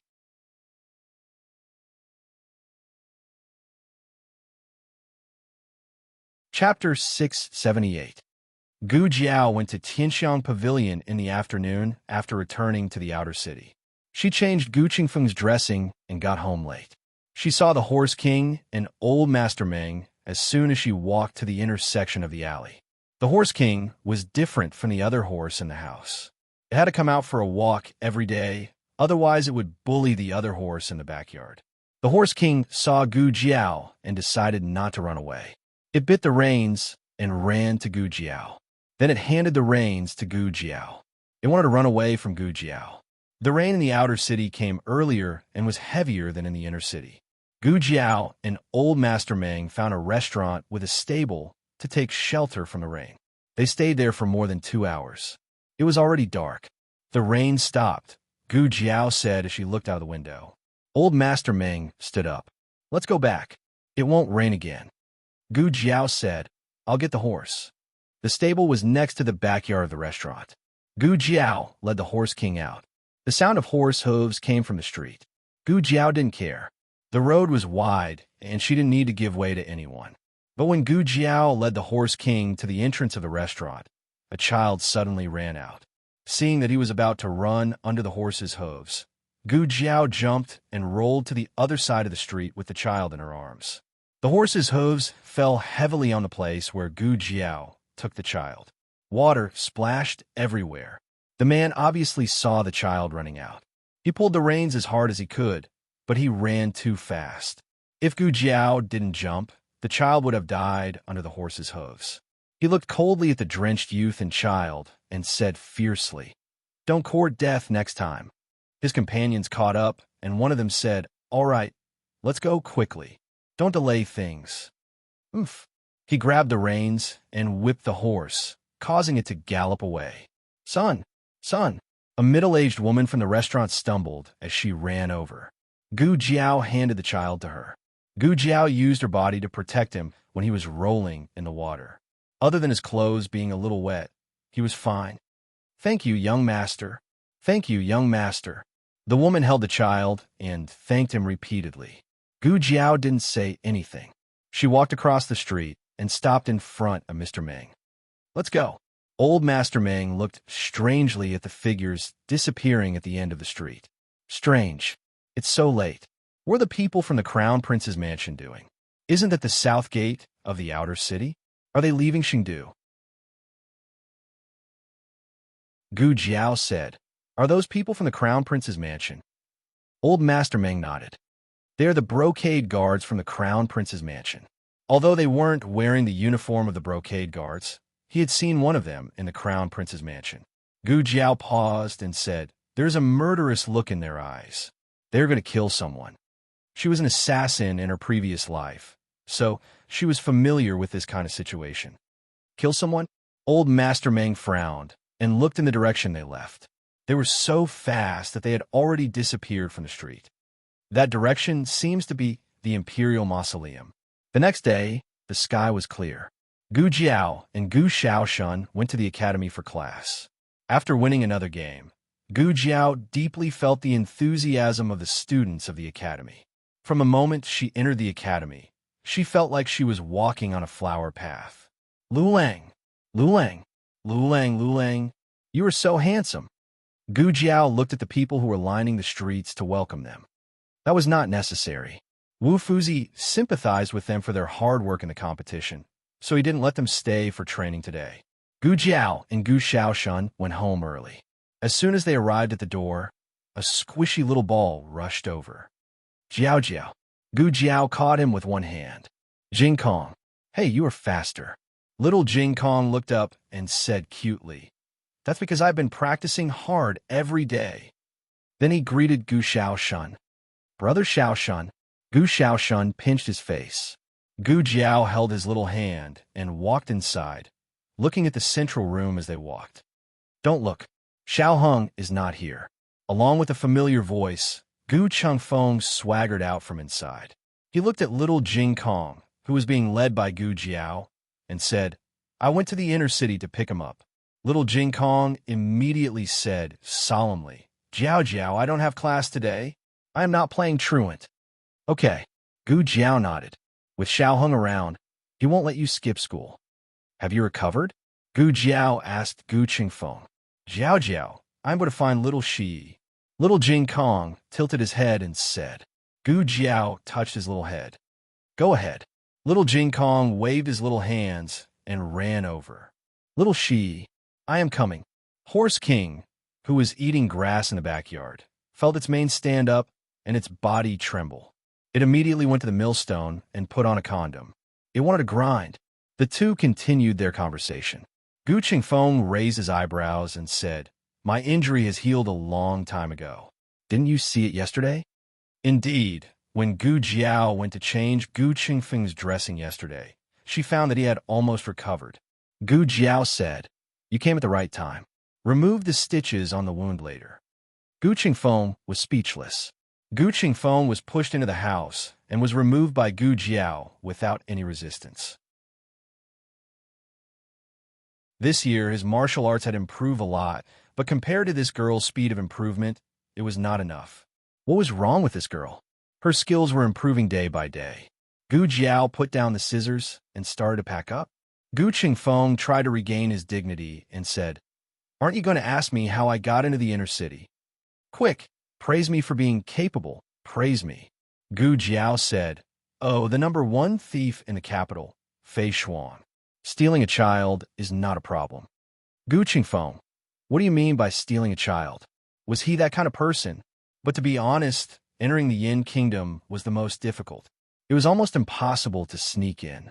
The checkpoints in the outer city of Chengdu were also strict, but it seemed that once you entered, you would not be questioned all the time. After all, everything that should be blocked was blocked outside. Gu Qingfeng felt that using words with Gu Jiao did not give him any sense of accomplishment, because Gu Jiao would never accept a joke. She was the king of awkward silence, the terminator of conversations.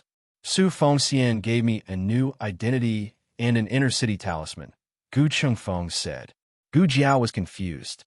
Even Gu Qingfeng had an inner-city talisman? I want one too, she said. Do you know how to sing? Nope. Do you know how to tell stories? Nope. Or do you know how to play music? She knew this. Facing a group of perverted stinky men, you're not allowed to beat them up. Gu Jiao was speechless. She wanted to beat them up. Gu Qingfeng knew it would be like this. He waved his hand and said, "Okay, I have something important to talk to you about today. Speak." Gu Jiao put the used cotton swabs into a special basket. Gu Qingfeng said casually, "In the past few days in Tianxiang Pavilion, I accidentally found out some information," saying that he accidentally was being modest. He was clearly racking his brains, using all his skills and risking his life to find out information. "I'm listening."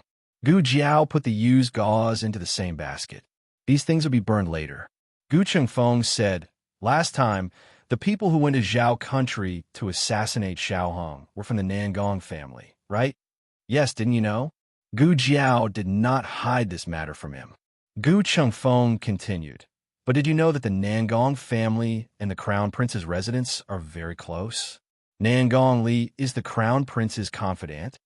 Gu Jiao's mind flashed back to the conversation between Nangong Li and the shopkeeper at the pawn shop that day. His Highness was very angry and asked why he couldn't even handle such a small matter. "This is not a small matter. One of my arms is gone." So, the Highness that the shopkeeper was talking about was the Crown Prince of the Yin Kingdom. The Crown Prince of the Yin Kingdom wanted Xiao Heng's life. Why did the Crown Prince of the Yin Kingdom do this? What was the relationship between Xiao Heng and the royal family of the Yin Kingdom? Gu Qingfeng said, "The Nangong family and the Han family are both on the Crown Prince's side, but the two families don't seem to have a good relationship. He suffered a lot at the hands of the Han family, so when he asked for information, he inevitably asked about the Han family as well." He continued, "I heard that the two sons of the Han family were beaten up one after another. Could it be the Nangong family?" Gu Jiao said no. Gu Qingfeng asked strangely, "How can you be sure that it wasn't the Nangong family?" Gu Jiao thought for a moment and said honestly, "Because I did it." The corner of Gu Qingfeng's mouth twitched. As expected, this girl's courage was still so big. "Is there any other news?" Gu Jiao asked. Gu Qingfeng thought for a moment and shook his head. "There doesn't seem to be any useful news for now." He had heard a lot of news at Tianxiang Pavilion, but most of it was the gossip of the aristocratic families. It was enough to be a topic of conversation before and after tea, but it wasn't of much value. "Oh, wait." He suddenly thought of something and said thoughtfully, "There's another big matter. The Crown Princess is coming back. It is said that the monarch allowed her to come back." The monarch, the Crown Princess. Gu Jiao's hand that was tidying up the medicine box paused. Gu Qingfeng saw her pause and couldn't help but ask, "What's wrong?" Gu Jiao said, "The Crown Princess might not come back so easily." Gu Qingfeng asked why. Gu Jiao looked at the medicine in the medicine box and said, "Last night, I met the assassins from the Crown Prince's residence. If the Crown Princess is coming back, then it should be to kill her."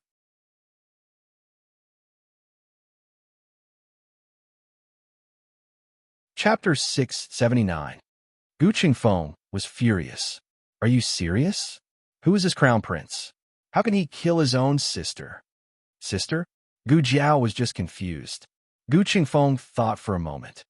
"Oh no, I think it's an older sister. The Crown Princess is the third princess of a king. There are two concubine princesses above her. Before she was born, there were no princes. As he spoke, he subconsciously touched his chin. This was Gu Jiao's usual little action, but after being together for a long time, they would be influenced by each other's habits. Even he didn't notice it. He said suspiciously, "The crown prince wants to kill Xiao Hong and the crown princess. What's the relationship between the three of them?" "I don't know," Gu Jiao said. Gu Chengfeng asked curiously, "Do they send many killers?" Gu Jiao said 6. Regardless of what kind of person the crown princess was, the crown prince wanted to kill Xiao Hong. So in all fairness, Gu Chengfeng didn't want the crown prince to succeed. "Can we report it to the officials and let them get him back?" As soon as he said this, Gu Chengfeng was shocked. Was it because he had been with this girl for a long time that he became bold? The Yin Kingdom was a superior country. How could small people like them get involved in the internal strife of a superior country's royal family? One mistake, and they would be doomed eternally. They wouldn't even know how they died. Moreover, the crown princess was not related to them. Just because they didn't like the crown prince, they risked their lives to save the crown princess. Wasn't the price too high? Gu Jiao closed the small medicine box with a click. Gu Qingfeng was startled by the sudden sound. Gu Jiao picked up the small basket and started to pack the hidden weapons. "Send Jing Kong back later." "Of course I will send him back," Gu Qingfeng said without hesitation. "I brought him here. If I don't send him back, who will?" As he spoke, he suddenly felt that something was wrong. "Wait, why did you tell me? What do you want to do?" Gu Jiao put her hand on her belt. "Hey!" Gu Qingfeng covered his eyes and turned around. "Even if I'm your biological brother, you can't do this. You should be more careful between men and women." "Oh," Gu Jiao said, "I forgot that you're a man." Gu Changfeng. What a heart-wrenching sister. Gu Qingfeng ran out of the house. Gu Jiao changed into a set of night clothes, put on a mask, and carried the red-tasseled spear to the backyard to get the horse. Old Master Meng and Gu Yim were playing chess in the backyard. Seeing her dressed like this, Mr. Meng looked puzzled. "Why are you dressed like this?" Madame Nan's body was fine now. She went to the kitchen to start the fire, intending to make some food for little Jing Kong. She saw Gu Jiao when she came out to fetch some water. She was slightly stunned. "You're going out?" Gu Jiao nodded. "Yes, I'm going out. Madame Nan, please take care of Ayan for the time being." It was her duty to take care of Gu Yan. After all, he was her husband's disciple. But how long would she be out for? She even asked for his help. Gu Yan looked down and squeezed the chess piece in his hand. Gu Xiaoshan accompanied little Jing Kong to play with little Shi. Gu Jiao asked Gu Yan to tell Gu Xiaoshan to take a few days off for her. "Okay." Gu Yan responded in a low voice. Gu Jiao led the horse to the door. Gu Chengfeng chased after her. "Hey, are you crazy? Do you know what you're doing? What does the internal strife of the Yin Kingdom's royal family have to do with us?" Gu Jiao straightened the saddle and fastened the buckle. "The crown prince wants to kill Xiao Hong." Gu Qingfeng asked, "So?" Gu Jiao muttered, "There's something I need to verify personally." Gu Qingfeng was anxious. "What's the matter?" Gu Jiao got on the horse.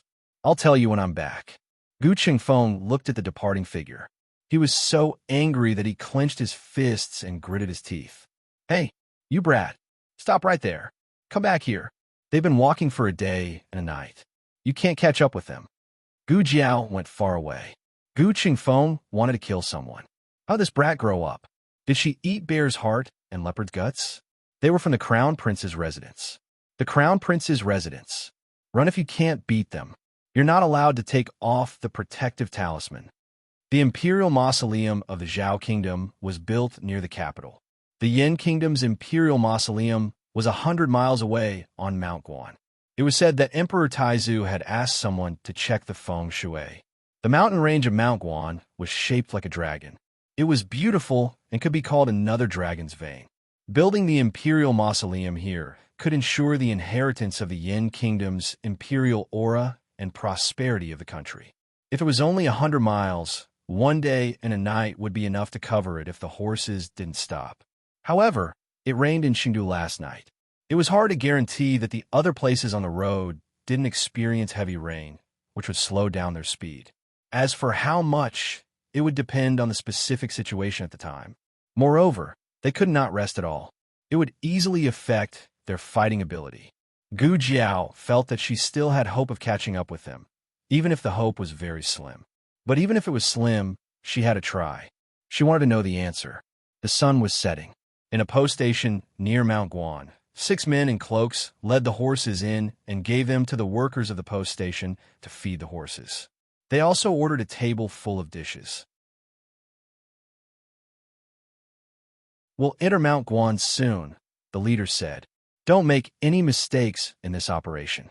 The man beside him said, "Don't worry, big brother. Don't you know our strength? The crown princess's martial arts have been destroyed. How can the guards in the imperial mausoleum be our match?" The leader said, "Do it cleanly. Don't let people find out that it's Her Highness." "Of course. Besides, we only want to kill the crown princess. The guards in the imperial mausoleum should avoid them if possible. If they can't, we'll kill them to avoid new problems." "Got it, big brother." They finished the dishes on the table. The leader left a silver coin on the table and led a few people to the stable to lead the horses out of the post station. The sky was gloomy and the mountain was stuffy. A man in black said, "Big brother, it's going to rain again." The leader looked at the imperial mausoleum not far away and said with cold eyes, "The heavy rain will cover the breath. It's a good time to kill." As he spoke, he covered his face with the black cloth around his neck. The others also covered their faces with cloth. He ordered, "Let's go." They gripped the reins and pulled out the swords at their waists. With murderous intent, they galloped toward the imperial mausoleum in the night. To reach the imperial mausoleum, they had to cross a cable bridge. Just as they were about to step onto the bridge, an arrow suddenly flew from behind them. It carried a biting, cold, murderous intent and an extremely sharp sound as it tore through the air. It seemed to tear a hole in the dark night. The leader instantly became alert and cut the arrow in half with his sword. "Who goes there?" He pulled on the reins and stopped at the entrance of the cable bridge. When he stopped, the 5 men in black behind him also stopped. They all lined up. The leader turned his horse around and stood at the front of the group. His eyes were like torches as he looked at the youth who was riding toward them in the dark night. Moonlight chased after the youth. He held the bow in one hand and the reins in the other.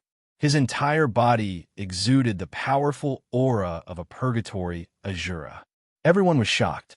The leader looked deeply at the youth who had suddenly appeared. He narrowed his eyes and asked again, "Who are you?" Gu Jiao pulled out 3 arrows from behind her and placed them on the bowstring.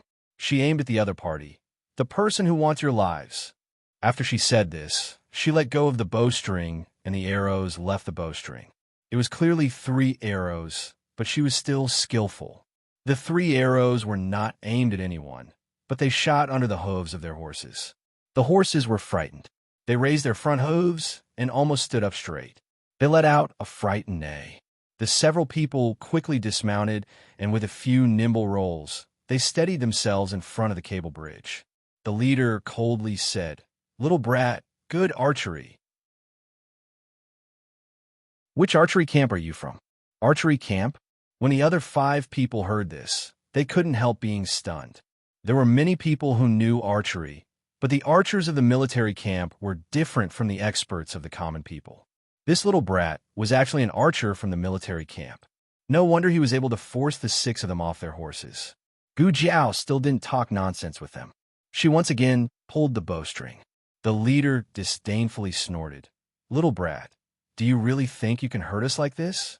You guys cross the bridge first. I will deal with him." They were forced off their horses not because their martial arts were not good, but because their horses were not good enough. In fact, they were the real experts after they got off their horses. Gu Jiao fired 3 arrows at the same time again. Only 1 arrow was aimed at the leader's heart. The other 2 arrows were off target. The leader almost laughed. "I thought you had some skills, but it turns out you are only a so-so." He raised his sword and effortlessly slashed apart the arrow that was flying towards him. "Big brother." Behind him, a black-clothed man shouted. He turned his head to take a look and saw that the 2 arrows that he thought had missed were actually nailed accurately to the rope at the other end of the suspension bridge. The strength and accuracy of the arrows were so great that they actually broke the rope. Such a long distance, such a thin rope. How'd he do it? When did such a young and promising archer appear in Chengdu? The leader shouted, "Little brat, where did you learn your archery skills?" Unfortunately, Gu Jiao still didn't intend to pay attention to him. The bridge fell with a bang. "Big brother, the bridge is broken."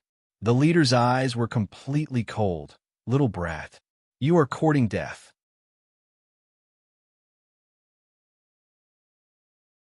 Chapter 680. A mere archer dared to challenge the imperial guards of the crown prince's residence.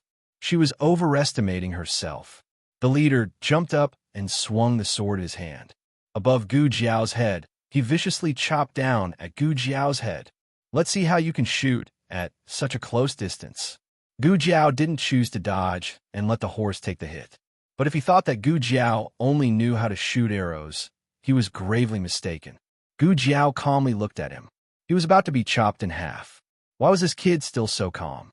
Gu Jiao's calmness wasn't because she underestimated the enemy. In fact, these people's martial arts weren't weak. They were all close to the strength of Sirius. She had never tried to deal with 6 Sirius at once. But she wouldn't let herself panic. If she needed to fight, she would fight. If she needed to kill, she would kill. If she needed to fight, she would fight seriously. If she wasn't, she would fight half-heartedly. Anyway, there was no way out. The sword energy came. Her long hair and the corners of her clothes flew backwards. She pulled out the red-tasseled spear from behind her back and blocked the opponent's attack. The sword energy shattered the white cloth wrapped around the red-tasseled spear, revealing the small braids at the tip of the spear and the large red flowers all over the spear. The leader's eyes were almost blinded. His breathing stopped for a moment. What the fuck is this? Gu Jiao swung her spear and hit his waist. Shit. He was directly sent flying. It wasn't that he couldn't dodge or catch it. It was just that the red-tasseled spear was too ugly. He had been practicing martial arts for so many years, but he had never seen such an ugly weapon in his life. Before he fell to the ground, he touched the ground with his sword and flipped over to stabilize his body. "Big brother." The rest of the people gathered around. The leader looked coldly at Gu Jiao and said, "You guys think of a way to get over. Even if you have to swim, you have to swim over. I can deal with this kid." "Yes, big brother." Everyone agreed in unison. In fact, they could tell that this kid only had the strength and tenacity of his body. He did not have the slightest bit of internal energy. No matter how strong his moves were, he would not be able to last more than 10 moves in the hands of any one of them. Big brother is more than enough to deal with her. The few of them stepped forward. Gu Jiao urged her horse to gallop in front of them. She propped her red-tasseled spear on the ground and used the momentum to flip around and land in front of them. She held the red-tasseled spear in her hand, holding back 10,000 men. "Today, no one will be able to pass." An embroidered uniform guard said, "You sure talk big. Take this." He swung his sword at Gu Jiao. Just now, the few of them were indeed shocked by Gu Jiao's red-tasseled spear, but at this moment, they also recovered from their shock. He used 50% of his power. This was considered giving this kid face. For a person without internal energy, even 10% of his power was too much. As for the other 40%, he was venting his anger. He wanted to chop this brat into mincemeat. However, who would have thought that something unexpected happened? This brat was clearly in front of him, but the moment his sword fell, he suddenly dodged. What a fast movement. After Gu Jiao dodged, she attacked him with her spear. However, Skywolf was Skywolf. How could he be so easily hurt by Gu Jiao? He also dodged easily. He was ranked 5th among the 6 people. He smiled coldly. "You do have some skills, but this is the end. Die." He concentrated his chi in his dantian and used 70% of his power. Gu Jiao felt a familiar aura. It turned out that they were also men of sacrifice. However, they were not ordinary men of sacrifice. They seemed to have practiced some kind of skill that could hide their aura. At first glance, they looked like ordinary masters. Gu Jiao exchanged a few moves with him. She had to admit that the other party's strength was very strong. She did not have time to make a detonator.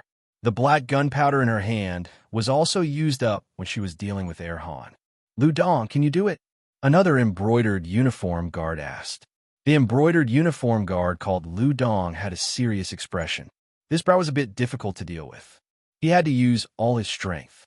It would be a joke if word got out that the embroidered uniform guard of the Crown Prince's residence was forced to use all his strength by a brat without any internal energy. He attacked Gu Jiao with a fatal blow. His companions did not help him because they felt that it was unnecessary. It was just a brat. Why would they need to work together? Pucci, the sharp blade pierced through the body. Everyone was stunned. The leader's pupil shrank. How could? Gu Jiao's red-tasseled spear pierced through the embroidered uniform guard's heart. She kicked him away. The moment the red-tasseled spear left his body, blood splattered on her mask. Thanks to the Shaolin martial monks, she had recovered 40% of her strength from her previous life. Therefore, even if she did not have any supplementary skills, she could still kill a sky wolf. But there were 5 more left. Gu Jiao panted slightly. Who's next?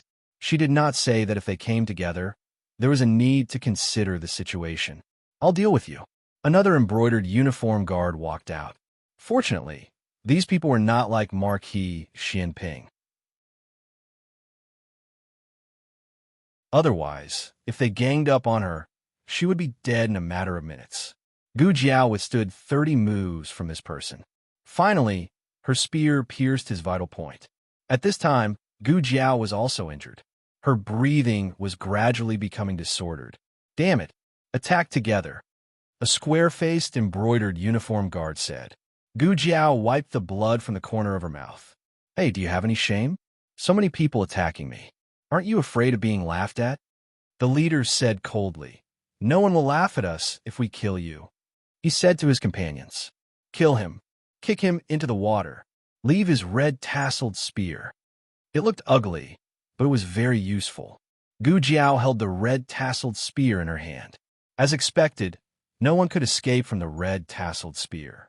Unfortunately, this red-tasseled spear was her brother's. She could not give it to him. The 4 people joined forces to kill Gu Jiao. Gu Jiao and the 4 people exchanged more than 100 moves. Her body was already stained with blood. The opponents had the advantage in martial arts and numbers, so their injuries were not as serious as Gu Jiao's. It seemed that the 4 people had the upper hand. In fact, the 4 of them were very surprised. Where did this kid come from? How could he still fight? They said that he was like an archer from the barracks, but he could also use the red-tasseled spear so well. They did not remember which barracks in Shangdu had such a powerful youth. More importantly, every time they thought that he was about to die, he could stand up again. Big brother, how can he still have the strength? A embroidered uniform guard whispered. Another embroidered uniform guard said, Yes, big brother. He suffered so much sword chi from us. He should have died long ago, right? The leader looked at the youth whose clothes were already soaked in blood with a complicated expression. The youth's mask had fallen off during the fight, but he could not see the youth's face because it was covered in blood. The leader suddenly felt reluctant to kill him. Boy, I don't care who sent you. That person is not a good person. You are not a match for us, but he sent you alone. It is clear that he wants you to die. If you are willing to rely on our master, I can spare your life and cultivate you in the future. Big brother. The other 3 people's faces changed at the same time. He killed Lu Dong and Zhang Chong. A embroidered uniform guard rebuked. The leader did not answer. Instead, he stared at the youth who had already exhausted all his strength but still refused to surrender like a blood wolf. Either you die or surrender. You choose. I choose. Gu Jiao looked at them coldly through her blurred vision. Kill you. The leader gritted his teeth and said, It seems that there is no need to be merciful. Kill him. The 3 people rushed toward Gu Jiao. Gu Jiao raised her hand and grabbed the protective talisman around her neck. If you can't beat me, then run. You're not allowed to take off the protective talisman. Do you understand? Gu Jiao slowly lowered her hand. Her eyes were like torches as she looked at the 3 people rushing toward her.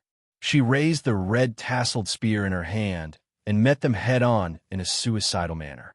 The 3 people's eyes were wide open. This boy. Gu Jiao's spear pierced through the embroidered uniform guard on the right.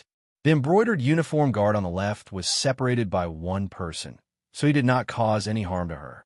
However, the one in the middle cut her leg with his sword. She kicked him and used the force to pull out the red tasseled spear. She flipped back 7 feet. This was a scene that no one had expected. She was clearly struggling at death's door, but she killed another one. The leader's killing intent surged. Among the young people, the strongest person I have seen is the Han family's heir. Your current martial arts may not be as good as his, but your talent is definitely above his. It is a pity that we have to kill you. As soon as he finished speaking, he held his sword and fiercely slashed at Gu Jiao. She couldn't block this sword. She could not take off her safety talisman. Her entire body was numb. Xiaoheng, I still haven't found out about your past. She fell face down with her eyes wide open. She fell to the ground in a daze. Die! The leader's sword slashed at Gu Jiao's neck. Clang! The sword was suddenly blocked by something and flew out of his hand. It was nailed to a tree not far away. The sword's hilt shook. It could be seen how strong the attack was. Who is it? He turned around and shouted. TSK, a group of grown men ganging up to bully a little girl. Are the embroidered uniform guards from the Crown Prince's palace this shameless? Under the moonlight, a monk wearing a gray robe walked towards them step by step. He had a string of prayer beads hanging from his hand. This monk was very handsome. He was clearly a monk, but he had a pair of charming peach blossom eyes. There was also an unforgettable mole under his right eye.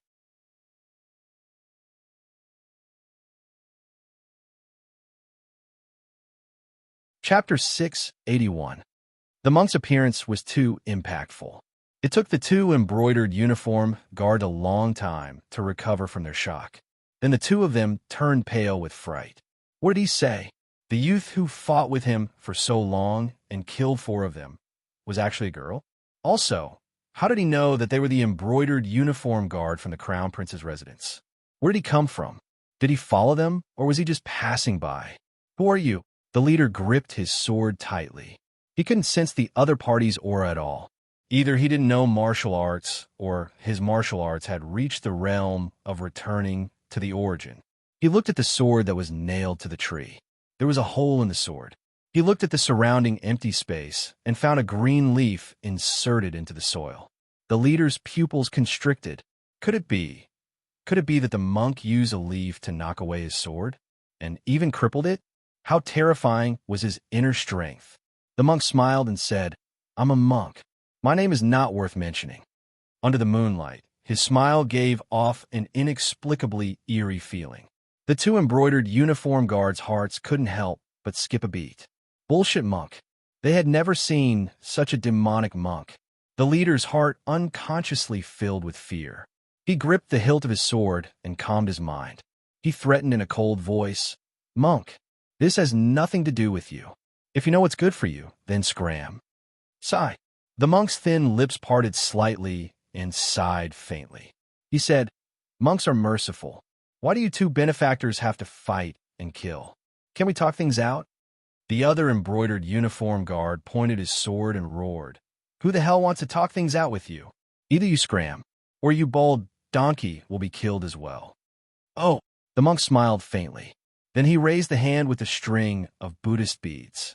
His slender fingertips touched his delicate chin as if he was deep in thought. You want to kill? When the leader heard this, he didn't know why, but the uneasy feeling in his heart grew stronger. He could not see through this monk's strength at all. The embroidered uniform guard said disdainfully, Big brother, don't waste your breath with him. Leave this kind of guy to me. In any case, he already knows our identities, so we have to silence him. As he spoke, he looked at the monk who was so beautiful that he didn't look like a mortal under the moonlight and said fiercely, Remember not to meddle in other people's business in your next life. Die. He sprinted towards the monk. When he was about 10 steps away from the monk, he suddenly leaped into the air and grabbed the hilt of his sword with both hands before slashing down at the monk. It was as if he was going to cleave the monk in half. Stop! The leader reached out in order to stop him, but it was too late. His sword slashed down. The monk looked up at the embroidered uniform guards who were attacking him from the sky. The corners of his lips curled up slightly. He raised his left hand that was not holding the prayer beads and gently moved them with his fingertips. "What's the situation?" "My sword." The embroidered uniform guards only felt a majestic force hit his sword. Half of his body was instantly paralyzed, and he was sent flying by that terrifying force. He fell heavily on the ground and slid out a large pit that was a foot deep and 10 feet long. He only stopped when he reached the feet of the leader. Not half an inch more, not half an inch less. Everything was under control, just right. Big brother." He spat out a mouthful of blood and stopped breathing on the spot. The leader looked at the embroidered uniform guards who had been killed in one move in disbelief. His eyes widened in horror. Not all the embroidered uniform guards were death warriors, but all 6 of them were. Death warriors were braver and more fearless than ordinary people. They never cowered in battle. However, for the first time in his life, he had the thought of retreating. Damn it, where did this monk come from? First, there was an unkillable brat. Why was there such an abnormal expert? His eyes flashed, and he resisted the trembling that seemed to come from his soul. "I don't want to fight anymore. Let me go." The monk smiled. "Okay." The leader of the group turned around and ran away. The monk chuckled and pointed his finger at his departing figure. A powerful inner force penetrated his chest as if it had materialized. There was a sharp pain in his chest, and blood splashed in front of his eyes. He opened his mouth in disbelief and fell forward. He ground a large piece of grass before he stopped. Then his whole body trembled, and the breath in his dantian dissipated rapidly.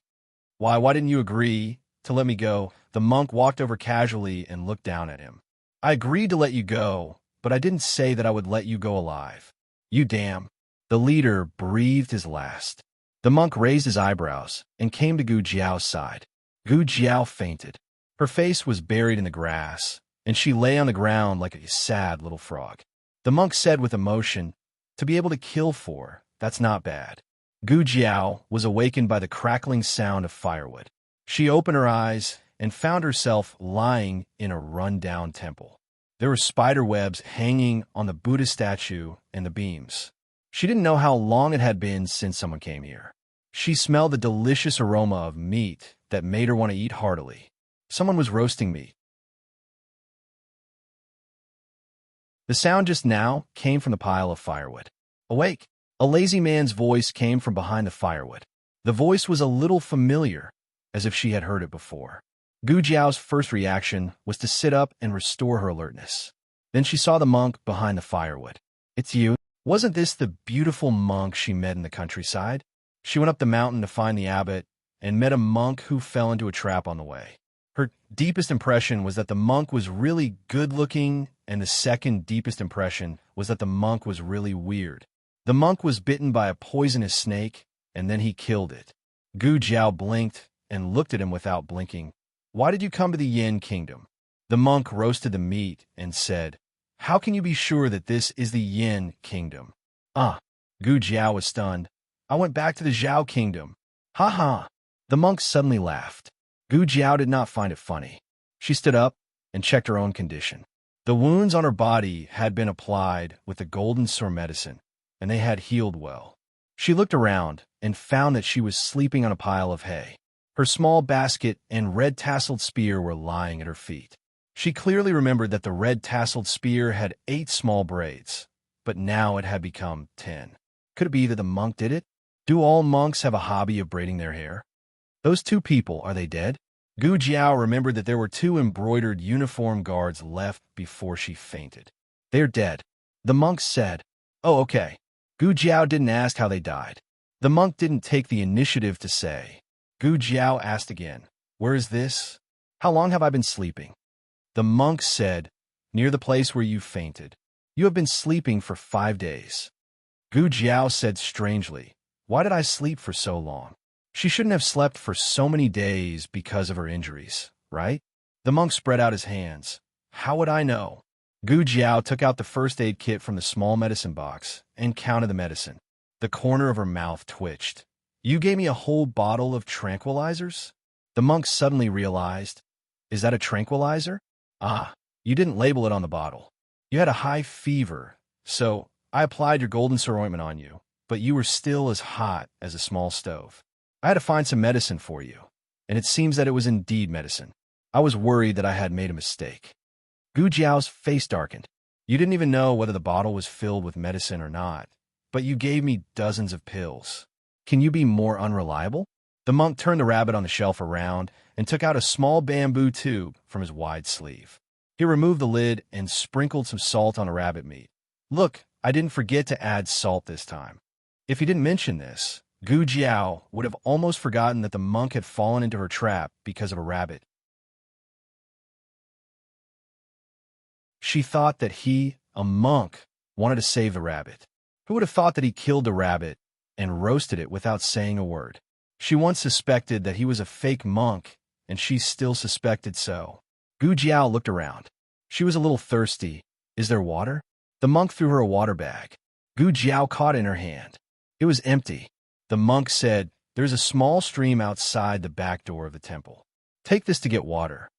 Gu Jiao said, "Then I can drink without a water bag." The monk looked at Gu Jiao and said confidently, "I'm asking you to get some water for me." Gu Jiao was speechless. What kind of monk was this? Gu Jiao took the water bag to the backyard to get water. The monk looked at her walking as if she was flying. He narrowed his charming peach blossom eyes. "You recover so quickly." Gu Jiao came back after drinking the water and threw the water bag to him. He raised his hand to take it and smiled. "Thank you." He was born beautiful. With such a bright smile, all living beings wanted to fall for him. If the monk saved all living beings with this appearance, all living beings would be possessed by the devil. Gu Jiao squatted down in front of the monk. She grabbed a small branch and drew circles on the ground while waiting to roast the rabbit. She asked the monk several questions. Except for the question of how he came to the Yin Kingdom, he answered all the other questions. There were only two ways to come to the Yin Kingdom. One was to have an official travel permit, and the other was to be marked as a slave. She didn't know which type the monk belonged to. "Are you from the Zhao Kingdom or the Yin Kingdom?" Gu Jiao asked. "Does it matter?" The monk asked with a smile. Gu Jiao thought seriously, "Oh no." She continued to draw circles. The monk continued to roast the meat. The meat was delicious. Gu Jiao was really hungry.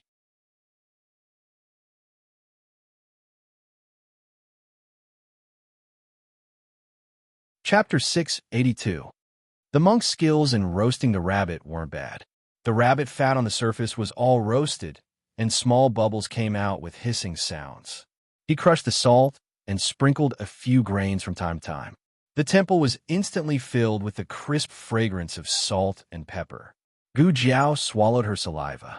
She gradually changed from drawing circles to drawing rabbit, roasting rabbit, braising rabbit, spicy rabbit head, cold eating rabbit meat. In fact, other than roasted rabbit, there were also a few roasted mushrooms on the rack. But Gu Jiao only wanted to eat rabbit. Finally, the rabbit meat was roasted.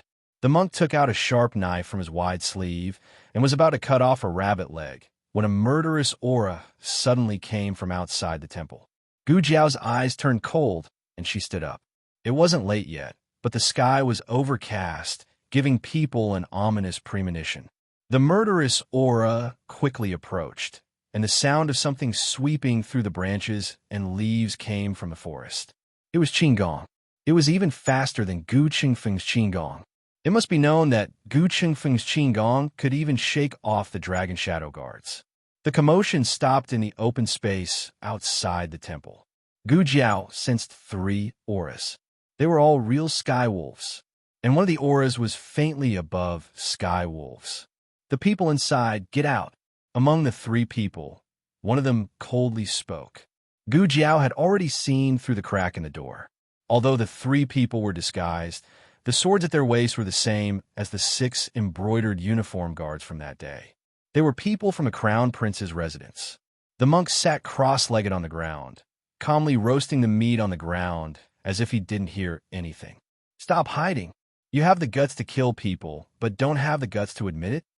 Gu Jiao grabbed the red tasseled spear on the ground and walked out with a strong aura. The red tasseled spear in her hand landed heavily on the ground, and the powerful force seemed to shake the ground. A trace of surprise flashed through the eyes of the three people at the same time. They did not expect that the person they were looking for was actually such a young boy. The strongest man wore a purple cloak, while the other two wore black cloaks. The purple-cloaked man coldly said, "You're the one who killed the crown prince's imperial bodyguards?" Gu Jiao raised her eyebrows and said, "So what if it's me? However, are you not even planning to hide it?" The purple-cloaked man said disdainfully, What's there to hide from a dead man?" Gu Jiao looked at him and said, "How arrogant."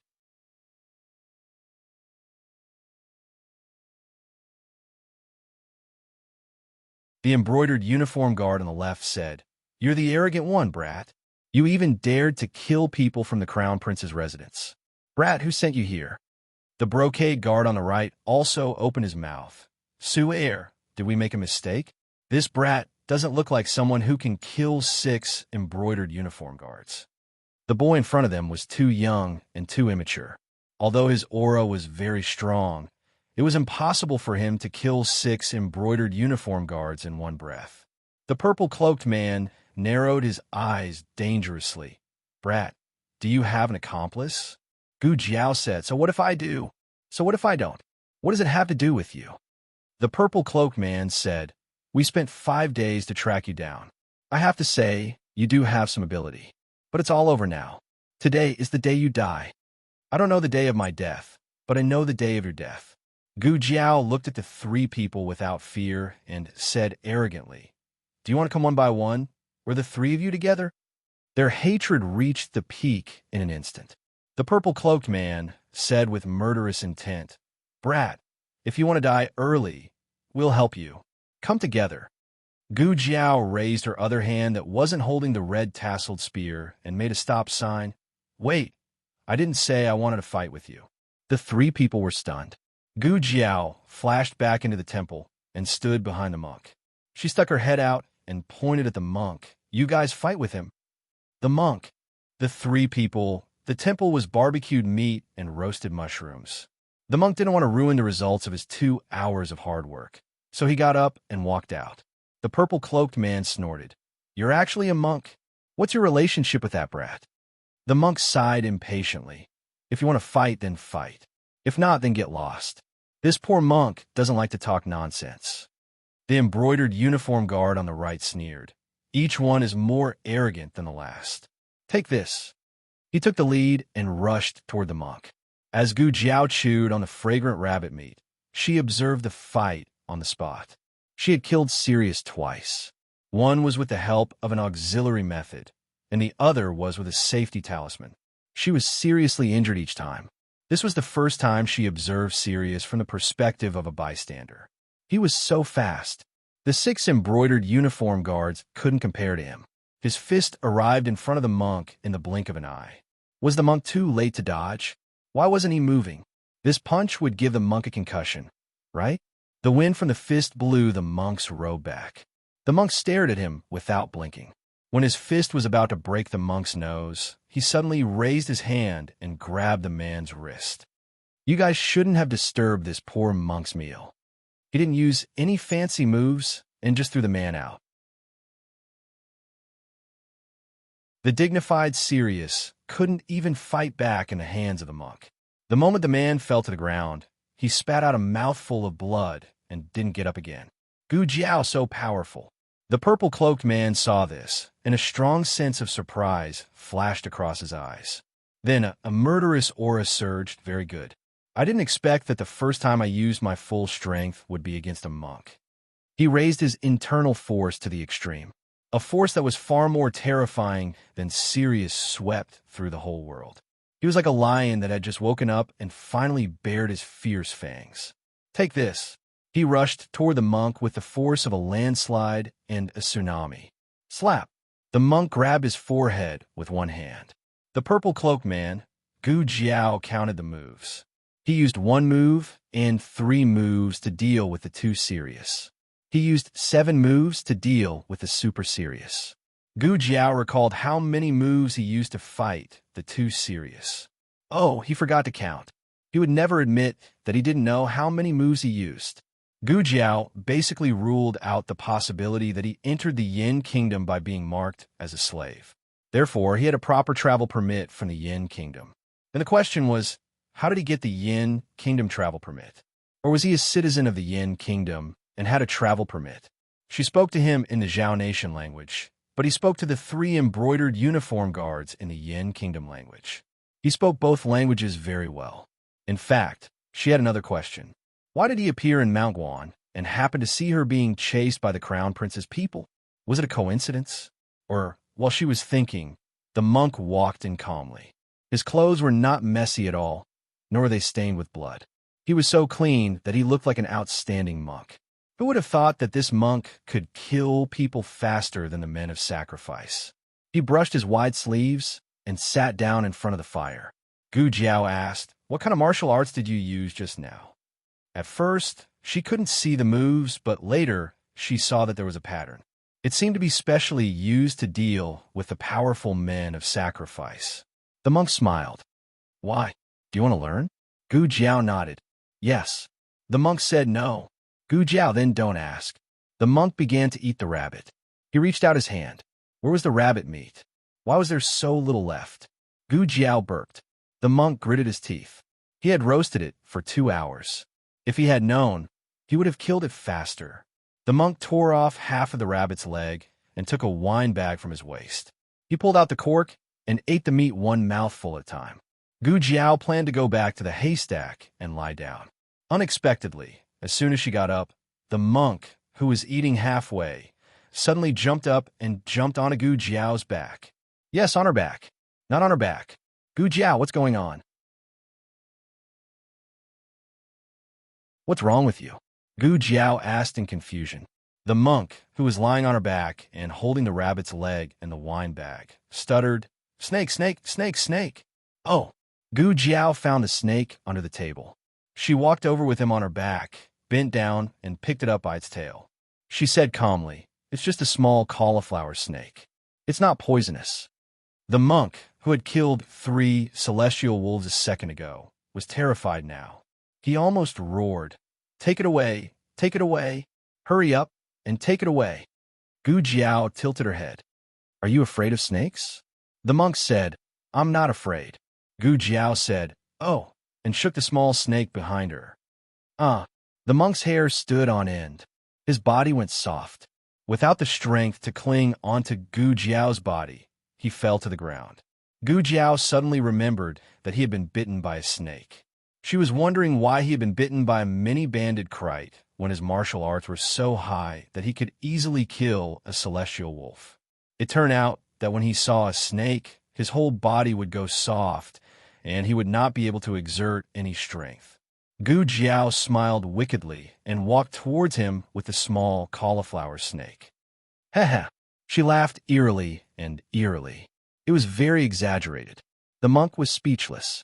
The monk shouted, "Girl, you, what are you doing?" Gu Jiao bent down and handed the small cauliflower snake to him. She helplessly spread out her hands and said, "What bad intentions can the little snake have? It's nothing more than wanting to bite you.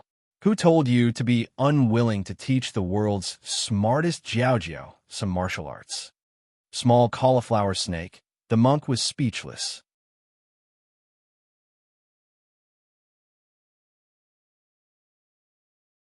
Chapter 683. Dusk was everywhere, and the horizon was lit by a wisp of fire. Clouds curled around the mountains and rivers. In a ruined temple, a monk, a young man, and a small snake sat facing each other. The small snake tried to escape several times, but was caught by the young man. The young man threw the small snake until it was dizzy.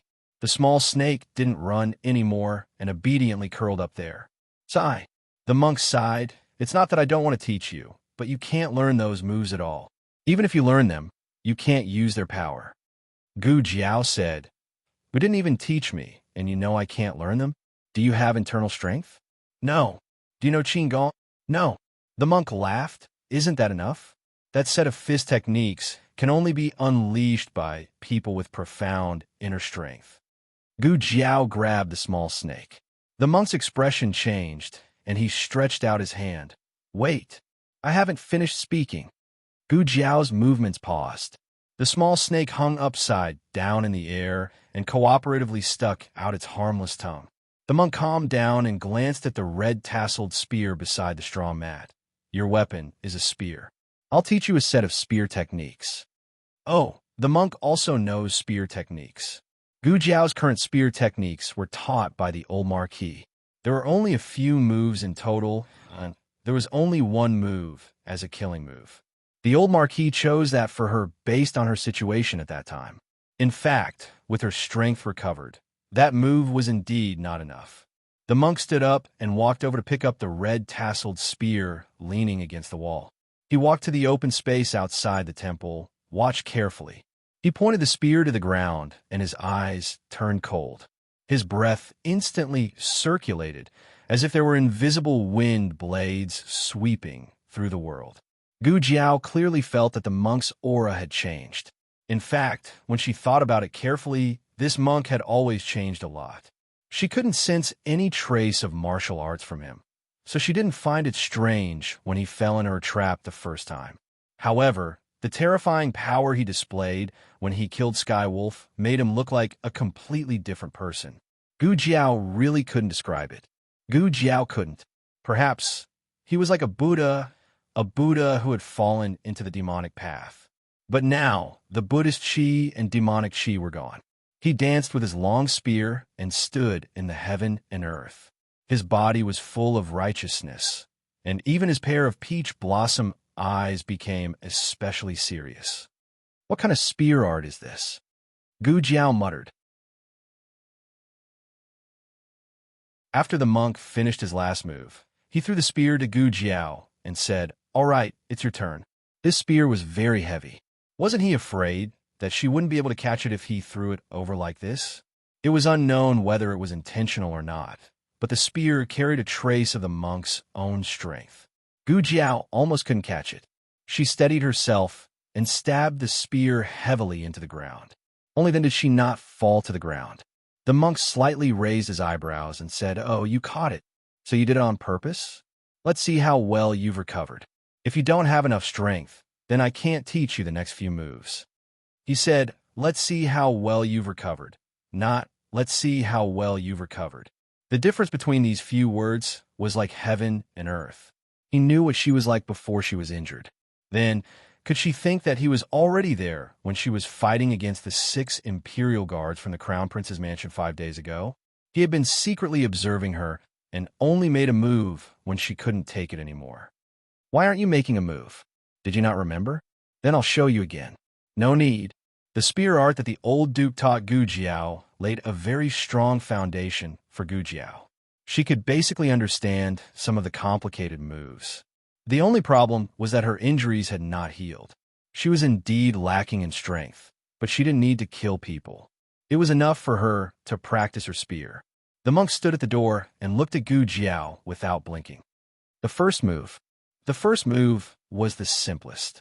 It was not much different from the most important move that the old Marquis had taught Gu Jiao. However, the spearhead was raised 2 inches higher, and the strength required to stab out increased by more than 20%. Gu Jiao took back the red-tasseled spear and adjusted her breathing. She said to herself, "It looks simple, but I didn't expect it to consume so much strength." The monk took off his wine bag and drank a big mouthful. He looked at Gu Jiao calmly and said, "The second move." The strength of the second move was increased. Gu Jiao jumped up and stabbed the long spear from top to bottom. Her angle was exactly the same as the monk's. It was really surprising that she could imitate it to this extent after only seeing it once. After these 2 moves, Gu Jiao's strength was half gone. Her wounds began to hurt. The monk didn't intend to let Gu Jiao stop. "The third move," he said sternly.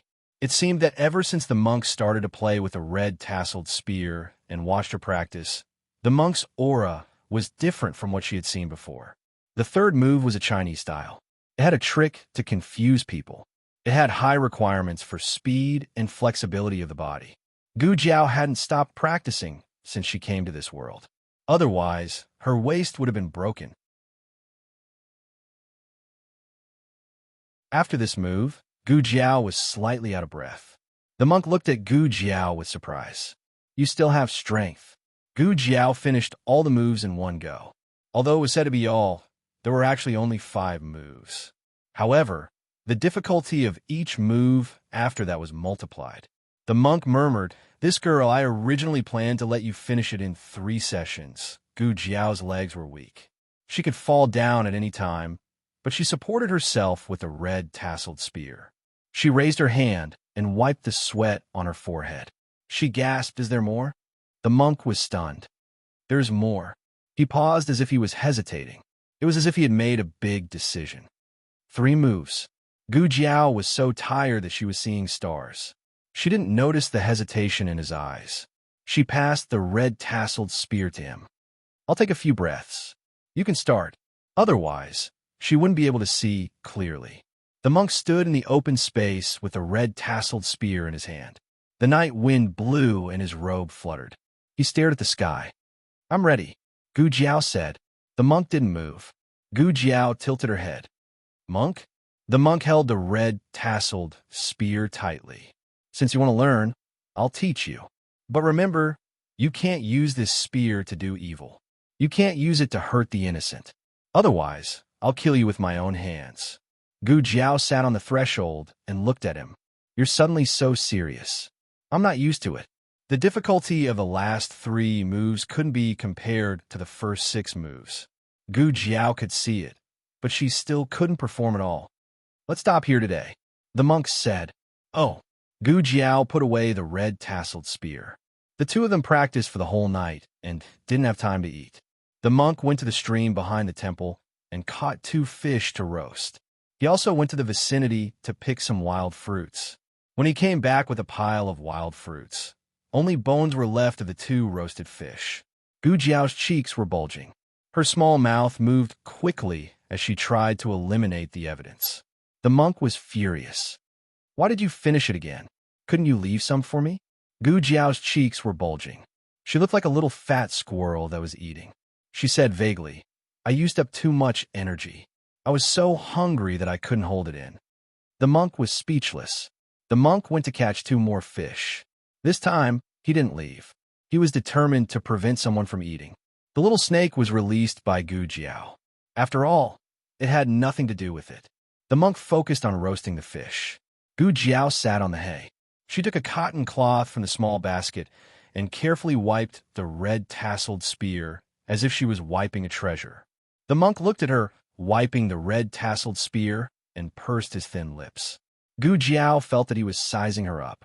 When she looked at him, he had already looked away and continued to roast the fish.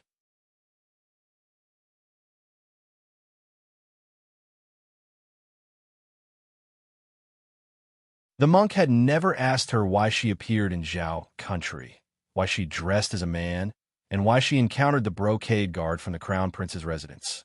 Was he not curious about her at all? Or had he already? The monk coldly snorted. "Stop looking. It's useless. I won't let you eat." Gu Jiao's thoughts were interrupted. She paused and decided to ask him, "What's your name?" The monk didn't have a name. She naturally asked for his Dharma name. For example, Jing Kong was a Dharma name. However, Jing Kong liked this name. Even after he returned to the secular world, he was still called Jing Kong. After asking, Gu Jiao secretly wondered what kind of Dharma name a monk would call her. In the end, she heard him say a word softly. Gu Jiao was stunned. "Steamed? What's steamed? Steamed rabbit or steamed pork ribs?" The monk roared. "Can't you think of anything else other than food?" Gu Jiao, "No, I've been starving for the past few days." The monk sighed. He picked up a withered branch and wrote a word on the ground in Yin language. Zheng. This word, it seemed that it wasn't his Dharma name. It was his secular name. The monk ended the conversation. "It's late. Go to sleep." "Gu Jiao, I want to eat fish." The monk, after eating another fat and juicy grilled fish, Gu Jiao rubbed her round belly and fell asleep contentedly. At night, Gu Jiao had a dream. After coming to Chengdu, she had more dreams than before. However, the interesting thing was that she basically forgot everything after waking up. In the dream, all the memories seemed to be strung together. For example, after coming to the dream, She remembered the courtyard full of bellflowers and the graveyard without a tombstone. Tonight, it was neither a courtyard nor a graveyard. Instead, it was a battlefield that stretched as far as the eye could see. Shimmering spears, armored horses, and blood stained the yellow sand. There were endless battles, and soldiers constantly fell. A bloody mist filled the sky with the color of blood. Above the thousands of bones, a man in silver armor was riding on a similarly armored black wind horse. He held the reins tightly in one hand and a red-tasseled spear in the other. His silver armor was already covered with blood, but there was no sign of retreat in his eyes. He looked at the thousands of soldiers and horses in front of him and said word by word, "The sons of the Xian Yuan family will never surrender even if we fight to the last man." The next second, the scene in the dream changed. It was still this man. He was wearing silver armor and standing in the camp. He looked at the officials opposite him and said coldly, "Rebel? So what if my Xian Yuan family rebels? The heavens have wronged my Xian Yuan family, so my Xian Yuan family will go against the heavens." "Inin, Inin," it was that man's voice. The scene changed again. His voice was especially gentle and doting in this scene. However, his appearance was too horrible to look at.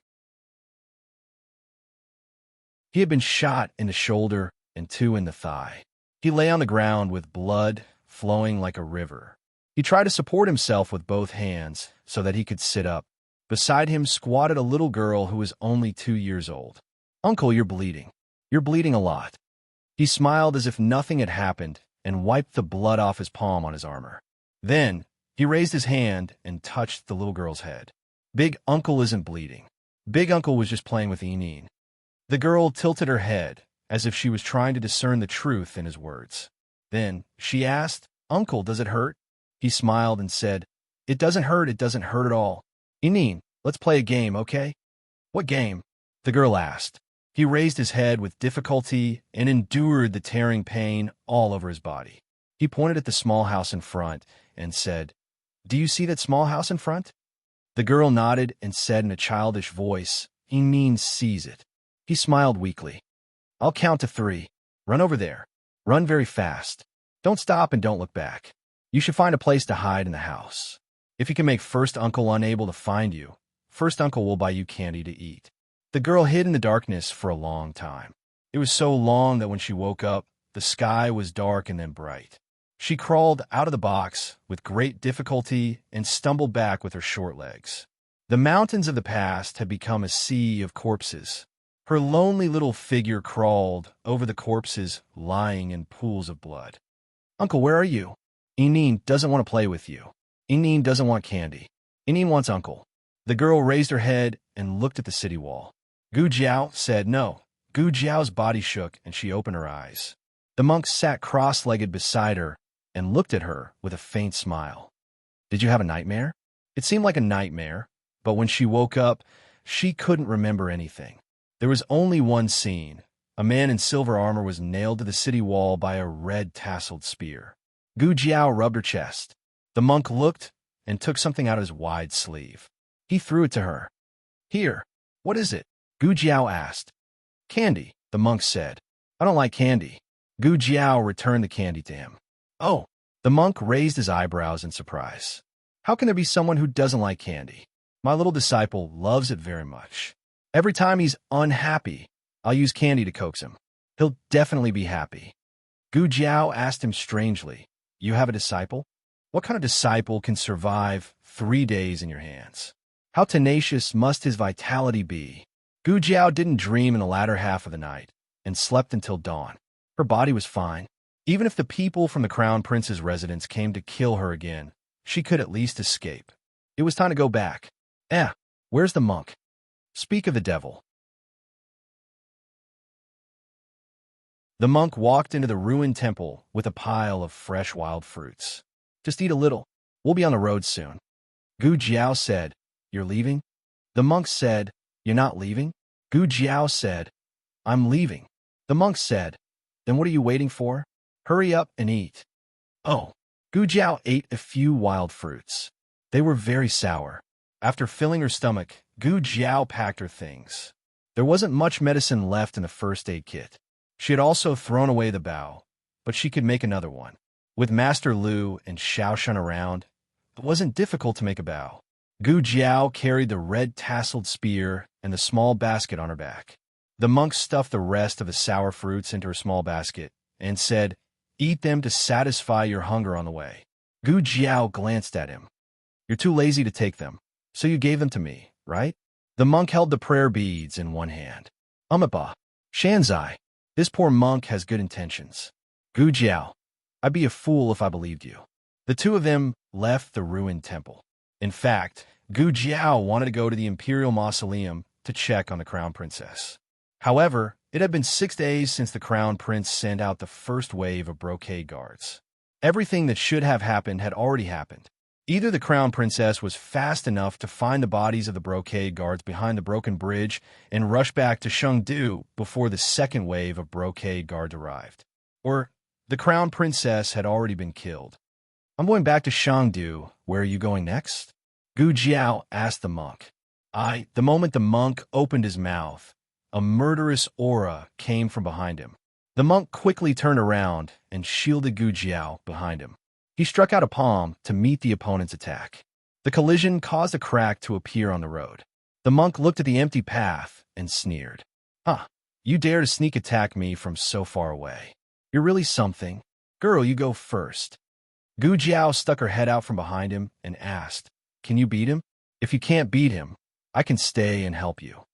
If it was a guy who could be killed in one move, he would not have forced the monk to use his palm. The internal strength of that palm was much stronger than when he dealt with the 3 celestial wolves. The monk smiled carelessly and narrowed his peach blossom eyes. "He's a bit tricky, but not impossible. I'll let you go first because I don't want that ox nose to see your face and think that you're with me. If he can't beat me, he'll find trouble with you in the future. Of course, if you have doubts, you can stay." Before he could finish his words, he turned his head and saw that Gu Jiao, who had wanted to help him a second ago, had already run away without a trace. The monk was speechless. Gu Jiao spent 2 days to rush back to Chengdu from Mount Guan. The people from the Crown Prince's residence did not know who killed the first wave of brocade guards. They found a ruined temple by following the clues at the scene. Before she and the monk left, they had erased all traces of the ruined temple. As long as she did not expose herself, she would not be discovered by the people from the Crown Prince's residence. Gu Jiao returned to the residence in the evening. Mistress Nin heard the sound of horse hooves outside the door. Without thinking, she walked over and opened the courtyard door. Jiao Jiao. These days, whenever there was the sound of horse hooves in the alley, Mistress Nin would come out to take a look. "You're finally back." Mistress Nin looked around the alley and pulled Gu Jiao in. She closed the courtyard door and bolted it. She asked worriedly, "Are you okay? Why were you gone for so long?" "I'm fine," Gu Jiao said. "Is everything okay at home?" Mistress Nin sighed. "We're fine. It's just that Yin had a heart attack on the second night after you left. Fortunately, you left him some medicine. He had a fever for a night and was fine the next day. The second night after she left was when she was fighting with the brocade guards. She was injured, so Guyan was also uncomfortable. I'll go and see Guyan," Gu Jiao said. He just fell asleep. Mistress Nan and Gu Jiao went into Guyan's room together. On the bed, Guyan's breathing was shallow and even. His face was as pale as usual. Mistress Nan whispered, "Are you really okay? What happened?" Gu Jiao looked at Guyan on the bed and said to Mistress Nan, "I had a fight with the people from the Crown Prince's residence and encountered some trouble. I was delayed in the temple for a few days. The trouble has been solved. Mistress Nan, don't worry." Mistress Nan knew that she would only report the good news and not the bad. She asked, "Are you injured?" Gu Jiao denied. "I'm not. Even if you were, you would not admit it." Mistress Nin had no choice but to change the topic. She said, "Lu Lang came several times. He just left this afternoon." She made her husband and little Jing Kong worried. Gu Jiao said, "I'll go to the city to find them another day." Mistress Nan said, "Then you can ask Xiao Feng to take you there. He also comes to ask about you every day." Gu Jiao said, Okay. By the way, where are Xiao Shun and Master Lu? Mistress Nan said they went to buy firewood. Are you hungry? I'll make something for you to eat. Mistress Nin went out of the room. Gu Jiao came to the bed, bent down, and touched Gu Yan's forehead. Gu Yan slowly opened his eyes. Gu Jiao smiled gently. I knew you were awake. Gu Yan's eyes flashed with tears. He looked at her without blinking. You're lying. Gu Jiao opened her mouth. Gu Yan said, You're injured. Gu Jiao knew that even if she could hide it from everyone in the world, she could not hide it from Gu Yan. Gu Yan pointed to the edge of the bed. Sit down. Gu Jiao said, I'm dirty. Gu Yan did not say anything. He just looked at her stubbornly. Gu Jiao sighed and sat down by Gu Yan's bed. Gu Yan put his head on her lap and hugged her waist. Sister. Yes. Don't go out for so long. Okay. Gu Jiao came out of Gu Yan's room. Mistress Nin had also finished cooking the noodles. Mistress Nin put a bowl of steaming noodles with preserved meat and dried bamboo shoots on the square table in the central room. She asked Gu Jiao, Is Yin asleep? Gu Jiao nodded. Yes, he's asleep. This time he was really angry. I had to coax him for a long time. Mistress Nin could not help but laugh. It's good that you can coax him. You've been gone for a few days. Gu Jiao picked up her chopsticks and asked, Did anything big happen in Shang City during the days I was gone? Mistress Nan thought for a while and said, Something big. There was indeed one. Gu Jiao stopped slurping the noodles. Mistress Nan said, The crown princess is back.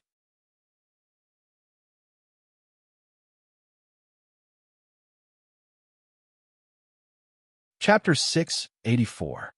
They're all the novels that you can't find online. At night, Master Lu and Gu Xiaoshan returned to the house with a cart of firewood. What took you so long?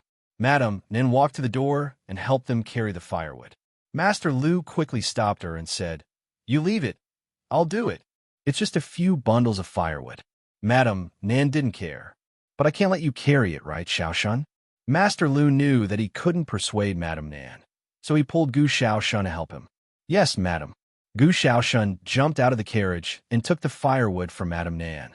Madam Nan glared at Master Lu. Gu Xiaoshan carried the firewood and glanced at the red tasseled spear and small basket in the central room. His eyes lit up. Is my sister back? Madam Nan smiled. She's back. She's playing chess with old Master Meng in the backyard. Everyone in the family knew old Master Meng's surname, but no one connected him with the chess sage of the Six Kingdoms. After all, the chess sage of the Six Kingdoms was treated as a distinguished guest by the state preceptor hall. How could he be reduced to living under someone else's roof? Gu Xiaoshan was so excited that he wanted to put 2 chicken feathers on his head immediately. He ran to the backyard with a bundle of firewood. Sister, Gu Jiao had already washed up and changed into dry clothes. Her hair was half dry and half wet. Hearing Gu Xiaoshan's voice, she raised her hand to push the disobedient hair behind her ear and turned to Gu Xiaoshan. Xiaoshan. Gu Xiaoshan put down the firewood and looked at her from head to toe. Sister, why were you out for so long? We were so worried about you. Gu Jiao curved her lips. I was delayed by something. The academy took so many days off. Did anything happen to you? Gu Xiaoshan shook her head. Oh, it's nothing. I said you were sick and they wanted to come to see you, but I stopped them. Them. Gu Jiao was confused. Wu Fuzi, Mu Qingchun, Mu Chuan. Gu Xiaoshan recited more than 20 names in a single breath. This was because he only knew these people. There are many he didn't know the names of. Gu Jiao, why was she so popular? All right. Doll, wait a moment. I'll finish this game with your sister. Old Master Meng couldn't wait any longer. He had the account book in his hands. He had already played more than 20 rounds with Gu Yan. The little boy had to play all the rounds with him. Gu Xiaoshan scratched his head and said, Sister, I'll come find you later. Gu Jiao. Okay. Gu Jiao came back safely. The whole family was relieved. Madam Nan decided to cook something delicious tomorrow morning. However, she ran out of star anise and fennel. Madam Nan decided to go to the shop to buy some back. There was a shop that sold spices in the alley. It was only a few steps away. However, their shop was closed today, so Madame Nan had to go to the street to buy some. Master Lu was repairing the carriage at home. Halfway through, he frowned. Why isn't Nan Xiang back yet? Xiaoshun, you fix it. I'll go take a look. Okay. Gu Xiaoshun took the tools from Master Lu's hand. Master Lu walked out quickly. At this time, Madame Nan had indeed encountered a bit of trouble. She had been blocked in another alley and had even been injured. Her veil was covered in blood. She covered her painful chest and raised her hand to wipe the blood from the corner of her mouth. She shot out 3 Tang Huan needles. The man smiled coldly and raised his hand to catch her hidden weapons. Madame Nan's face changed. The man looked at the Tang Huan needle in his hand and sneered. It's actually dipped in poison. You've become much more ruthless than before. Unfortunately, you're no match for me now. At the end, his smile turned cold. He flicked his finger and shot the 3 Tang Huan needles back at Madame Nan. Madame Nan's eyes widened. The speed was too fast. She couldn't dodge at all. Suddenly, a small figure dashed over from behind Mistress Nan. With a whoosh, he grabbed Mistress Nan and pulled her to the side. The 3 Tang Huan needles were nailed to the ground. At the same time, Gu Jiao's spear touched the ground. She jumped up and stabbed the other person's heart. The other person tried to grab the red tasseled spear. Unexpectedly, this was a feint. The spear suddenly changed direction and swept towards his lower body. The other person's eyes trembled. He stepped on the ground and flew up to the roof. He steadied himself and looked at the young man in the alley with his black hair dancing. The young man was holding the red tasseled spear. He raised his head and looked at him coldly. His eyes were cold and untamed. That spear technique earlier, he frowned and muttered softly. Then he smiled faintly. Nan Xiang, this is the expert you've invited? I have to say that this little fellow is out of my expectations. But even so, he's not my opponent. Take this. Senior brother. Madame Nan hurriedly walked forward and stretched out her arm. She shielded Gu Jiao behind her. Don't hurt him, senior brother. Gu Jiao looked at the man on the roof again. The sky was too dark. His figure was shrouded in the darkness. Gu Jiao couldn't see his skin color, but she could still make out his facial features. This person had a pair of malicious eyes. His appearance could be considered good, but when paired with his eyes, there was an inexplicable sense of evil. Madame Nan, stand back. Gu Jiao pressed down on Madame Nan's arm and fearlessly walked forward. She pointed her spear at him. Come down and fight with me. The other person was slightly stunned. He obviously didn't expect the young man to be so fearless. But very quickly he laughed. Little junior sister, I haven't seen such an interesting person in a long time. Since he calls you Madame Nan, then he could be considered as half a martial nephew. Forget it. I only heard that you came to Shang City, so I came over to say hello. I didn't want to do anything to you. You were too nervous and attacked me first. Madame Nan gritted her teeth. Shameless. All right, I've said my greetings. I should go now. Goodbye, junior sister. After saying that, he smiled coldly and used his qin gong to disappear into the night. Gu Jiao turned around and reached out to support her forearm. Madame Nan, you're injured. Madame Nan waved her hand. It's just a small injury. I'll be fine after a few days. Why are you here? Gu Jiao said. You didn't come back, so we came out to look for you. Master Lu also went to look for you. He probably went in another direction. Madame Nan panted slightly. Let's go back. Gu Jiao held the red tasseled spear in one hand and supported Madame Nan with the other. The two walked out of the alley. Madame Nan smiled bitterly. I didn't tell you about me in detail before. Do you blame me? Gu Jiao shook her head. I didn't tell Madame Nan about me either. Madame Nan smiled. She didn't want to compare who had more secrets with her. The person just now was called Qi Xian. He was the direct disciple of the Tang sect. The Tang sect is a Jianghu force outside the 6 countries. I used to be a member of the Tang sect. Later, I was dissatisfied with the marriage arranged by the Tang sect for me. If I still had my martial arts, Qi Xian wouldn't have been able to hurt me today. Gu Jiao suddenly understood. I see. No wonder Madame Nan's poison and hidden weapons are so powerful. Madame Nan shook her head slightly again. These 2 things are actually the worst for me. Otherwise, I wouldn't have destroyed my martial arts. I would have destroyed my own hands. When it comes to hidden weapons and poison, Qi Xian is far above me. Gu Jiao asked doubtfully. Then Madame Nan said, my martial arts are more powerful. Back then, the Tang sect had a forbidden technique. Originally, the disciples were not allowed to practice it. But later, for some reason, the sect leader decided to let us direct disciples try it. In the end, I was the only one who learned it. Maybe because of this, I was forced to marry the sect leader's son. Speaking of this, she paused and smiled. These are all things in the past. My martial arts are gone, but it's not bad to be able to live a carefree life. Then why did I want to kill you just now? Gu Jiao didn't believe that he just came over to say hello.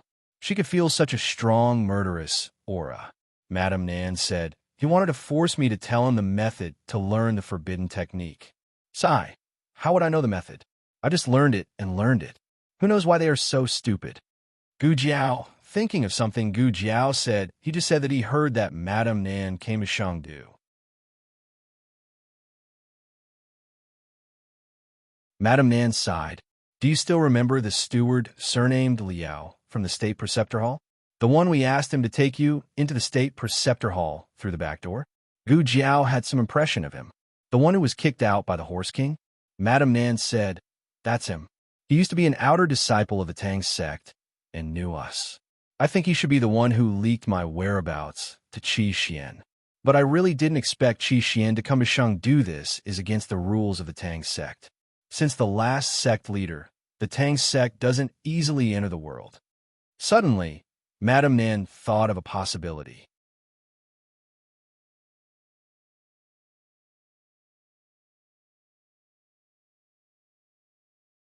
Chapter 685.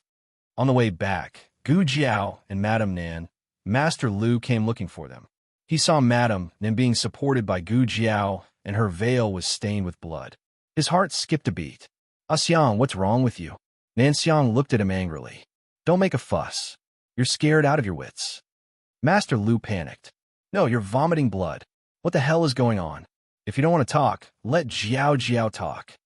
Gu Jiao looked at Madame Nan. Madame Nan sighed. Okay, don't make things difficult for the child. I met Qi Xian. Master Lu was stunned. Which Qi Xian? Your former senior brother? Madame Nan said, that's him. Master Lu was shocked. He came to Shangdu. Aren't the disciples of the Tang sect not allowed to leave the Tang fortress at will? Madame Nan said, his appearance is indeed against the rules of the Tang sect, but that's between him and the Tang sect. It has nothing to do with me. Master Lu asked, he's not here to take you back? Madame Nan shook her head slightly.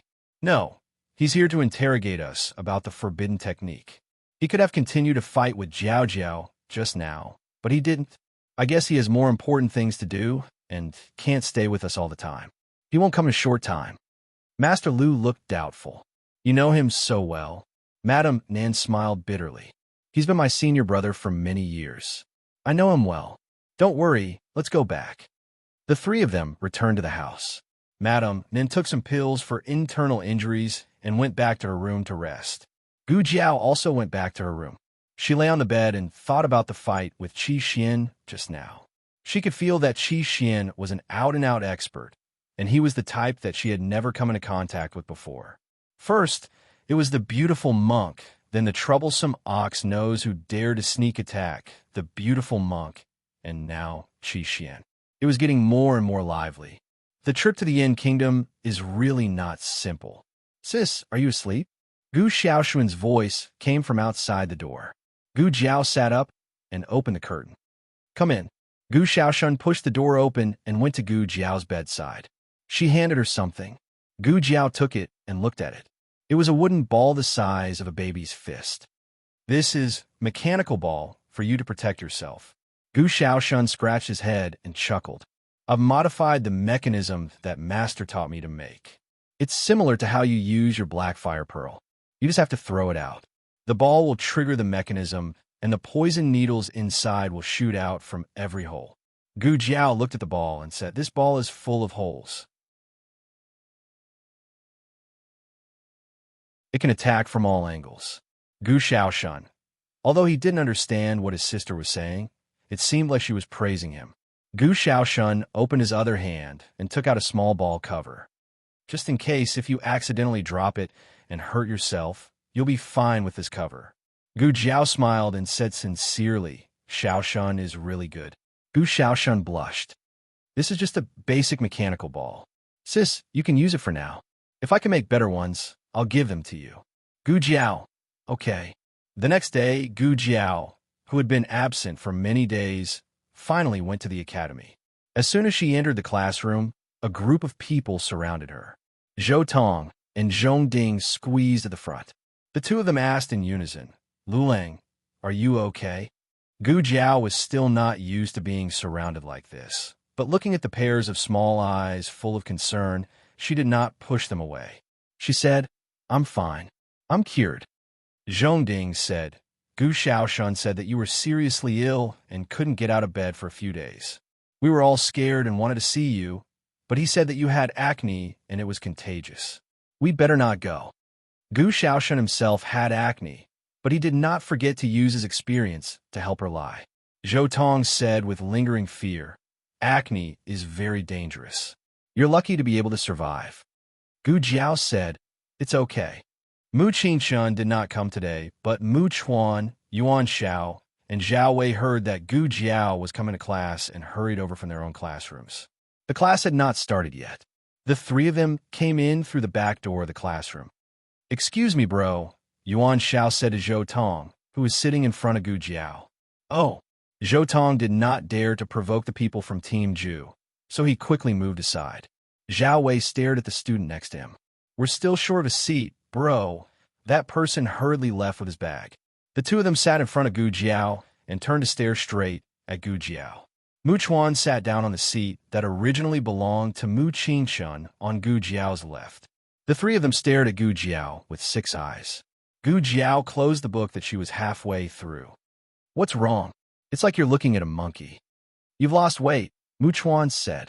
Yeah, Gu Jiao said faintly. Mu Chuan whispered, do you really have acne? Gu Jiao said seriously, yes. Mu Chuan suddenly reached out and touched Gu Jiao's forehead. After that, he touched his own. It's not hot anymore. You've recovered quite quickly. My fourth brother had acne when he was young and was sick for more than 10 days. Gu Jiao said without changing her expression, I recover quickly. The three of them exchanged glances. Zhao Wei looked at Yuan Xiao. Go ahead. Yuan Xiao looked at Zhao Wei. Go ahead. Mu Chuan raised his hand. Forget it. Stop arguing. I'll do it. Zhao Wei and Yuan Xiao were speechless. We're not arguing. Gu Jiao looked at the three of them strangely. Mu Chuan cleared his throat and said seriously, the three of us came to you not only to see you, but also to bring you 2 pieces of news. One is good news, and the other is bad news. Which one do you want to hear first? Gu Jiao said without hesitation, the bad news. The three of them felt awkward at the same time. Mu Chuan braced himself and said, well, while you were sick, we had a competition with Canaan Academy. Yuan Xiao said hurriedly, what do you mean by while you were sick? It was yesterday. Gu Jiao looked at the three of them and said, the bad news is, Mu Chuan said with shame, we lost. We failed to live up to your expectations. We didn't fail you. We didn't fail you at all. You're all heroes. I'm proud of you. Gu Jiao said with bright eyes, what's the good news? I got 10,000 taels, but there's still good news? Could it be that there's an additional 1,000 taels of gold? Mu Chuan straightened his back and said, the good news is that even though we lost, the people of Canaan Academy finally agreed to exchange rewards with us after my hard work in persuading them. We can go and see the king soon. Ha ha! Aren't I awesome? Gu Jiao threw a punch, and Mu Chuan's head fell onto the table. Awesome my ass. Who the hell wants to see the king? Give me back my gold. For the whole day, the murderous aura in the back row was particularly strong. Gu Jiao sat in her seat with a dark face. The whole classroom became her small battlefield. The students of Clear Heart Hall collectively held their books and trembled. On the other hand, Xiaoheng had just sent little Jing Kong to Lingbo Academy. He had applied for leave from Songlan Academy. He had good grades and was the top student in every subject. He was the most promising student in the academy.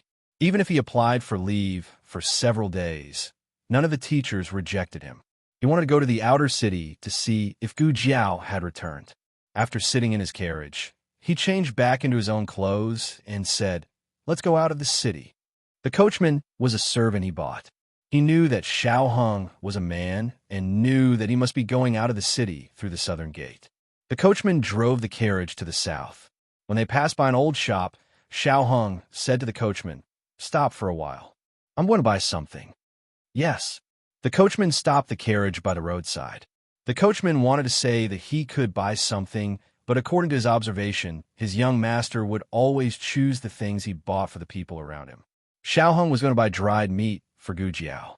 The dried meat in this shop was very suitable for Gu Jiao's taste. There were not many people in the queue at this time. Xiao Hung ordered a bit of each of the two flavors.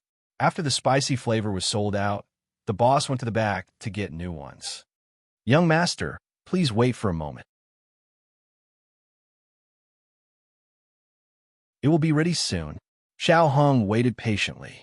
A few people waiting for the dried meat came one after another. A young scholar said, "Hey, have you heard? The crown princess is back." His companion beside him said, "She's back? Why didn't I know?" A middle-aged man came over and said with a smile, "She didn't put up the crown princess's guard of honor. Of course you didn't know. Speaking of which, isn't she too feminine? Didn't the king depose her long ago? He even issued an imperial edict." The young scholar lowered his voice slightly. "But I heard that the king's original words were to bring the crown princess back." Mouth cough. The middle-aged man covered his mouth. What he wanted to say was that the king probably had a loose tongue, right? The crown princess had been deposed to be a commoner. Now there was no crown princess in the Yin kingdom, only the crown prince. As they were talking, a carriage suddenly came slowly from the long street behind them. The carriage was wide and was pulled by 6 horses. There were 4 guards on each side of the carriage. There weren't many imperial bodyguards, but 6 horses was the standard of the imperial family. Xiao Hung heard the middle-aged man beside him gasp, "It's the crown princess." Perhaps he did not expect them to speak of the devil, or perhaps he was too surprised. Everyone around heard him call out the crown princess. Everyone rushed towards the carriage. There were too many people. Xiao Hung did not plan to join the fun at this juncture. He took the dried meat from the boss and turned to leave. Unexpectedly, the people who wanted to see the crown princess were so excited that they knocked him out. He was caught off guard and fell in front of the carriage.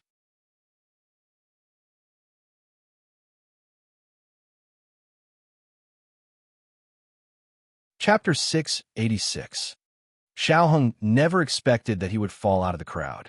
How long has it been since he encountered such a thing?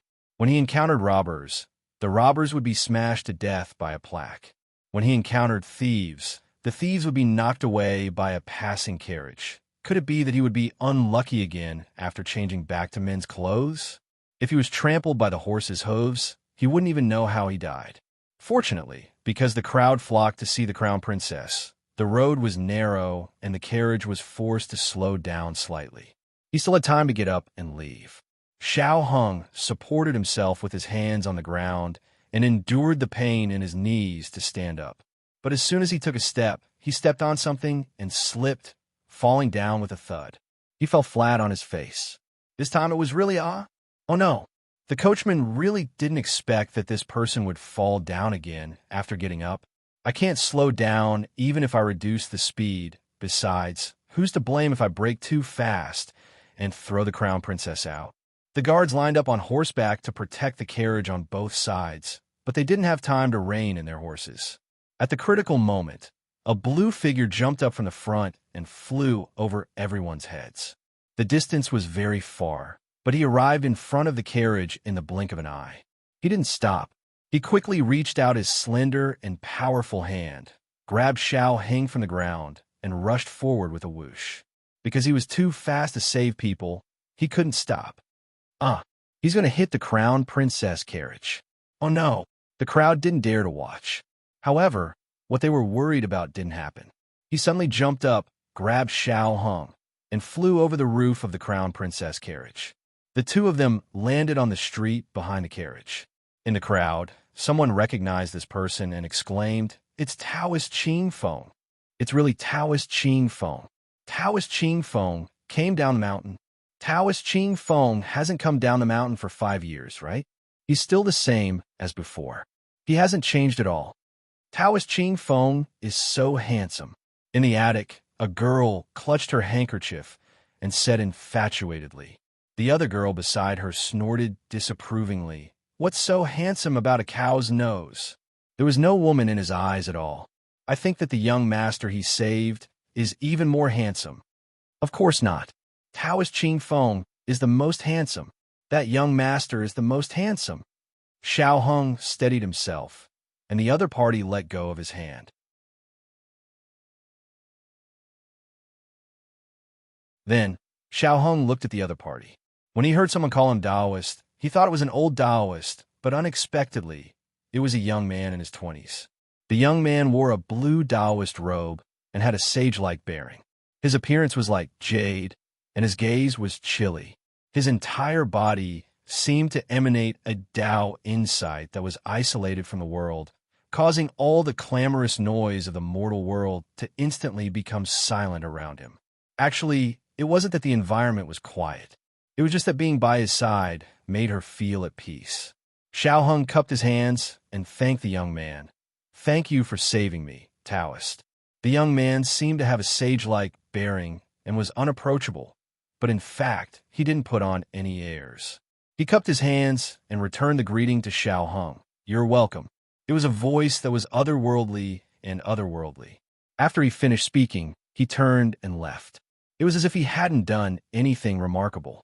He went in the opposite direction of the crown princess's carriage. Well, he came from the east, so it was normal for him to go west now.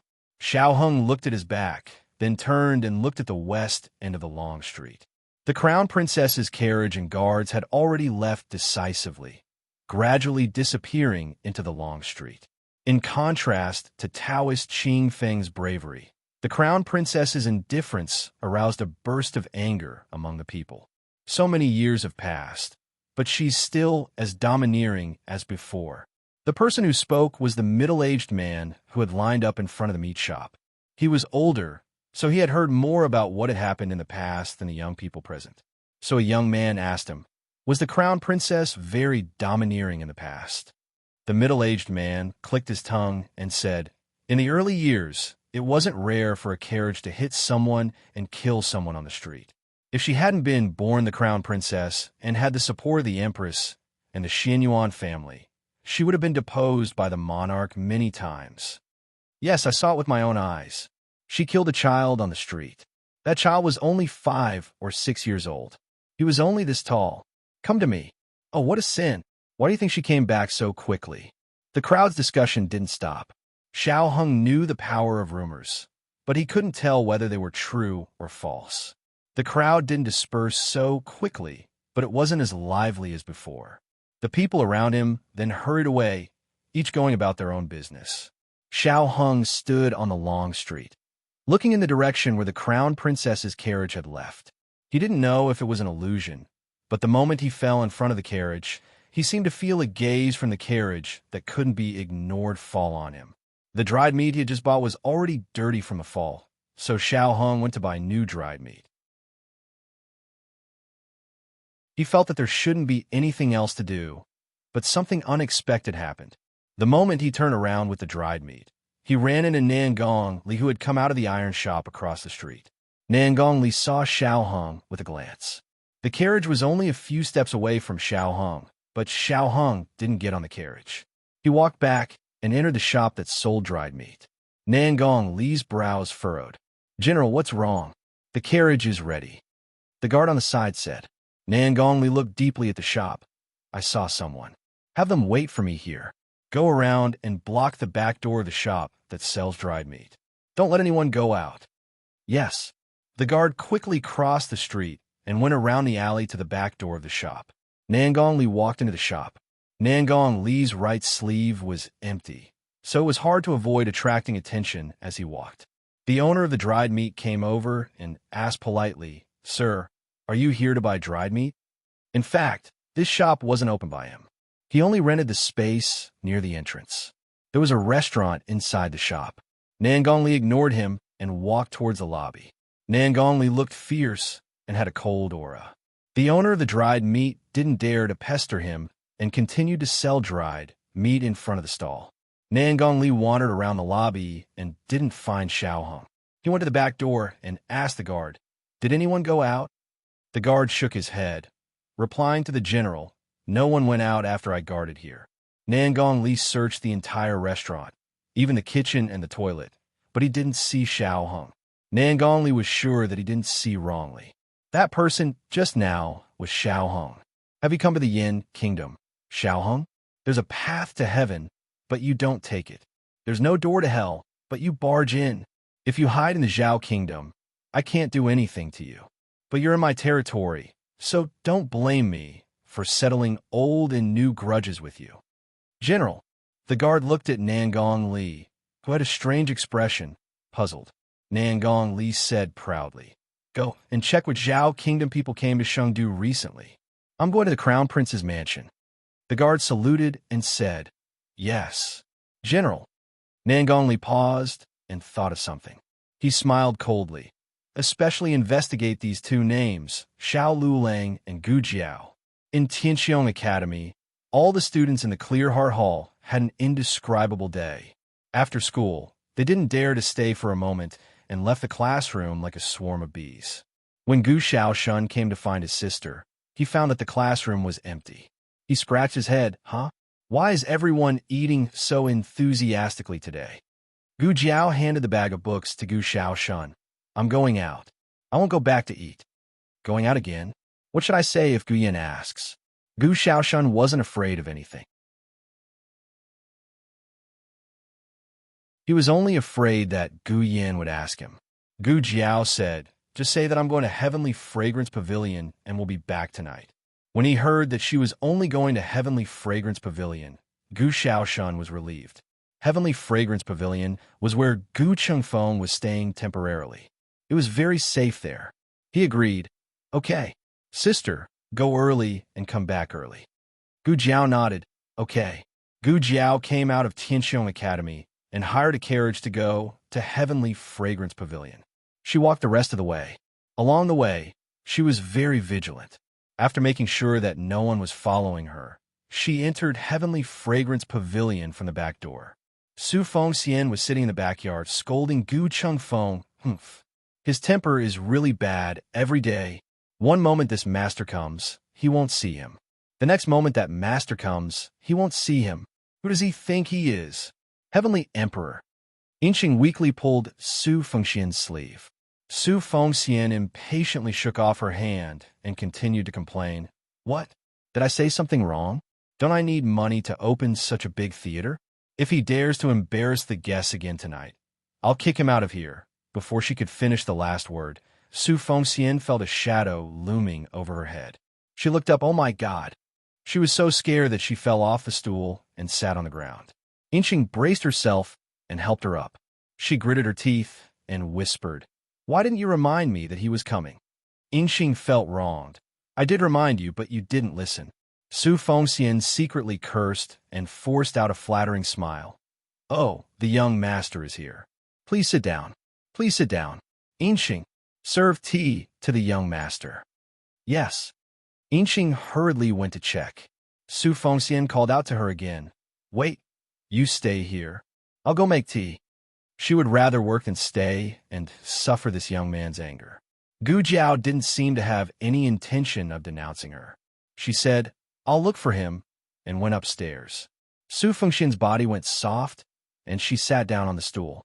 She raised her hand to wipe the cold sweat on her forehead and said with lingering fear, "Scared me to death, scared me to death. I didn't see anyone at the door just now. How did he grow out?" Gu Jiao went upstairs. Gu Chengfeng was doing very well in the theater now. Not only did he have his own luxurious room, he also had a few servants that he could order around. Su Fengxian was complaining, but she really couldn't bear to kick out Gu Chengfeng, this money tree. Gu Chengfeng was memorizing the script. These were all the scripts written in the old Chancellor's storybook. The story was also from the storybook, commonly known as the play within the play. One couldn't help but admit that the plays written by Old Chancellor were indeed marvelous. They were twisted and bizarre, gripping the heartstrings of the audience. Most importantly, the ending of every play would be stuck in everyone's throat, making one's heart itch and unable to sleep. They couldn't wait to watch the next play. Just like that, Heavenly Fragrance Pavilion's business became better. With more customers coming, it was naturally easier for Gu Qingfeng to inquire about information. However, he didn't plan to inquire about information tonight. He wanted to see if that lass had returned. Who knew that just as he put down the booklet in his hand, Gu Jiao walked into the room. You? Gu Qingfeng only came back to his senses after a while. He sized her up and hurriedly walked over to close the door. He sat down at the square table with Gu Jiao and asked in a deep voice, "When did you come back? Why were you gone for so long?" Gu Jiao said, "I came back yesterday. I ran into something and was delayed." Something? Gu Qingfeng grabbed her hand and rolled up her sleeves. Looking at the bruises on her arm, he said in a bad mood, "This is something?" So many days had passed, and there were still bruises. It could be seen how swollen it was when she was injured. Gu Jiao pulled her hand back. "Think of a way to contact Xiao Heng and tell him that I'm back safely." Gu Qingfeng snorted. "Did you come here just to tell that guy that you're safe?" "Not really," Gu Jiao said. Gu Qingfeng's eyes lit up. "Say it quickly and tell him that you're safe too." "Also, I wanted to ask you what you've heard recently," Gu Jiao continued. Gu Qingfeng's face darkened. Opera houses were popular in Chengdu. It was easier to survive in an opera house than a brothel. This was also the reason why Su Fengxian changed the brothel into an opera house. Those who went to the brothel were all men, but those who came to watch opera were all men and women. If the opera was good, even the eunuchs in the palace would come to support it. The inner city was very strict, and it was easy to run into acquaintances. Over time, the outer city became the best choice for guests. These days, Gu Qingfeng really did find out a lot of information. Chengdu has been a lot livelier recently. The crown princess has returned. Some disciples and aides of aristocratic families who were traveling outside have also returned. I know of Taoist Qing Feng from the Feng family and Qi Xian, the master of Air Han from the Han family. Gu Jiao heard a familiar name. Qi Xian? The Qi Xian from the Tang sect? This time, it was Gu Qingfeng's turn to be surprised. "How do you know?" "Oh," Gu Jiao replied. "I've fought him before." Gu Qingfeng was shocked. You fought with him? You were injured by him? You're not disabled, are you?" "That guy is not to be trifled with. It's said that his martial arts are very high. Even the state preceptor hall has to be polite to him. It's all Qi Xian's credit that Air Han can become the #1 master of his generation in Chengdu." Gu Jiao shook her head. "No, he didn't hurt me. He left after 2 moves." Gu Qingfeng asked in confusion, "Then how do you know he's Qi Xian?" Gu Jiao said, "Madame Nin said that she knows him." Gu Qingfeng had been in contact with Madame Nin so many times that he probably knew that the other party had a background. He curiously asked, "Who is Madame Nan?" "Qi Xian's former junior sister." Gu Jiao said truthfully. Gu Qingfeng's mouth suddenly opened wide. Qi Xian's former junior sister. Didn't that mean she was also from the Tang sect? "Girl, what kind of master and mistress did you find for Gu Yan?" Gu Jiao hadn't been in contact with the Feng family for the time being, so she naturally didn't have much interest in Taoist Qing Feng. In contrast, she cared more about Qi Xian. Qi Xian is actually an aide of the Han family. That's good. They were jackals of the same tribe. It wouldn't be difficult to fight in the future. Thinking of the reason why Gu Jiao left Chengdu, Gu Qingfeng asked, "Last time you said you wanted to confirm something. Did you confirm it?" "No. She didn't see the crown princess." Gu Qingfeng, "Is it related to Xiao Heng?" Gu Jiao, "Yes." He knew that this girl would risk her life for Xiao Heng. Gu Qingfeng sternly said, "I don't care if you came back safely this time. Next time, don't do such a thankless thing. The crown princess can't deal with the crown prince." "Do you know why the crown princess suddenly returned to Chengdu?" Gu Jiao shook her head. Gu Qingfeng said, "In fact, there are many rumors among the people. Some say that the Emperor of Yin wants to execute the crown princess. Some say that the Emperor of Yin wants to pardon the crown princess. There are even rumors that the emperor himself called her the crown princess. They are all false. The crown princess wanted to come back herself. Can she come back just because she wants to? If Gu Jiao remembered correctly, the crown princess seemed to be imprisoned in Guanshan to guard the imperial mausoleum. Of course not. This is the inside information that I spent a lot of effort to find out. Gu Chengfeng said solemnly. The crown princess lost her memory. In the imperial palace of Yin Kingdom, on a secluded and messy path in the southwest corner, a little palace maid carrying a basket of wild fruits walked in the afterglow of the setting sun, gasping for breath as she walked toward a dilapidated bedchamber. This used to be the most crowded place in the imperial palace of Yin Kingdom. Now, it could not even be considered a place where sparrows could be seen. The little palace maid came to the door. Grand. She had just said one word when she realized that this address was not right. She changed her words and said, "Third Duke." It was still not right. In the imperial palace, the slightest carelessness could lead to death. The little palace maid thought for a moment and could only call out, "Master, I've brought back dinner." However, no one responded to her. The little palace maid bravely stepped over the threshold and came to the overgrown front yard. The weeds had not been trimmed for a long time and were already half the height of a person. From time to time, something darted through the grass. She did not know whether it was a stray cat or a mouse. The little palace maid's face turned pale with fright. She was a new palace maid this year. Because she did not show filial piety to her aunt, she was sent to this place to serve the former crown princess who had long been dethroned. It was said that the emperor had summoned the crown princess back. This was not wrong. However, the reason was not that the emperor had finally remembered the crown princess. It was that the crown princess had been attacked in the imperial mausoleum a few days ago. It was said that the group of assassins had cut down the bridge in order to not give the crown princess a chance to escape. The crown princess had escaped by falling into the lake. However, no one expected that the crown princess had lost her memory after being rescued. Not only that, the group of assassins was so vicious that they had destroyed the imperial mausoleum. If it was only the assassination of a dethroned crown princess, the emperor might not have mobilized so many people. However, destroying the imperial mausoleum was like shaking the dragon vein of Yin Kingdom. The emperor was furious. In order to investigate the truth of the incident, he summoned the crown princess back to Chengdu. All the servants around the crown princess had been interrogated. There was no one to serve her. That was why she, a new palace maid, was sent here. This was the bedchamber where the third princess had lived before she was conferred the title of crown princess. After the crown princess's crime of colluding with the Xianyuan clan was confirmed, everyone around her was executed. The little palace maid did not dare to get up in the middle of the night for fear of accidentally bumping into the souls of the deceased. "Master, Master, where have you been? Master!" The little palace maid could not find the crown princess. She was so anxious that she was sweating. Could something have happened to her? Although she is a dethroned crown princess, if something had happened to her, I would have to be buried with her. The crown princess that the little palace maid was anxiously looking for was sitting in a nearby pavilion. The pavilion was built on a low hillside. It was surrounded by railings on the east, west, and south sides.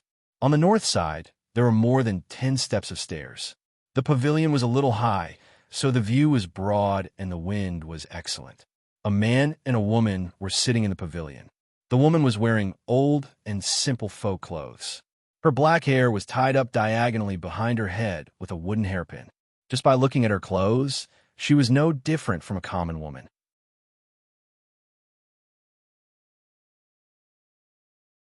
However, she was the former crown princess of the great Yin imperial family. "I heard that you came back. I should have come to visit you earlier, but I've been tied up with official business these days. Please forgive me." The one who spoke was the man sitting across from her. He was not even 40 years old. Although he called her sister, he did not look as young as her. "I heard that you are the crown prince," she said. The crown prince smiled. "Yes, after you were dethroned, father made me the crown prince." "Oh." She turned her head slightly, and looked at the palaces and a lush orchard to the side. When was there an orchard? I remember it was a lotus pond. I had people dig it. The crown prince said pleasantly. Father ordered people to fill it in. Oh, she said again. She lowered her eyes and said, I like the lotuses there very much. The crown prince said, Sister, you see, you still remember the past.